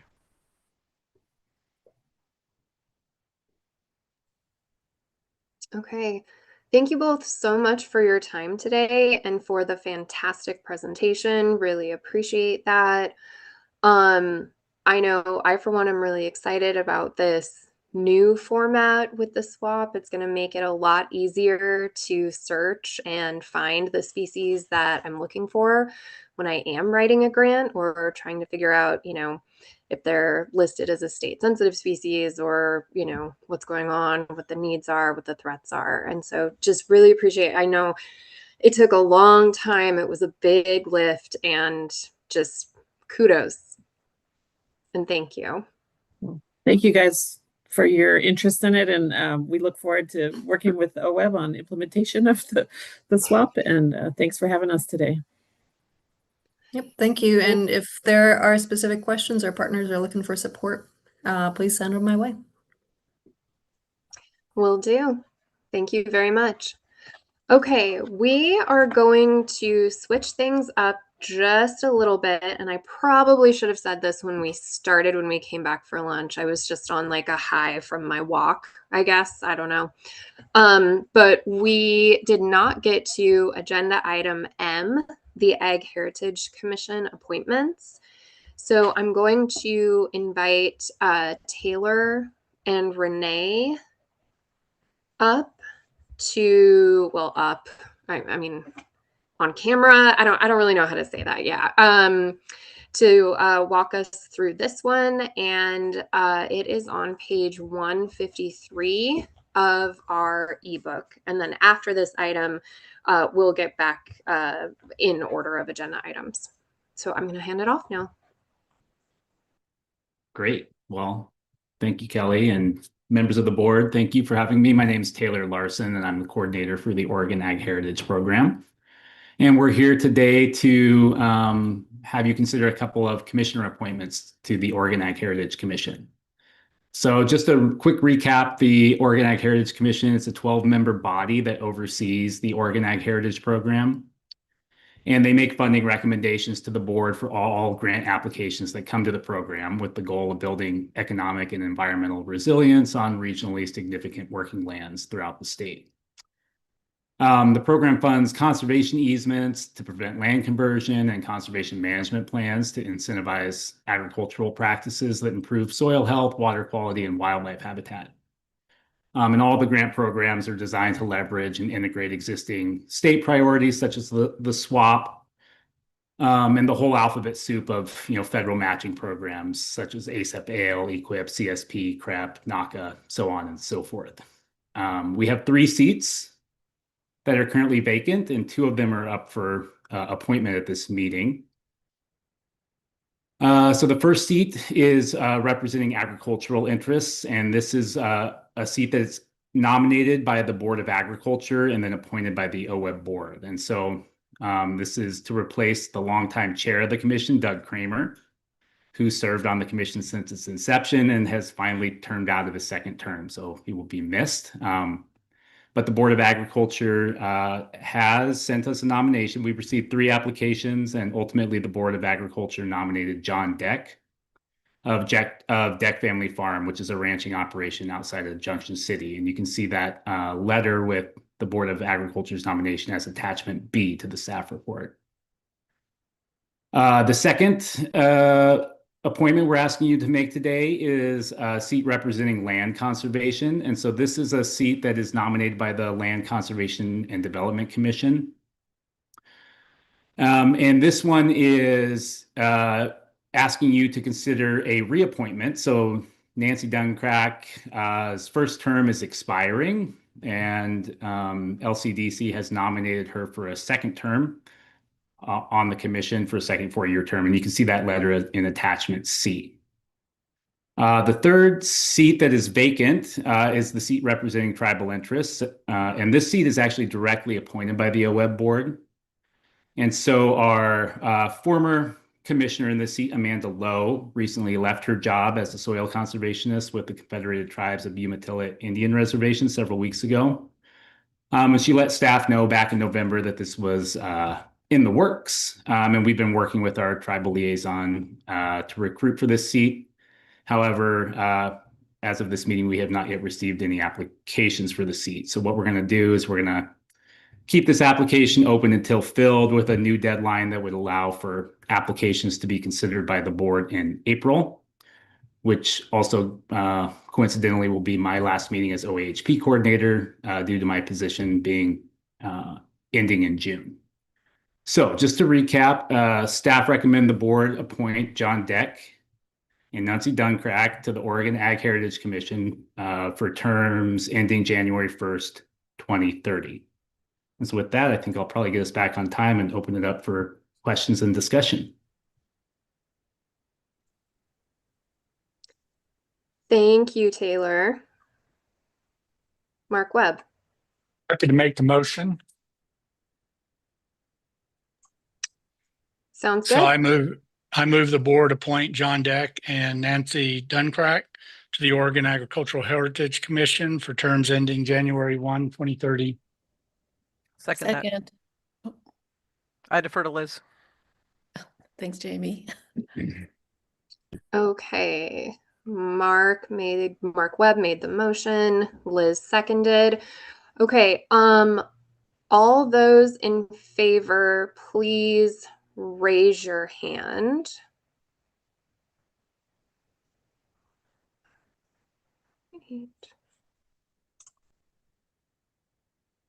Okay, I think we've got all 9 there.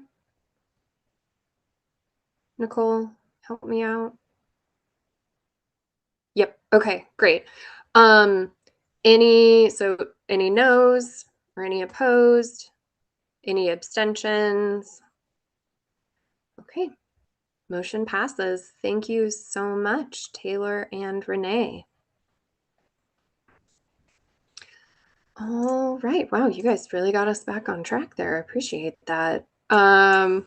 Okay, now we are on to agenda item O, Land Acquisition Grant Program Modernization Update. This is on page 170 of your ebook, and I'm going to hand it off to Renee and Sarah. Thank you. And I committed to run the slides and also to do the introduction, which in retrospect was probably a little bit of a mistake. So let me do one of those things at a time. I forget, previous agenda items now are beginning to sort of blur for me, as they are probably for many of us. But I remember there was a presentation the first half of the day yesterday where someone on staff said, some of you have seen this, will see this for the first time. Some of you have seen it 3 times. In this case, there may be slides in here that some of you have seen considerably more than 3 times. So I told Renee I would just do a little introduction. And I just want to highlight, for those of you that this is new for, this is an introduction into a significant body of work that Russ mentioned yesterday in committee reports that our board committee on acquisitions, restoration, and emerging issues has been working on for about a year now.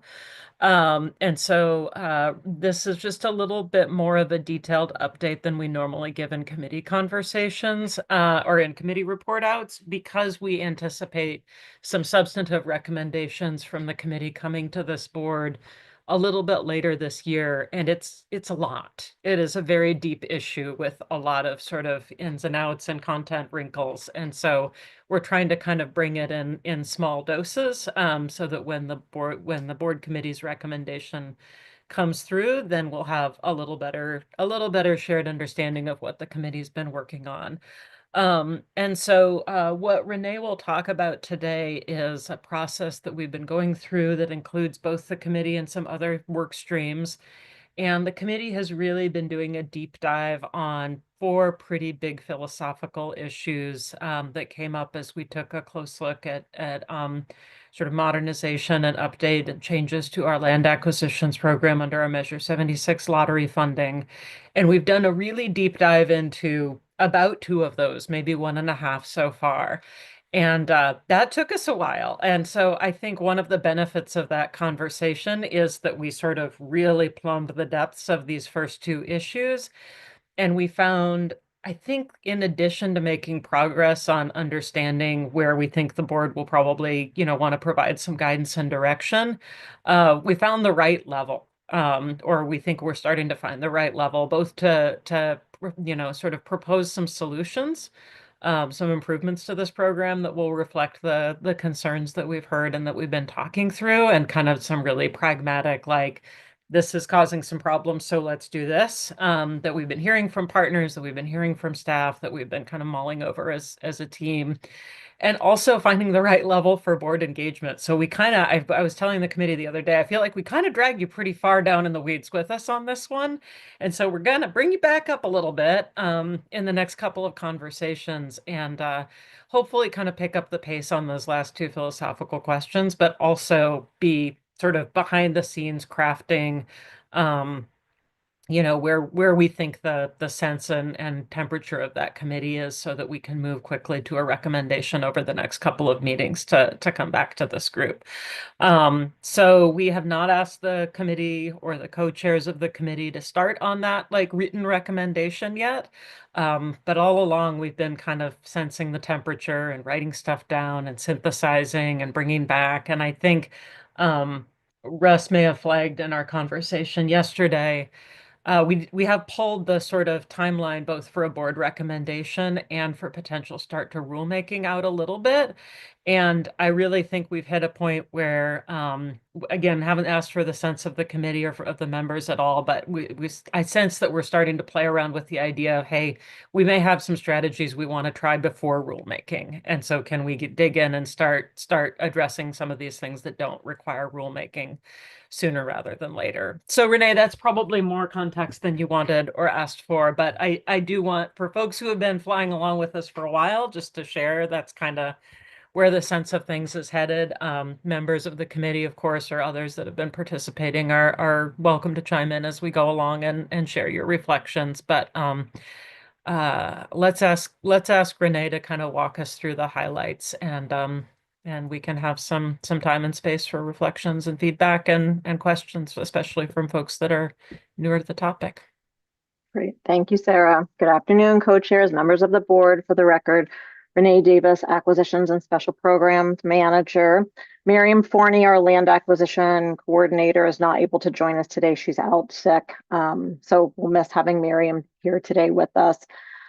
So just as a quick reminder, especially for new board members, the Land Acquisition Grant Program is squarely grounded in Constitution and statute in terms of intent, pulling out a couple of the key intentions: securing long-term protection for lands and waters that provide significant habitats for native fish and wildlife, and also acquiring from willing owners interest in land or water that will protect or restore native fish and wildlife habitat. So this is a long-standing program. The first land acquisition grant was made when we were still the Governor's Watershed Enhancement Board, before we were officially an agency. So since that time and over the intervening decades, we've had multiple rulemakings. We've talked with you about that, multiple collaborative processes to really get at some of the challenges and capitalize on opportunities that have come up in terms of continuous improvements. So we have had some persisting issues, given that we've launched the land acquisition modernization process.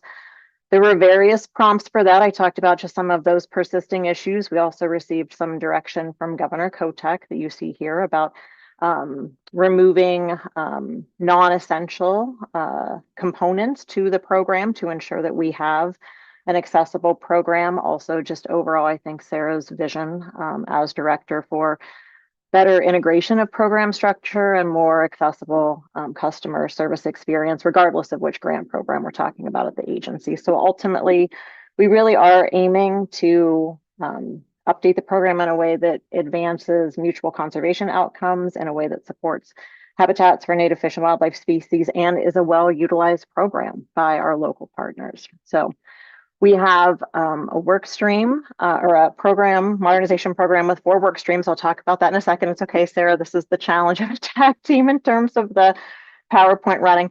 Before I go into our buckets of issues, Linda, thank you again for a beautiful PowerPoint. And Linda discovered in hearing us talk a lot about buckets that apparently there are collectible ice buckets. So she gave us some examples of those collectible ice buckets, some of which are really in incredible demand given some of the patterns. So in terms of the 3 buckets of issues, and we'll talk a little bit more about each of these in just a second. So essentially philosophical issues, some cultural issues, and process issues. And we developed these kind of categories of the 3 buckets of issues with a lot of input. So input from some of those past processes that we have been engaged with over the years, listening sessions, convened collaboratively with Coalition of Oregon Land Trust, multiple touch points with tribes over the years, and then some internal observations about challenges and opportunities. So let's dive into the first bucket, Sarah.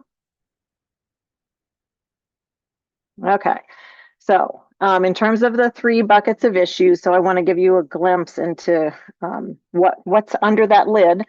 for each of the buckets. So the philosophical, this is what Sarah was describing when she talked just a few minutes ago about some foundational issues. And this has been a big focus thus far for the ARE committee. So the first philosophical issue is the use of conservation easements. That's the agency's preferred approach to meeting the title restriction requirement that we have. The second philosophical issue is around a collection of habitat issues, as we've kind of described it, the significant habitat interpretation of the language that's in the Constitution and statute, and then expectations around future conditions that are associated with some of our grants. Other uses is a fairly big sub bucket within philosophical. So that includes topics and issues such as cultural uses, working lands, recreation, other uses besides or in addition to habitat for native species. And then finally, the philosophical, the risk tolerance topic, which you'll see woven across these buckets. So that's really a question and some concerns that have been raised about the perceived lack of risk tolerance that the agency has had over the years and the challenges that that's presenting for local partners coming into the program. In terms of the cultural bucket, so we've heard about barriers to tribal participation, and we'll talk more about some of those specifics that have come up, risk tolerance again, overall customer service experience, and then board engagement and investment in land acquisitions. That's something we've heard about off and on through the years, depending on, at times, specific project decisions that are discussed by the board, and then also investment levels.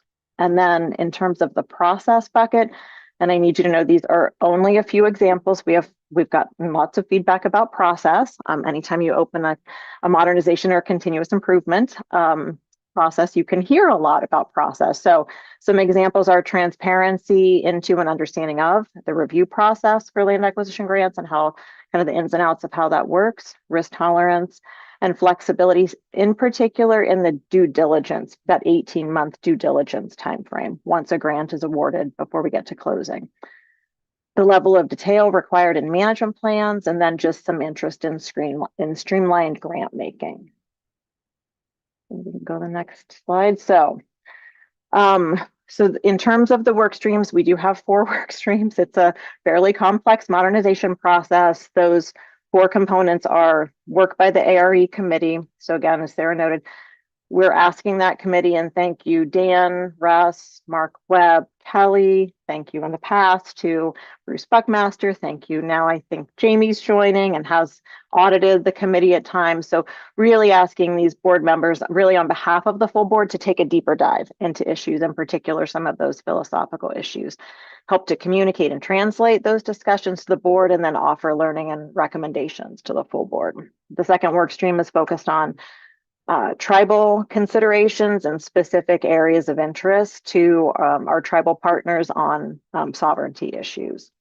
Third work stream, which will be fairly quick to walk through in a bit because we're basically wrapped up with that, but it was an initial streamlining in advance of the current grant cycle that's under review. And then the fourth work stream, which we had in as a placeholder, was potential for rulemaking. So I'll walk through updates about each one of those since the October board meeting. And Sarah, feel free to jump in at any point if I miss something.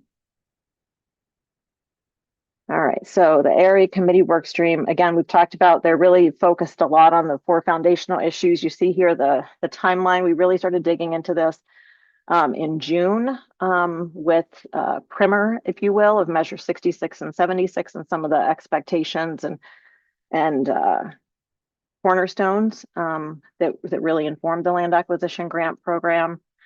Started to move into discussion in September and October, specifically of that first foundational issue around use of conservation easements to meet the title restriction requirement. Also talked a lot about risk and different types of risk, different tolerances for risk, and that was very well informed by a grantee panel that Coalition of Oregon Land Trust helped to organize. We held much of the December ARE committee meeting for a tribal panel, which was incredible. I think both Ken and Kelly, maybe Russ also mentioned that yesterday. So we had representatives from 6 of the federally recognized tribes that came and talked to us. And and shared some feedback about issues such as the challenges for some tribes in having conservation easements used to meet that title restriction statute, and kind of different approaches that folks have taken at times in addressing that from a tribal trust perspective and a tribal sovereignty perspective. Definitely heard some about the importance of creating space for cultural uses in the context of land acquisition grants. And overall, just some feedback, and this is not only focused on the land acquisition grant program, but just some of the funding gaps and challenges that tribes face, and whether that be match or whether that be stewardship funding. So really robust and deep discussion.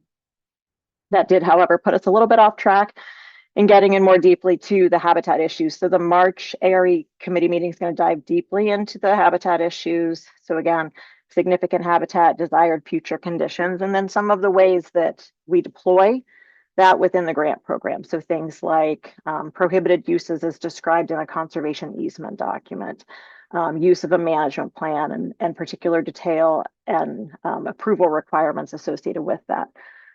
We have already heard some of that in past ARE committee meetings, including through the case studies. So we think we have a jump start on that conversation. We also, in some of those past meetings, have heard from folks about other uses. So things like recreational or working lands uses, and also we've heard about risk. So we do feel like those 4 foundational issues are starting to come together in the ARE discussions. I think hopefully we also will begin getting to some of what Sarah described around early conversations around direction, take homes from the committee, so that we can begin potentially formulating early recommendations. The hope is in June at the ARE committee meeting, we can wrap up those philosophical topics and then aim to put together an early package of recommendations to bring to the board in July. So Sarah, anything to add on ARE? Okay. So in terms of the tribal work stream, we've touched on this some. So again, focuses on or really builds on a lot of past touch points with federally recognized tribes, starting back in 2021 with the tribal assessment that Ken referenced yesterday that was completed, and then many follow-up discussions, individual discussions on topics of substantive and process concerns to tribes. So we mentioned at the October board meeting that we had done some follow-up research to really explore legal options available to address some of the concerns that we've heard about. For example, use of conservation easements, sent a memo describing all of those options to tribes back in the fall. And now we really did take that opportunity with the panel discussion at the December ARE committee meeting to really get into a little bit more detail about what some of the possible solutions might look like, different levels of interest in pursuing different options from various tribes. So we'll be following up with the tribes to talk with them about where are the priorities from your perspective, so that we're investing energy in the places that really are most meaningful for our tribal partners. Is there anything to add on the tribal piece? Okay.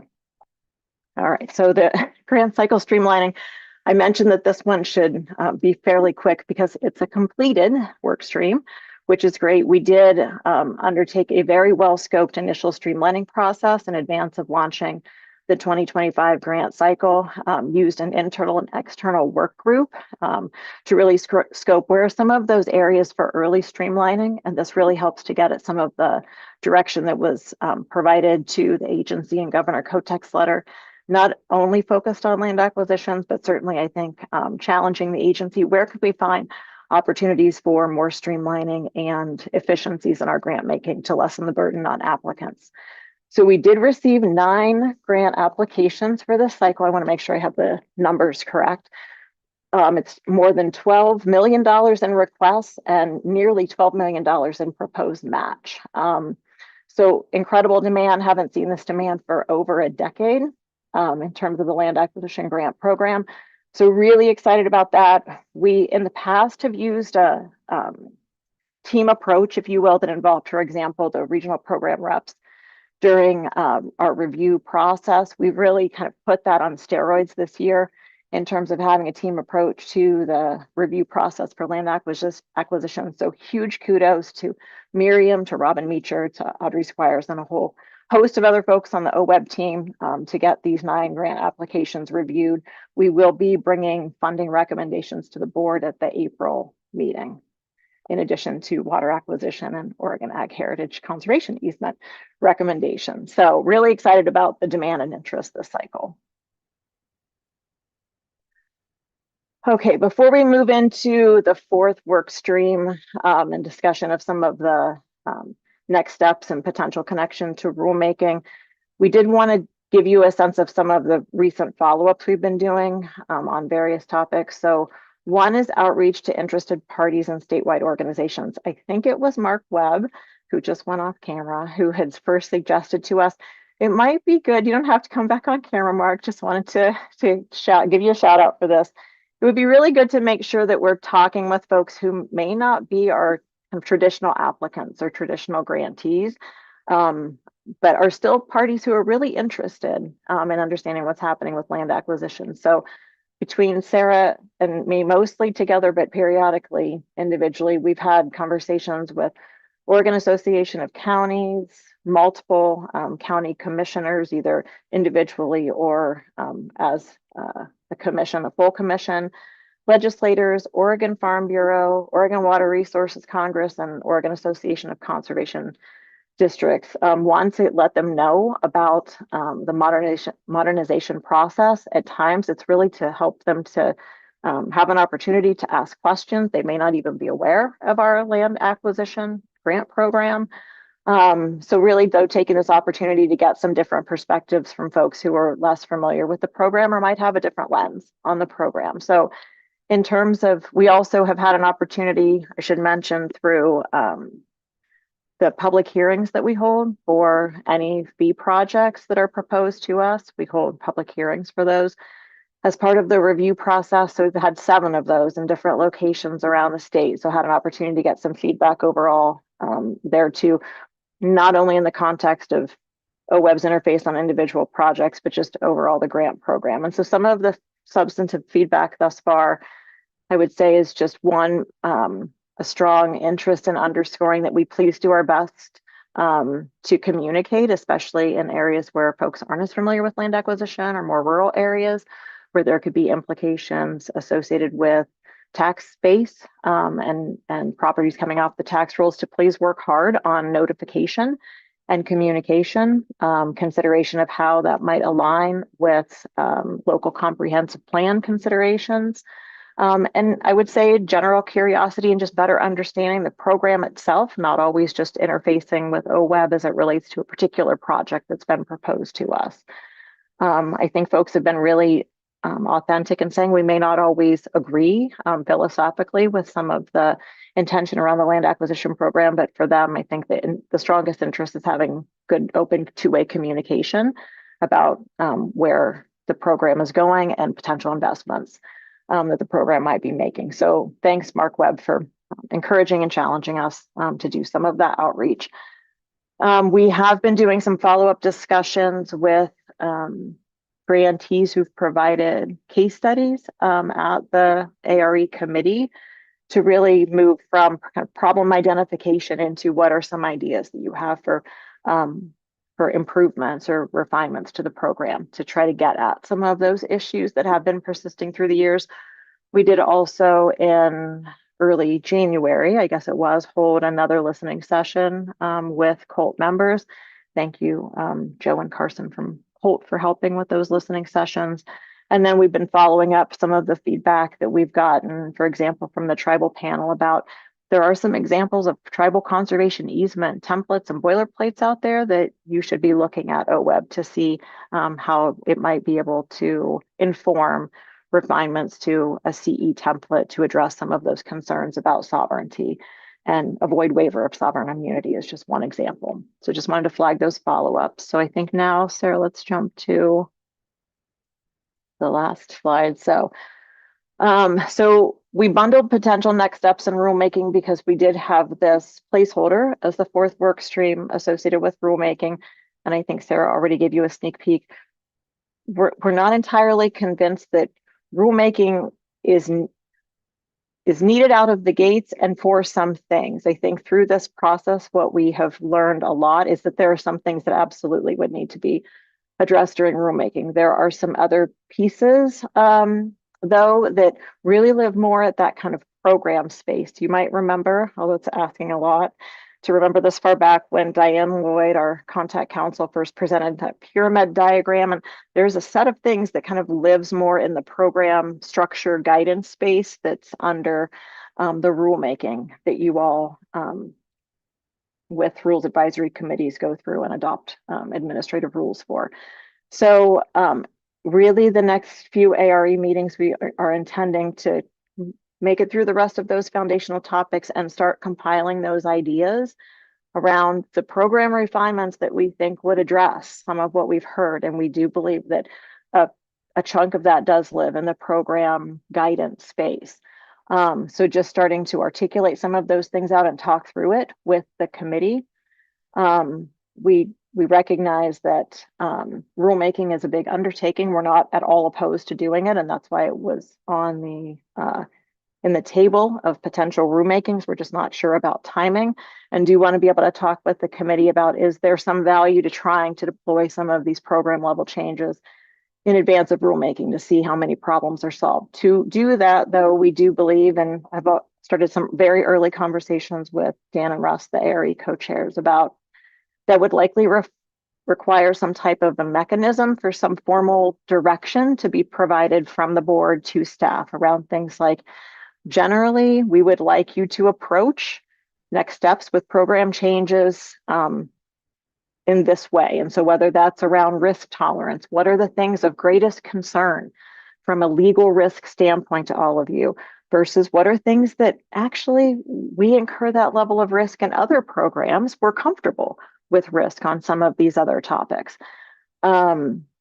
It could describe things like, from a cultural uses standpoint, just as an example, we want to create a lot of space for cultural uses and cultural harvest that incorporates traditional ecological knowledge in the context of our land acquisition grant making.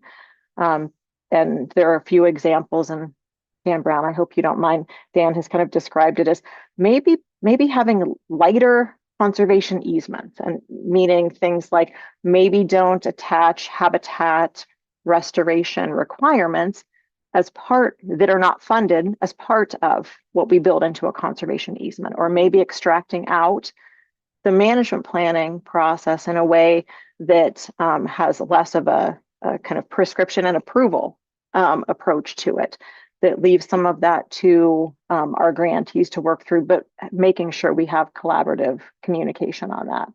So we want to make sure, though, but if we are not embarking on rulemaking, we do have really clear direction from the board as to what you expect of staff as we are beginning to scope and implement any changes to the program. So we do expect that there will be draft recommendations emerging from ARE on tribally focused work at multiple elevations, the program level change that I just described. We, I think, would expect to, as part of the scoping and ultimate build out of any program refinements, that we would be convening internal and external work groups. I think that in the spirit of building trust and improving relationships is an important part of this. And I think from there, you can see in that last sub bullet, from there we'll determine what does make sense in terms of rulemaking, since that's anywhere from a 12 to an 18-month process. So at this point, we'll be working closely with Dan and Russ to prep for the March and June committee meetings, and expect more details coming from the committee to the full board in April and July. And I think with that, Sarah, we can take questions, and also invite Dan and Russ if there are any perspectives from ARE co-chairs you want to share with the board before folks ask questions.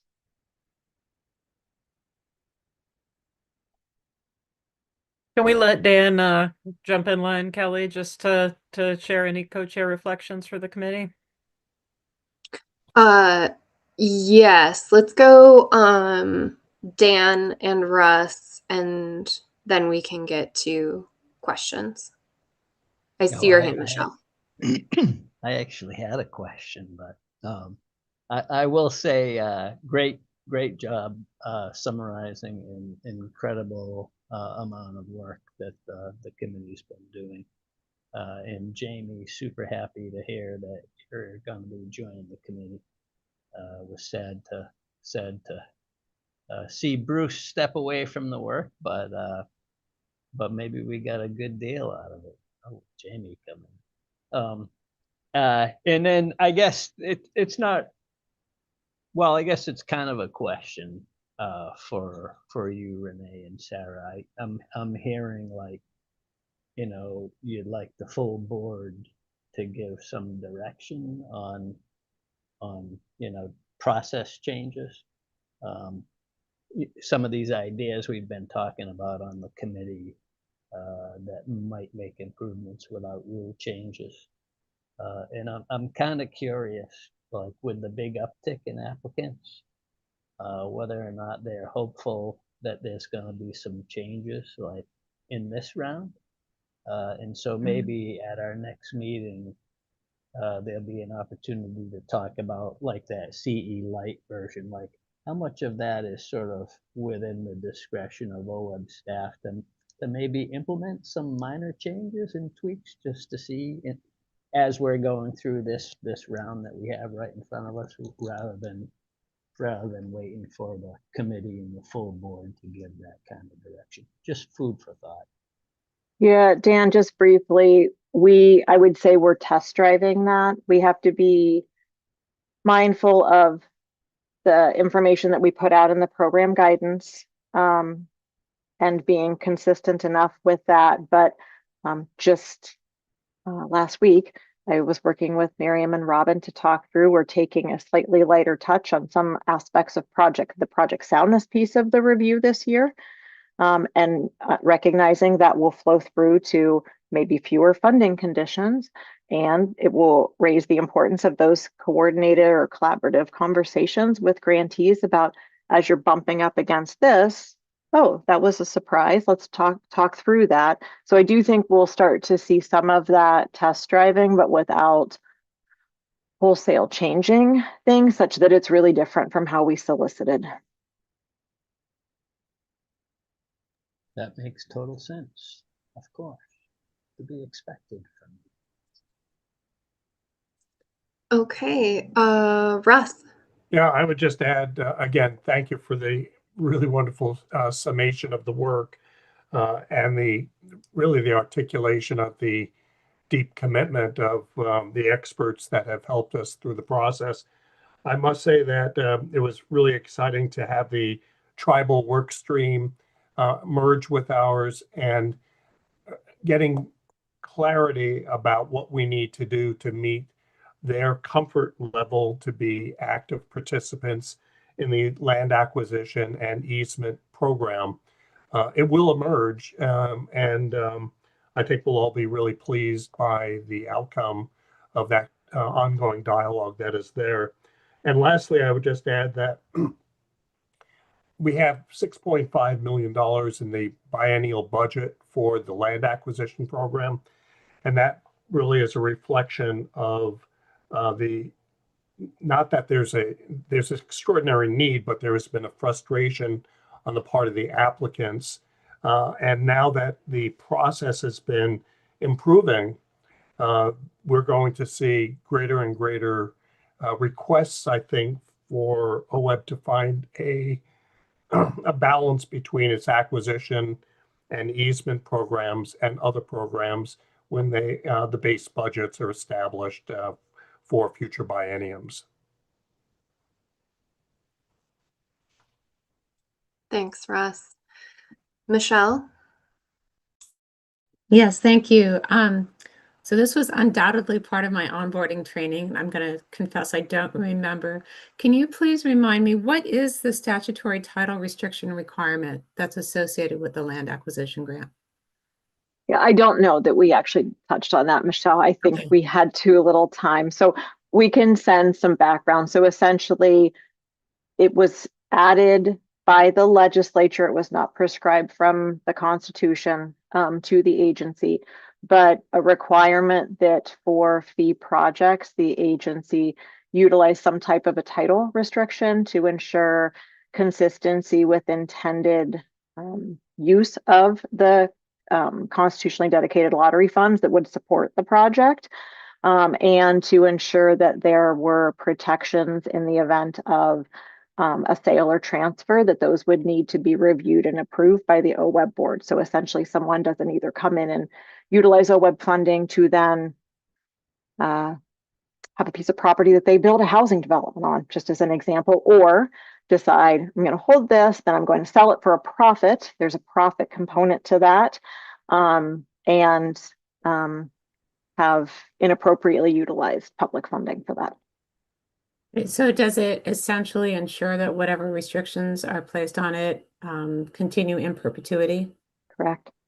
Okay, great. Thank you. I would just add that that's where Dan Brown's discussion of light touch, if you think about compliance with land use law, no further subdivision, no extraction of minerals on the property, no profit to be made as properties transfer from one to the other. Those are the types of things that can be achieved through a lighter touch easement.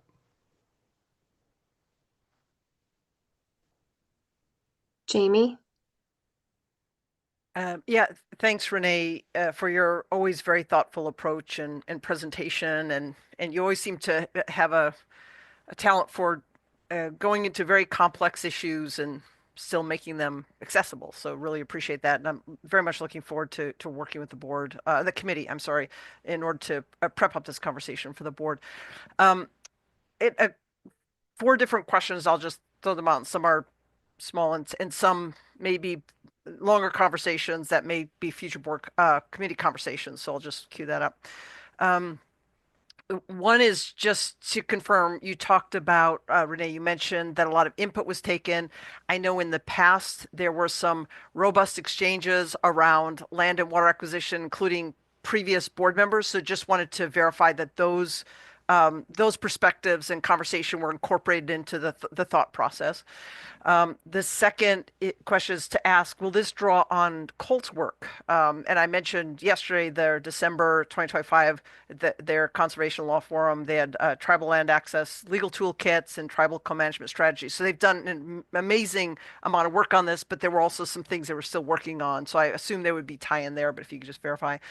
And then I do recall preliminary conversations with the board, but I didn't see in your reference to the legal memo shared with the tribes. You referenced it in the staff report, but I didn't see a link to it. So I was wondering if that is available, if you can either point me to it at some point or share it or email. All that stuff is fine, but I'm interested in just reading through that.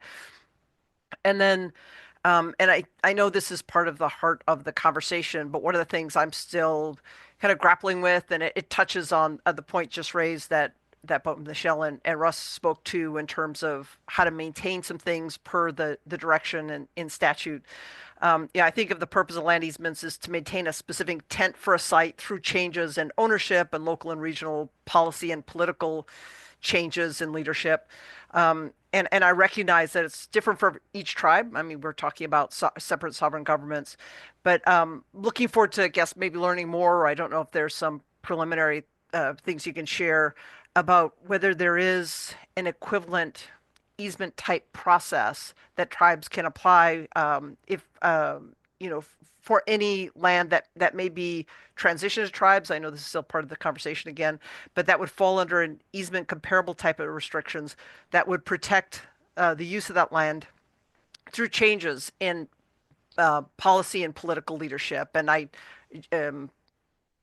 just given that there's every government body has different perspectives and different folks come in and have different perspectives come up. What kind of mechanisms are in place to bridge the sovereignty while also maintaining some of the original intent and the directive of statute? So I don't know if you have a brief comment, but again, I know this is part of the deeper conversation to be had on this topic. I think I jotted these down correctly, Jamie, but if not, I did, so I'll help too, Yep. Renee, Yep. and we can pass Okay. it back and forth if you want. Yep. So in terms of input from past board discussions, I do think we've tried our best to incorporate that. And some of that does mesh with what we've heard through various channels. So for example, this space that may or may not exist for working lands under that other uses philosophical category. I'm not saying there isn't any space at all. We have projects like the Trout Creek Meadows project from Oregon Desert Land Trust several years ago that has a ranching component to it. I think it's a question of degree. And I know in the past at times we've heard, even maybe from current board members, about finding that balance. Conservation and working lands can coexist. And we heard some of that from the governor's office, I think, yesterday. So I think incorporating that type of feedback, but maybe we could follow up in the committee context if there's more. We've also heard from many boards through the years, including this board, the question and concern around if property is coming off the tax rolls in rural counties. And that's something that we've been hearing about from some of those other interested parties, and also kind of we'll need to weave that back into our discussions with applicants. So if there's more though, Jamie, let's definitely connect if there are some things that you're remembering from some of those board discussions. Colt's work, absolutely, and thanks for flagging that. December session, we did have at least one, if not a couple staff listen in on that, and already just kind of thinking about what are some of those ways to get it. For example, cultural uses or different types of management instruments separate from easements that really do encourage use of traditional ecological knowledge, harvest for cultural intents, co-management, recognizing we're not a landholder, but I think that can be well woven in. I believe we shared the tribal memo with the committee, but I don't know that we did with the full board. Sarah, do you remember? I think that legal memo actually was shared in executive session while we were out in Northeast Oregon. And so we can send that back around to individual board members, but that was before we had communicated with tribes directly. We wanted to keep that to a close conversation, so we can certainly circulate that back around to members. Thank you. And just sorry, to that point, my assumption was based on that conversation, there may have been edits or something. So that's why I was looking at a follow-up on that, but thank you. Yep. And then in terms of the idea of something that's CE comparable, I guess, and Jamie, I can't remember if you were at the December ARE committee meeting. I think it was Anton Kiono from Confederated Tribes of Umatilla Indian Reservations who mentioned CTUIRs,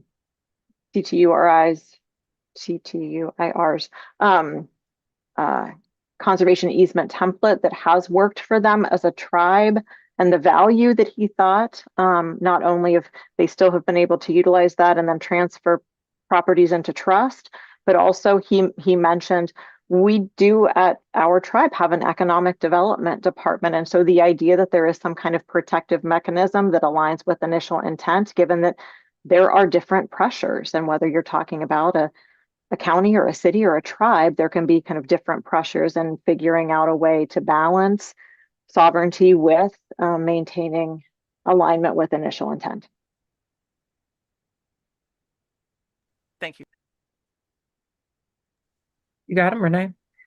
Thanks, Sarah. Okay, I think I saw, oh, wait, Mark Webb. I just got to thinking, Renee and Sarah, to my mind, a lot of these issues are resolved once we have a shared notion of what a resilient landscape is. And given that defining or characterizing resilience is a task ahead of OWEB vis-a-vis the governor's executive order. Not that I want to stall us out, but obviously those are going to have to be aligned. So how are those conversations going to happen? So just a question about making sure that we're on the same page there, again, in part because I think once not conservation per se, but ecological resiliency is the target. I just, for my mind, perhaps naively, that's clear sailing for addressing a lot of the concerns we've been dealing with. But we want to make sure that it's not at odds with what you all decide vis-a-vis the governor's, Yeah, that's a really good point, Mark. And I hadn't thought about it that way, and it might be a rationale for delaying rulemaking just a little bit to kind of let those processes come together. I mean, I think we have not, as staff or leadership, started to think yet about is this state effort going to result in attributes and indicators that we really need to realign our funding criteria with? I mean, that's a big deal. That would be a really big change. And as you've seen today, it's pretty awkward to realign ourselves with that mandate without doing it in our core rules. And sort of that's where those evaluation criteria live. So I'm a little hesitant to say any more than that, just because I haven't talked about that with anybody on staff at all, really, so far. And that's usually kind of our order of operations and floating new concepts in some sense. But it's like, um, it's a big ball of yarn to unwind. But we certainly wouldn't want to start it now and then find ourselves re-entering rulemaking a year and a half from now in order to realign with the Yeah, and executive. just I speaking for totally agree with you. myself, I have a lot of respect for just about all the state agencies in terms of how they execute their particular responsibilities, but I continue to see a considerable lack of integration and alignment, again, vis-a-vis in the natural resource sector, about how or what adjustments or how we should configure what we're used to doing to what we should do to work with other agencies, given a new direction, again, landscape resilience, climate resilience, and those things. And so I do think it'll be important at least to keep that in mind to the extent we don't want to have to revisit this again quickly. Yeah, no, it's a good point, Mark. I think it deserves some thought and discussion. Brian. Yeah, thanks. This is a good discussion. Question. It seems like, first of all, I support the idea of having working lands be part of the acquisitions as talked about.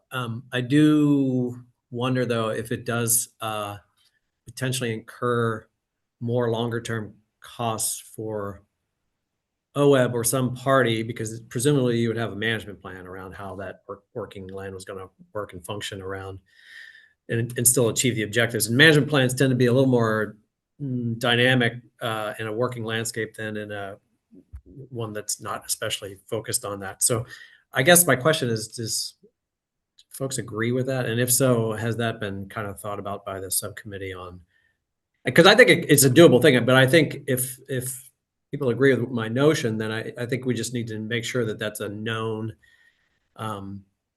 kind of cost center and something to consider for that part of the portfolio. Does that make sense? Yeah, and Brian, currently under the land acquisition program structure, we require a management plan regardless of degree of working land involvement in a project.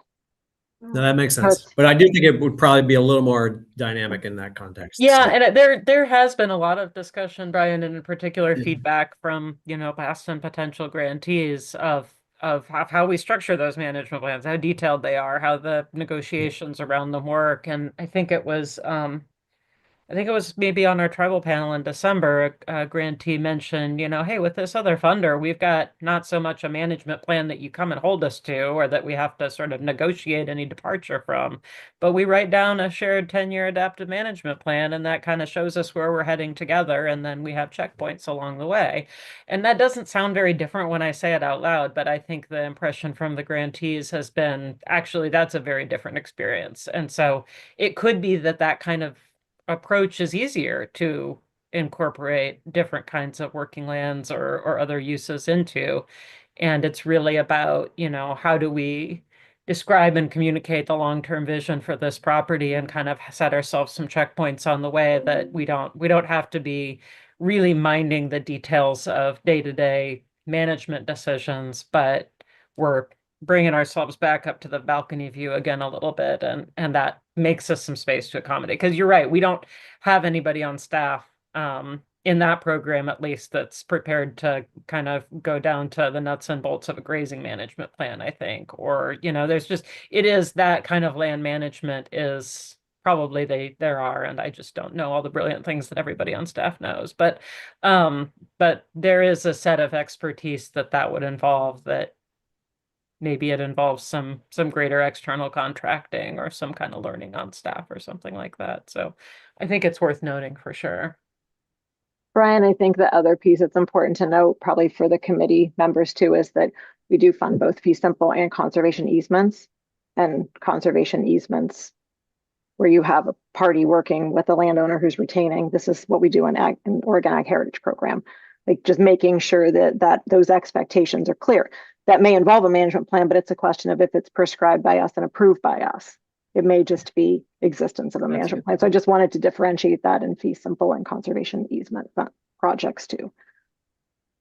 Thanks. Thank you. Okay, Mark Webb. Yeah, thanks, Brian, for the question. I would just add, I think it's probably also important, at least for this committee, to talk a little bit about what we mean by working lands. So typically, at least in my understanding, that's making a living off the ground, paying for the ground, hopefully, or making an income and stuff like that. But when I think about Eastern Oregon, fire adapted landscape, a century plus of essentially mismanagement through fire suppression, overgrazing, targeting old growth timber harvest and the like. There's no management plan that's going to work unless it includes an active management component to where you're restoring the landscape. And that's going to involve some kind of edge management, either at the invasive grass level, juniper level, conifer level. And one way to help carry the cost of that is to allow for some income off of that. So again, I don't know what the answer is there, but it'll be important for us to think about what working lands means so that we're not talking about different things. And my conviction is that there's no account of working lands. It doesn't include active management, at least for the kind of landscapes I'm familiar with.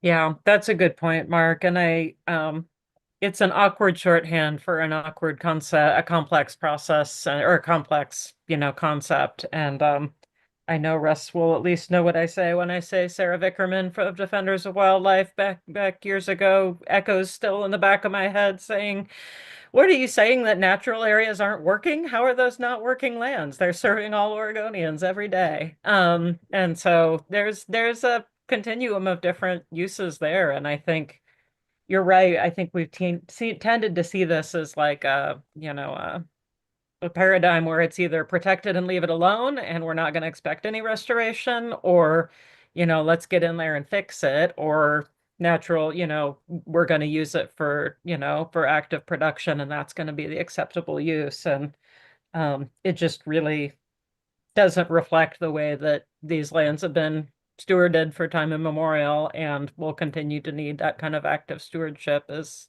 we live on the land going forward. So it'd be good to define that third way and have some better language for talking about that. Thanks, Mark. Russ, I'm going to jump in here really quick because I've been kind of quiet all meeting. But I just want to say, I think, Mark, you're definitely hitting the nail on the head with that. And I think Sarah picked up on this too with your time immemorial comment about that's one of the things that we've heard from tribes is the active management of the lands. It isn't a hands-off approach.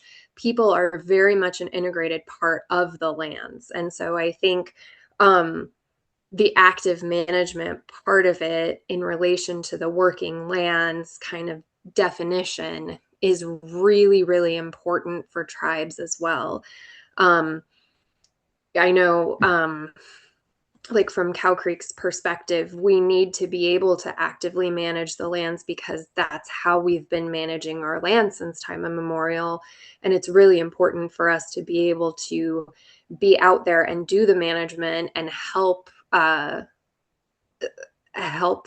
plants and the animals through the relationship of reciprocity. And if we can't actively manage, we don't have that relationship of reciprocity. And so it's very cyclical. And I think that's something that came through in conversations that we've had with tribes as well, that active management part of it, and not the hands-off,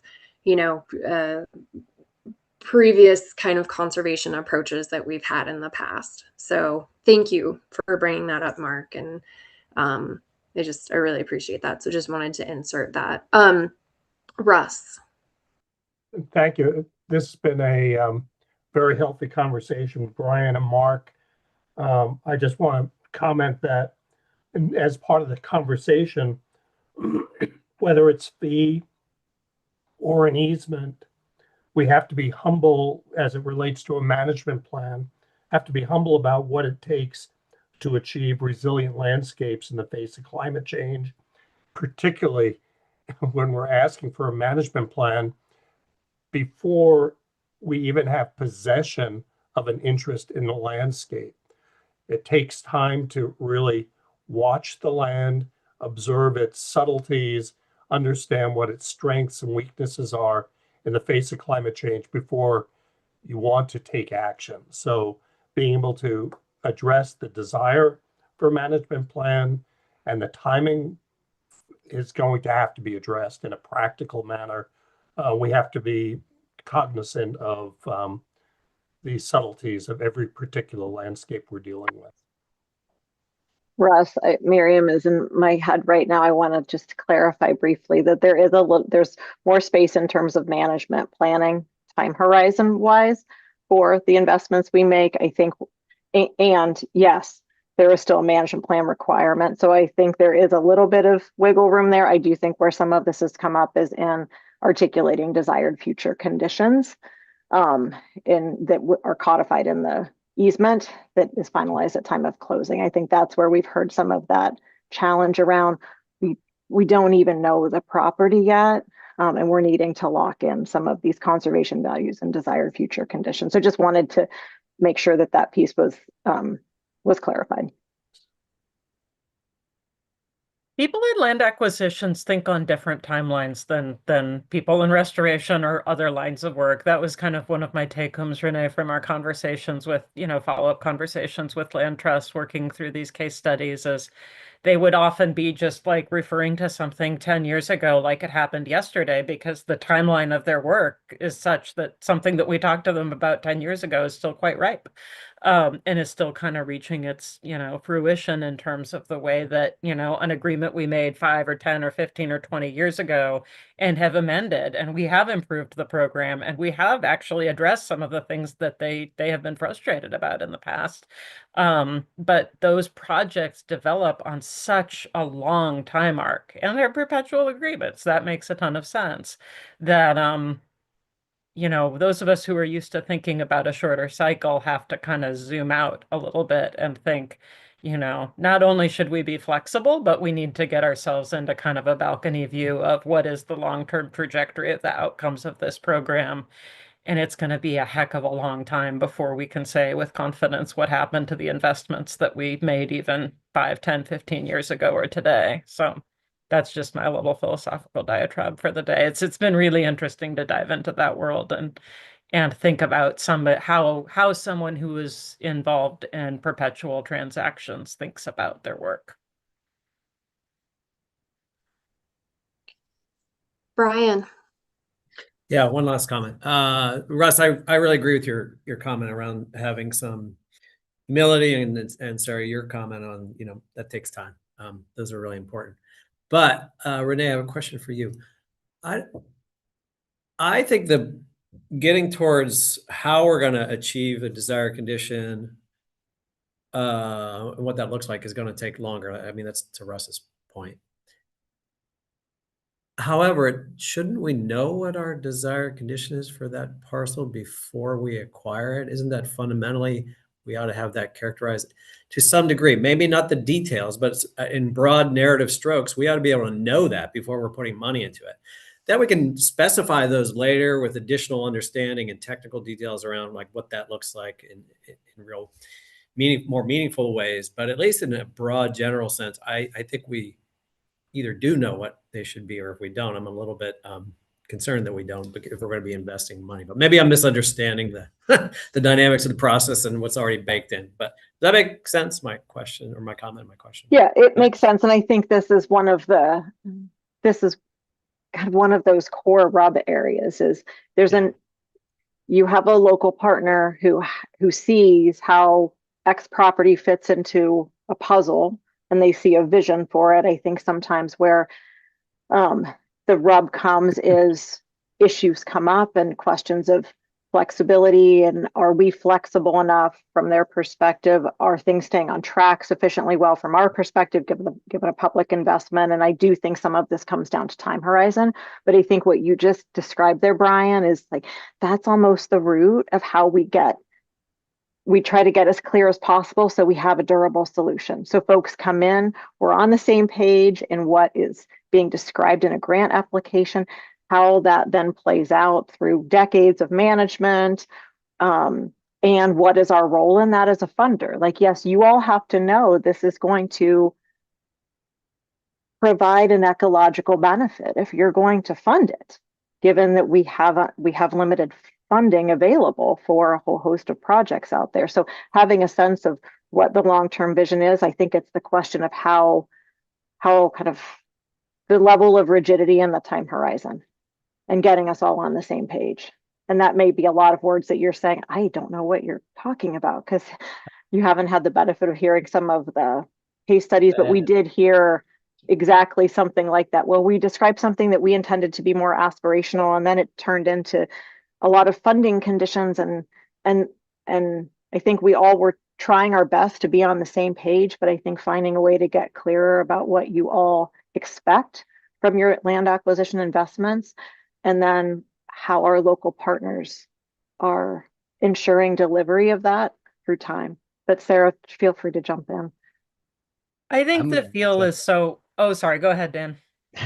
I was just going to jump in.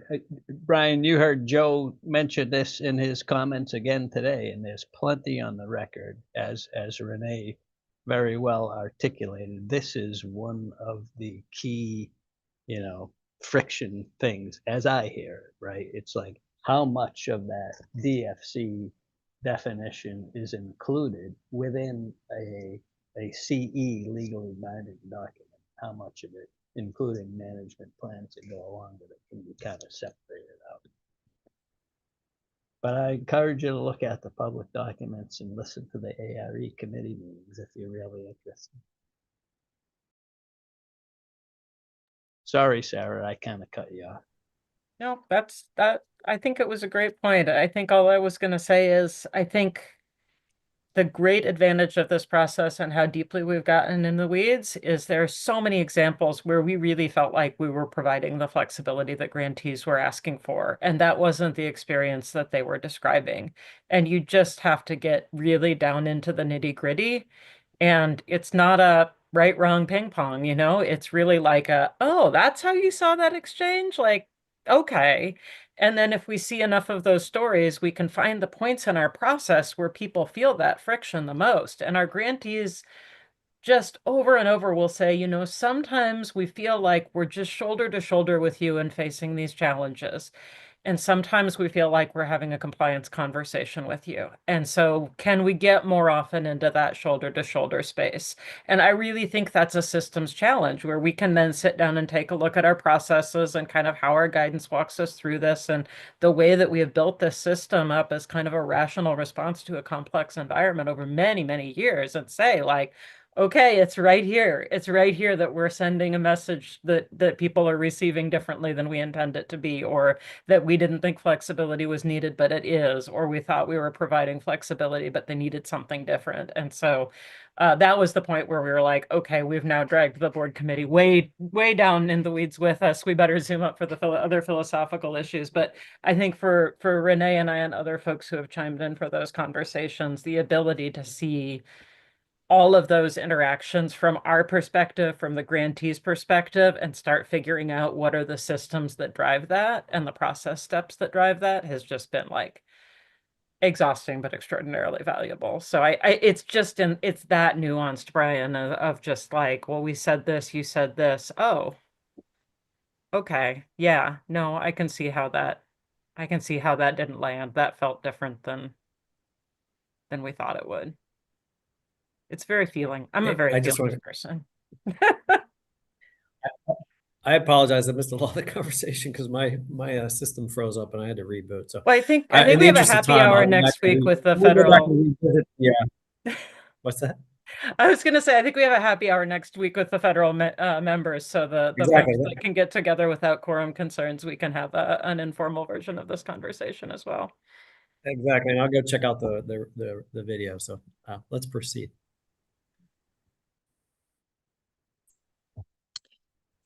Rhea. Yeah, I just had a quick follow-up question to what you were saying, Sarah and Renee. I'm really impressed with the amount of input you all have had. And I guess my question, and apologies if you've already covered this, there's just been so much information to process. But in terms of the next step, because you were saying, you get this feedback, you thought previously in these processes that we were giving flexibility. So we get this feedback, you make suggestions. At that point, is there an opportunity before finalizing things that we go back to those groups on here's what we've suggested and here's where we're heading with the changes, and then they can say, yes, you heard us correctly, or tweaking it this way provides more flexibility? What does that look? And apologies if you already covered it. I'm just trying to wrap my brain around it. No, it's a great question, and I tend to speak quickly and cover lots of content. So thank you for slowing us down. So yes, absolutely. I think that all of the touch points to date have really helped us, as Sarah just described, to get clearer on where some of those rubs are. And I do think that as we get to the point where we have some direction from the full board on your expectations and attention to us as we as staff are scoping and overhauling, I do think that a mix of an internal and external kind of work group structure is so important, so that we understand, like, if you pull this lever here, we think we're solving this. What does that look like over here for all parties involved? Because we still need to be an accountable public funder, and we need to make sure, is this solving the right problem? Or are we putting a Band-Aid on this thing over here and not solving this? So I absolutely think that will be, to Sarah's shoulder-to-shoulder comment, there will be some of that as we're building this, but then also what's the process to have kind of periodic touch point back to the committee, our partners, like, how is this working? We need to be able to track how implementation is going, so we know we did solve the right set of things, or that's still cropping up and I don't have an example in an unhelpful way. We didn't pull the right lever. So I think throughout we'll need to have good communication for adaptive management of this, rather than assuming these 7 things are the answers. Great. Thanks, Renee.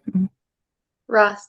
Rhea, I would just add that the conversations with both the cult members as well as the tribes is continuing.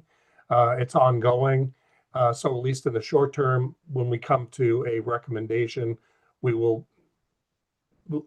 there's no delay, but I'm assuming that they will continue to be there in the process afterwards to tell us if it's not working as it all unfolds.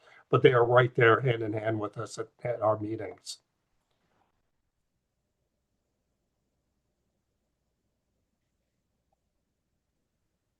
Jamie.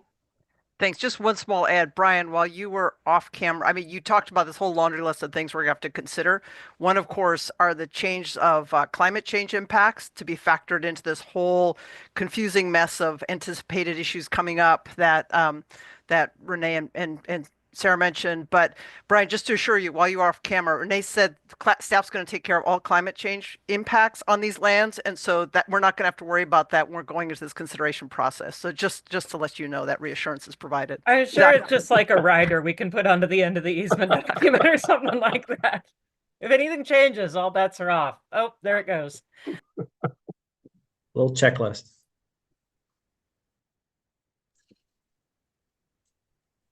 Chair Coates, I believe we may have wore him out. I think so. Thank you guys for the conversation. It's just extraordinarily helpful to be chewing over this stuff together. Yeah, thank you, everyone. I really appreciate it. Great discussion. Okay, we are moving on to agenda item P, other business. We have no other business unless Nicole Bettinardi comes on and lets me know otherwise. We didn't have anything planned and we haven't had anything come up in the course of the meeting that needed to fit in that slot. New members, we kind of hold space in case in this portion.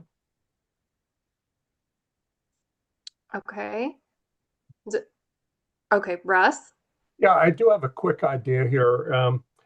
As I look across the spectrum of agency directors and leaders that we have from the different agencies, I can't help but think about where you are on the front edge of the science. You know that as things are emerging, you hear about it before most other people, whether it's PhD scientists are breaking through or testing different philosophies or different approaches. And I'm wondering if there's a way for us to lean more heavily on you in a more formalized way to both inform the staff, the board, and our technical review committee members on what is actually happening out there. And could we potentially get to a point where you are urging us to have monthly Zoom science briefings with some of the cutting edge science that is occurring around the nation, so we understand and can adapt and evolve and merge that with our work. But it seems like you have that information. You know the people who are producing the work, and I just would like to rapidly incorporate that into the body of actions as we try to create the resilient landscapes around the state. Russ, just a quick clarification. I thought you said agency director at the beginning, and I was getting real nervous because we're not on the cutting edge of that at all. But were you talking to the federal members? Our federal members here, our state members here. Ex officio. Good. Yeah. We can talk about that over happy hour too, but I pass the mic for now. Thank you. Thank you. Liz? You're reading my mind, Russ. I just, I look across the services and the people that are represented here. And to me, it's especially particular to the applied science, to the people that are practicing on the ground, because that, to me, is where we are, what's happening in the restoration area particularly. So thank you for bringing that up.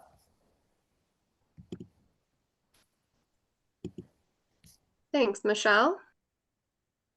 Yeah, I was just curious if you feel like you're not already getting that information, because I know a lot of our staff are very involved in the grant review teams. We have staff going out with OWEB all the time, and those folks are the ones who are really applying that science on the ground or are very involved, and I would think are communicating that. Oh, yeah.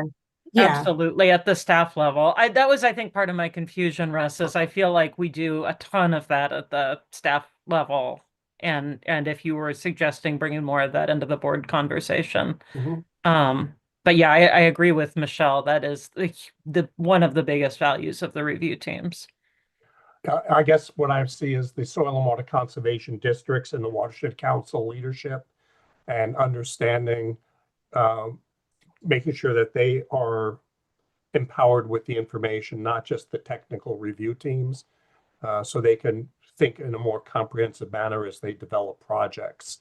So it's you have the leadership being able to share that with us broadly.